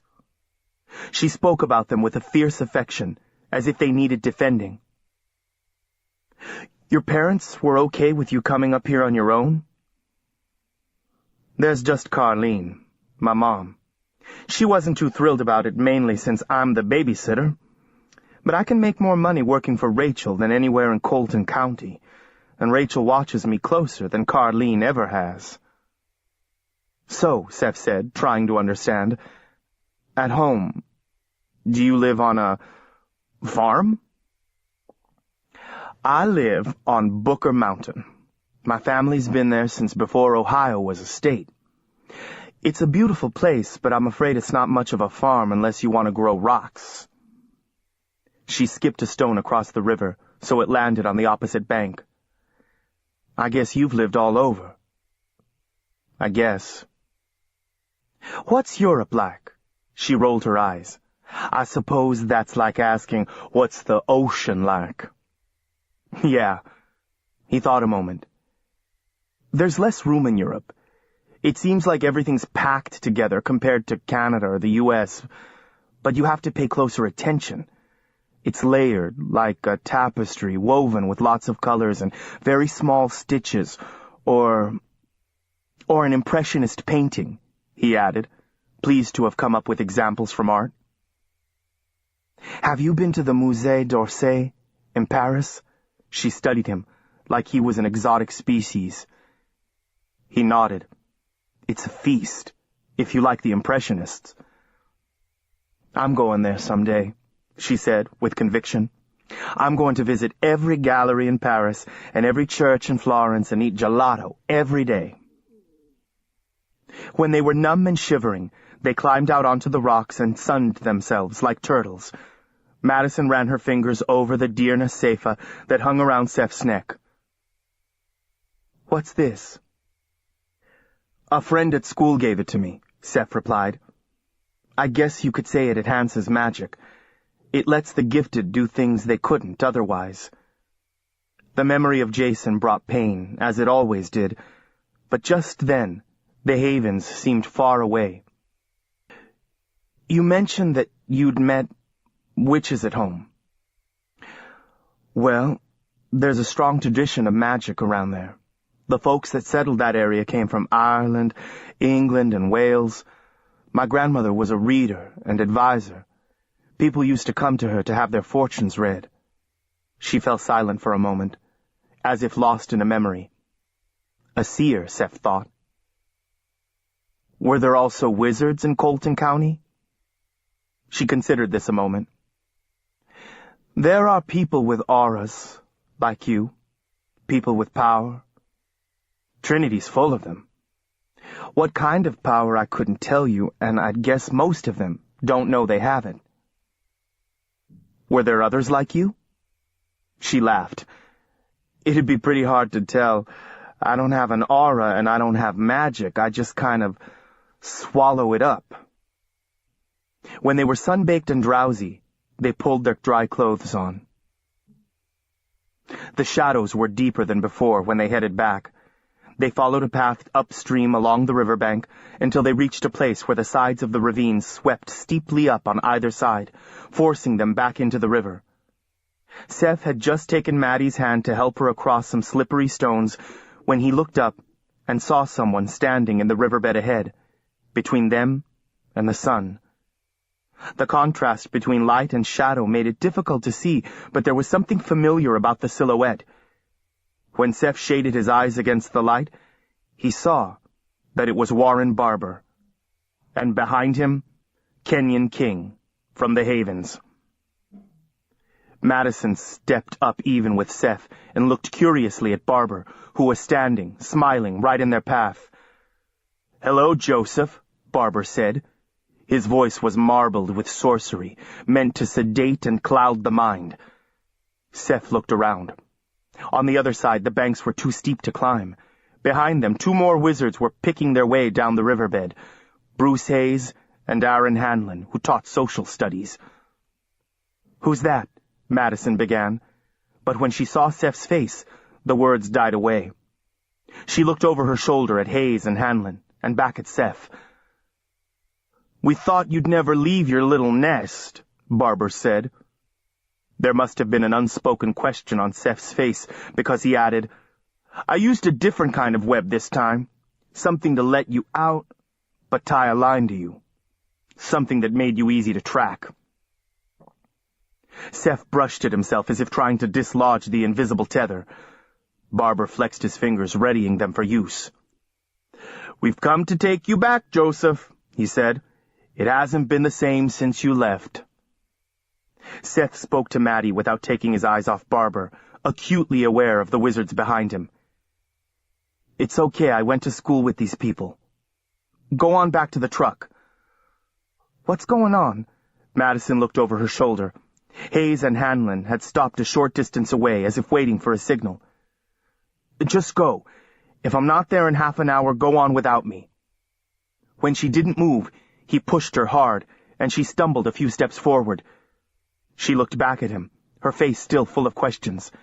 Then she turned and walked away from him up the riverbed, her fists clenched at her sides. But as she tried to slip past Barber and King, King reached out a long arm and caught her by the hair, pulling her to him and wrapping one arm around her. She struggled for a moment, all knees and elbows, then stood still, eyes wide with surprise and fright. "Let her go," Seph said, trying to keep his voice calm and even. "She's not involved in this." Barber smiled. "But you're involved with her, right? You wouldn't run off and leave her with the likes of us, would you? Just cooperate, and maybe we'll let her go." Seph knew that his primary advantage was surprise and the overconfidence of the alumni. If not for that, he would have been immobilized already. If he didn't do something soon, he wouldn't get the chance. But Madison took that issue out of his hands. She twisted like an eel and kneed King in the groin. He screeched and doubled over. He must have released power into her, because after a few seconds, he went down like he'd been clubbed in the head. Seph pointed at Barber and cast an immobilization charm. He spun around and launched charms at the other 2 wizards, but they were already throwing up shields and muttering counters. Barber stood frozen, an incredulous look on his face. "Go! Now!" Seph shouted to Madison, who had extricated herself from King's grip. "Get out of here!" "But I can help you!" "I don't want your help," Seph said, keeping his eyes on the 3 wizards. He didn't want anything from the Havens to contaminate Maddie Moss, Didn't want Warren bloody Barber asking questions about her. Didn't want her to get hurt. She turned and splashed up the riverbed in the direction of the parking lot, leaping over obstacles like a deer. She'd lost her hat, and it floated down the river toward them, spinning in the current. Then Hayes disabled the immobilization charm Seph had used on Warren Barber. That was the problem. Unless Seph could take down all three at once, they would help each other. "What's this?"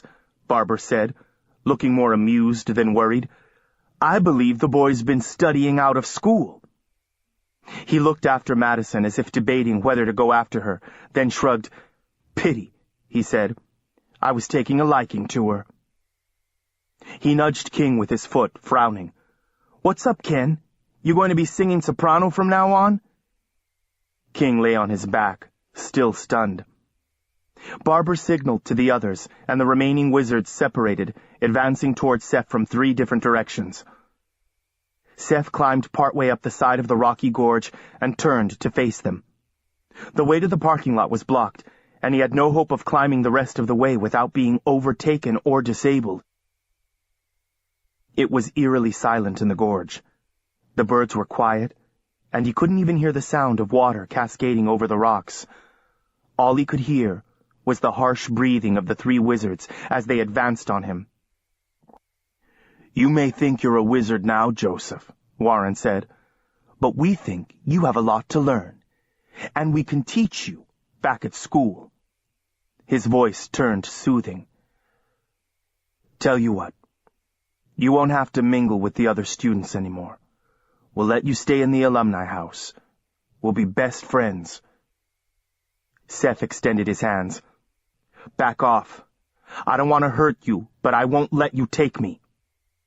"Please don't hurt us, Joseph," Barber mocked. As he spoke, he gestured, and a lattice of shadows slid over Seph. He looked up to see the net descending on him and threw up his hands, speaking the counter-charm. He had been spending considerable time on weirweb counters. The net dissolved into gleaming shards of silver that fell harmlessly about his shoulders. Then he swept his arm out in a broad arc, sending a wall of blue flame roaring downhill. The alumni threw themselves on their faces in the river as the flames raked over them. Seph teased earth out of the side of the hill, releasing a landslide of boulders, then drove a flash flood of water down the gorge. He was desperately flinging charms he'd never tried before. Some worked, and some didn't. He had to keep the alumni busy. If he took even one hit, he was done. His only advantage was that Lester wanted him alive. He was under no such restriction, although he really had no desire to harm them. They were victims as much as he was. Except for Warren Barber. Seph was beginning to think Barber was bad to the bone. "Should have killed you when I had the chance," he thought. Seph inched up the riverbed toward the parking lot, fighting the alumni for every foot of ground. He sensed, rather than heard, the subdune charm Barber cast, and threw back the counter-charm. Warren spun out more spider cords from his hands, looping iridescent cords that threatened to ensnare Seph, but they dissolved under the same counter he'd used on the web. They pressed against the barricades he put up, seeking weaknesses, and toppled small trees on the slope above, sending branches crashing down around him. They sent clouds of vapors towards him, and birds tumbled out of the sky, stupefied. He was already getting tired. He wondered how long it would take them to devise something he'd never heard of, or to simply overwhelm him. The wizards were soaked, plastered with mud and bleeding. They'd obviously expected an easy catch. "Does Dr. Lester mind if he's damaged or broken?" Hanlon gasped. "I think we might have to damage him. I think it might be unavoidable." As if to reinforce his words, Barber swung his fist, sweeping stones from the riverbed into a deadly cloud that flew at Seph. Seph fashioned a shield and managed to deflect most of them. But a fist-sized stone struck him above the right eyebrow, stunning him momentarily, almost knocking him from his feet. He staggered backward, but managed to stay upright. Barber said something to the other two, and the three came forward, pointing at him and firing charms, one after another. Seph struggled to keep up, knowing that if he lost focus for a moment, it would be over. He fingered the Dirna Seifa and thought about disappearing, but it would do no good if he couldn't keep up with the spellcasting. He might end up immobile and unnoticeable, lost in the Vermilion River Gorge forever. Suddenly, he saw movement just beyond the alumni in the ravine, a flash of light off metal, and a familiar figure moving fast. The three wizards were so focused on their intended victim that they didn't realize their peril until it was too late. Ellen Stevenson swung her blazing sword in a powerful two-handed sweep that sliced through Aaron Hanlon's ribcage all the way to the spine, nearly cutting him in half. Hanlon screamed and toppled face down in the river. He lay still, his blood clouding the water. She swung again, metal singing, slicing through Warren Barber's shoulder. A little different angle, and she'd have taken his arm off. He spun away, cursing, clutching at the wound with one hand. Seph scrambled down the slope to join her, feet sliding in the loose shale. Ellen was breathing hard, but she was grinning, triumphant. Now, it was suddenly 2 against 2, and one wounded on the other side. "You okay, Seph?" She kept her sword up, her eyes on the 2 wizards. "Ellen, I am so glad to see you," Seph said. He was appreciating the benefits of having a warrior on his side. Seph sent a volley of immobilization charms raining down on the 2 remaining wizards. Ellen spiraled flames toward them, spinning off the tip of her sword and advancing on them with grim determination. Warren Barber staggered backward, feeling the effects of his wound. Now the alumni were the ones on the defensive. Seph knew they'd better make the most of their temporary advantage. There might be more alumni waiting in the wings. "Ellen," he moved in close so he could speak quietly, "I'm going to make you invisible." He lifted the Dirna Seifa from around his neck and hung it around hers. Then he gripped her arm and spoke the unnoticeable charm. "Don't let me lose hold of you. Now, let's move," he hissed, pulling her down off the slope and across the water to the other side. The 2 remaining wizards swiveled about, splattering flames at random, muttering curses, scanning the sides of the canyon and the underbrush at the river edge. Frustrated, they closed in on the spot where Seph was last seen, raking it with wizard fire. Smoke filled the gorge as grass and brush began to smolder. Barber sent another hail of stones swirling down the gorge, and Ellen hissed in pain as several hit home. "Macaulay!" Barber shouted, his face purple with rage. "We know where you live. We've been on frickin' Jefferson Street. We'll find Linda Downey and her sister Rebecca. We'll find your girl. We'll find your warrior friend, and in the end, we'll find you." The alumni charged down the river at a dead run, convinced their quarry was getting away. Seph and Ellen splashed up the river in the opposite direction, toward the parking lot. They scrambled desperately through the gorge, slashed by briars and branches, water and mud sucking at Seph's flip-flops. Ellen's sword catching in the underbrush. He could hear no sounds of pursuit behind them, only their labored breathing and the racket they made as they forced their way through the trees. They burst through the last of the brush into the parking lot. Madison was standing by the car, frantically punching numbers into a cell phone, when Seph and Ellen materialized out of the air, Ellen carrying her bloody sword. Madison looked up and saw them. "You found him!" She shoved her cell phone into her purse. "Thank God! Are you okay?" She gripped Seph's elbows, peering anxiously into his face, touching his forehead where the rock had hit him. Then she looked over his shoulder at Ellen and said fiercely, "I hope you chopped them into little bits." "Do you two know each other?" Seph asked, looking from Madison to Ellen. Ellen was in a ready stance, facing the trailhead, watching for signs of pursuit. "Let's get out of here. We can chit-chat later." There were 2 more cars parked in the lot than when Seph and Madison had arrived. One was the old Jeep that Will and Ellen shared. The other was unfamiliar, a black minivan with a rent-a-car sticker. It must belong to the alumni, Seph thought. At least he hoped so, because he melted all 4 tires. Seph rode with Madison in the pickup. Ellen followed behind in the Jeep. Madison seemed accustomed to negotiating country roads. She drove fast, scarcely slowing for the curves and corners. What a disaster.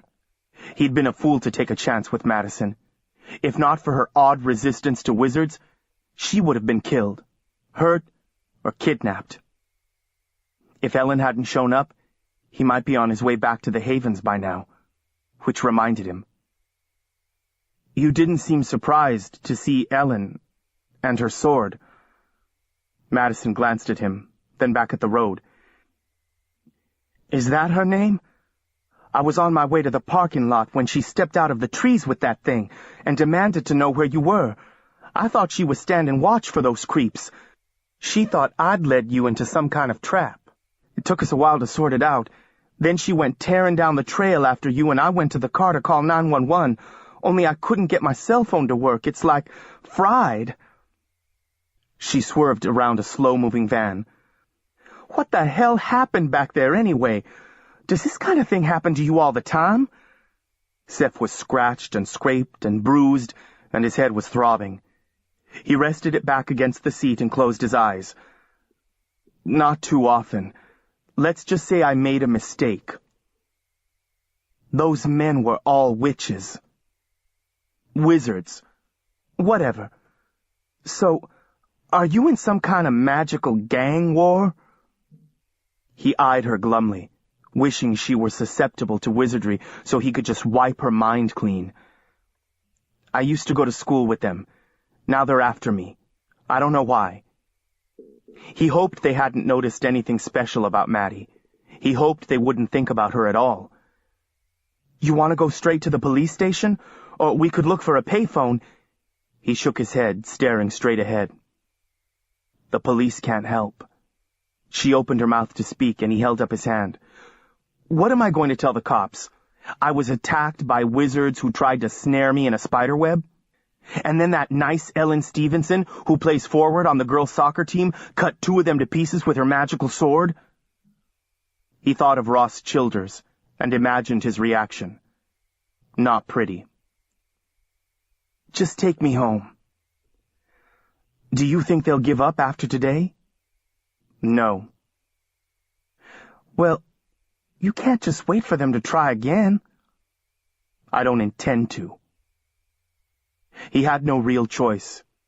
He'd known that all along. He could remain a prisoner in the sanctuary, waiting for Lester to target someone he cared about, or he could act. She put her hand on his arm. I'm worried about you.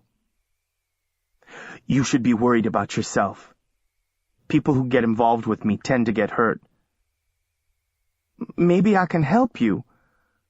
He couldn't believe it. They'd only just met, and they'd just had the date from hell, and she was still on his side. It's not up to you. By now, they'd passed the city limits, the classy stone gateway for Trinity College, and the sign that said, Trinity High School Division III State Soccer Champions. Seph wondered if the soft barrier worked both ways, if the alumni knew he'd returned to the sanctuary. Maybe they could track his movements all the time. The back of his neck prickled. Madison swerved into Seph's driveway. Ellen pulled up behind them, but made no move to get out, giving them a moment of privacy. Madison helped unload the picnic gear onto the sidewalk.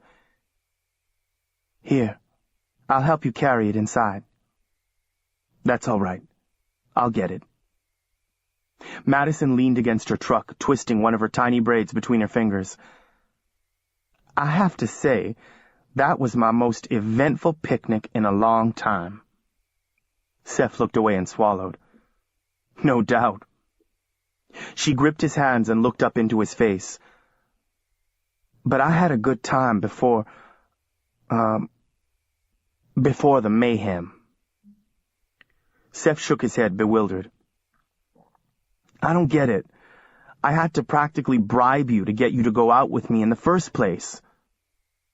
Who says we're going out? She pulled back her hair, and the beads clattered softly together. For one thing, my drawing's not done. I need you to sit some more. She touched his face gently, as if mapping the bone structure underneath. Plus, I think we could maybe be friends. You're not nearly as arrogant as I thought you were at first, she grinned. You better call me Witch Boy, or I'll come find you, now that I know where you live. She climbed up into the seat. Seph stood watching until the pickup disappeared around the corner at the end of the street. Ellen vaulted over the side of the Jeep. Need some help? She shouldered one of the coolers and stuffed the quilt under her arm. They managed to carry everything into the kitchen in one trip. No one was around, but based on the debris left behind, Jack and his friends had passed through. Ellen drained 2 bottles of water while Seph put the food away. Ellen was a mess. She was muddy and her clothes were torn. She had a nasty cut over one eye, and her cheekbone was turning purple from the rockfall. She also looked positively elated. Seph was beginning to realize that Ellen liked nothing better than a good fight, well concluded. He brought the first aid kit from the downstairs bathroom, and they sat at the table, methodically treating each other's wounds. You were really good today, Ellen said, lifting the Dirna Sepha from around her neck and handing it to Seph. I couldn't keep track of all the charms flying around. Those guys definitely got the worst of it. Too bad we had to split, because I think we could have taken them. Yeah. Seph swept back Ellen's chin-length brown hair and dabbed at her bloody ear. Not that I'm not grateful, but why were you at the park? Seph asked. I was, out hiking. I don't believe you. Ellen opened the freezer, scooped up a handful of ice, dropped it into a plastic bag, and handed it to Seph. Put that on your head, she suggested. He pressed it against the knot on his forehead. So? Ellen licked her finger and rubbed at a splatter of blood on her arm. It was my day to watch you, okay? What? We trade off, Jack and Nick and Linda and me. Today Jack was playing soccer, Linda was out buying a house, Nick had just been on duty 2 days in a row, and... Her voice trailed off. You're saying you've been following me around all summer? Ellen cleared her throat. Linda was afraid something like this would happen, or they'd find a way to scare you enough to make you bolt, so... She shrugged her shoulders. I don't believe this. Believe me, it hasn't been the most exciting duty up until today. Seph goes to church. Seph goes to the symphony. Seph gets hit on by girls at the beach. Ellen nibbled at a broken nail. This afternoon I felt like some kind of chaperone following you and your girlfriend around, so I dropped way back. Guess I shouldn't have. Maybe they could have seen you if you'd been closer. Maybe. Look, I'm sorry about your, date. You saved my life. Thank you. Seph was glad that it was Ellen and not Jack. You've always treated me like I'm not, the enemy. Ellen finished tweezing bits of gravel from her skinned knees and picked up the washcloth. We have a lot in common, she said, bending her head over her work. I never knew my parents either. I was raised for the tournaments by wizards of the Red Rose. Did they have some kind of warrior school? He asked. She snorted. There aren't enough of us left to fill a school. I had a warrior master, a wizard who specializes in training warriors, what you might call the coach from hell. We were constantly on the move, being hunted by the White Rose, so I've always been the stranger, new kid at school, kinda like you. She shook back her shining helmet of hair, as likely to seek sympathy as any leopard. So how'd you meet Jack? The Red Rose wizards learned that the White Rose had a warrior hidden away in Trinity, so I came here to kill him. She said this matter-of-factly. Only I didn't know who to kill, and he didn't know who I was. He sat behind me in homeroom, of all things. He was, you know. I saw him, and I went, whoa. I guess I had this major crush. I'd never gone out with anyone, really. He'd just broken up with that Alicia Middleton. Her inflection gave the name another meaning. I'm not, good with people. And he was like Mr. Popular, but we kind of clicked, and one thing led to another. The color had come up into Ellen's cheeks. When did you figure it out? Jack gave himself away in a street fight before we left Trinity.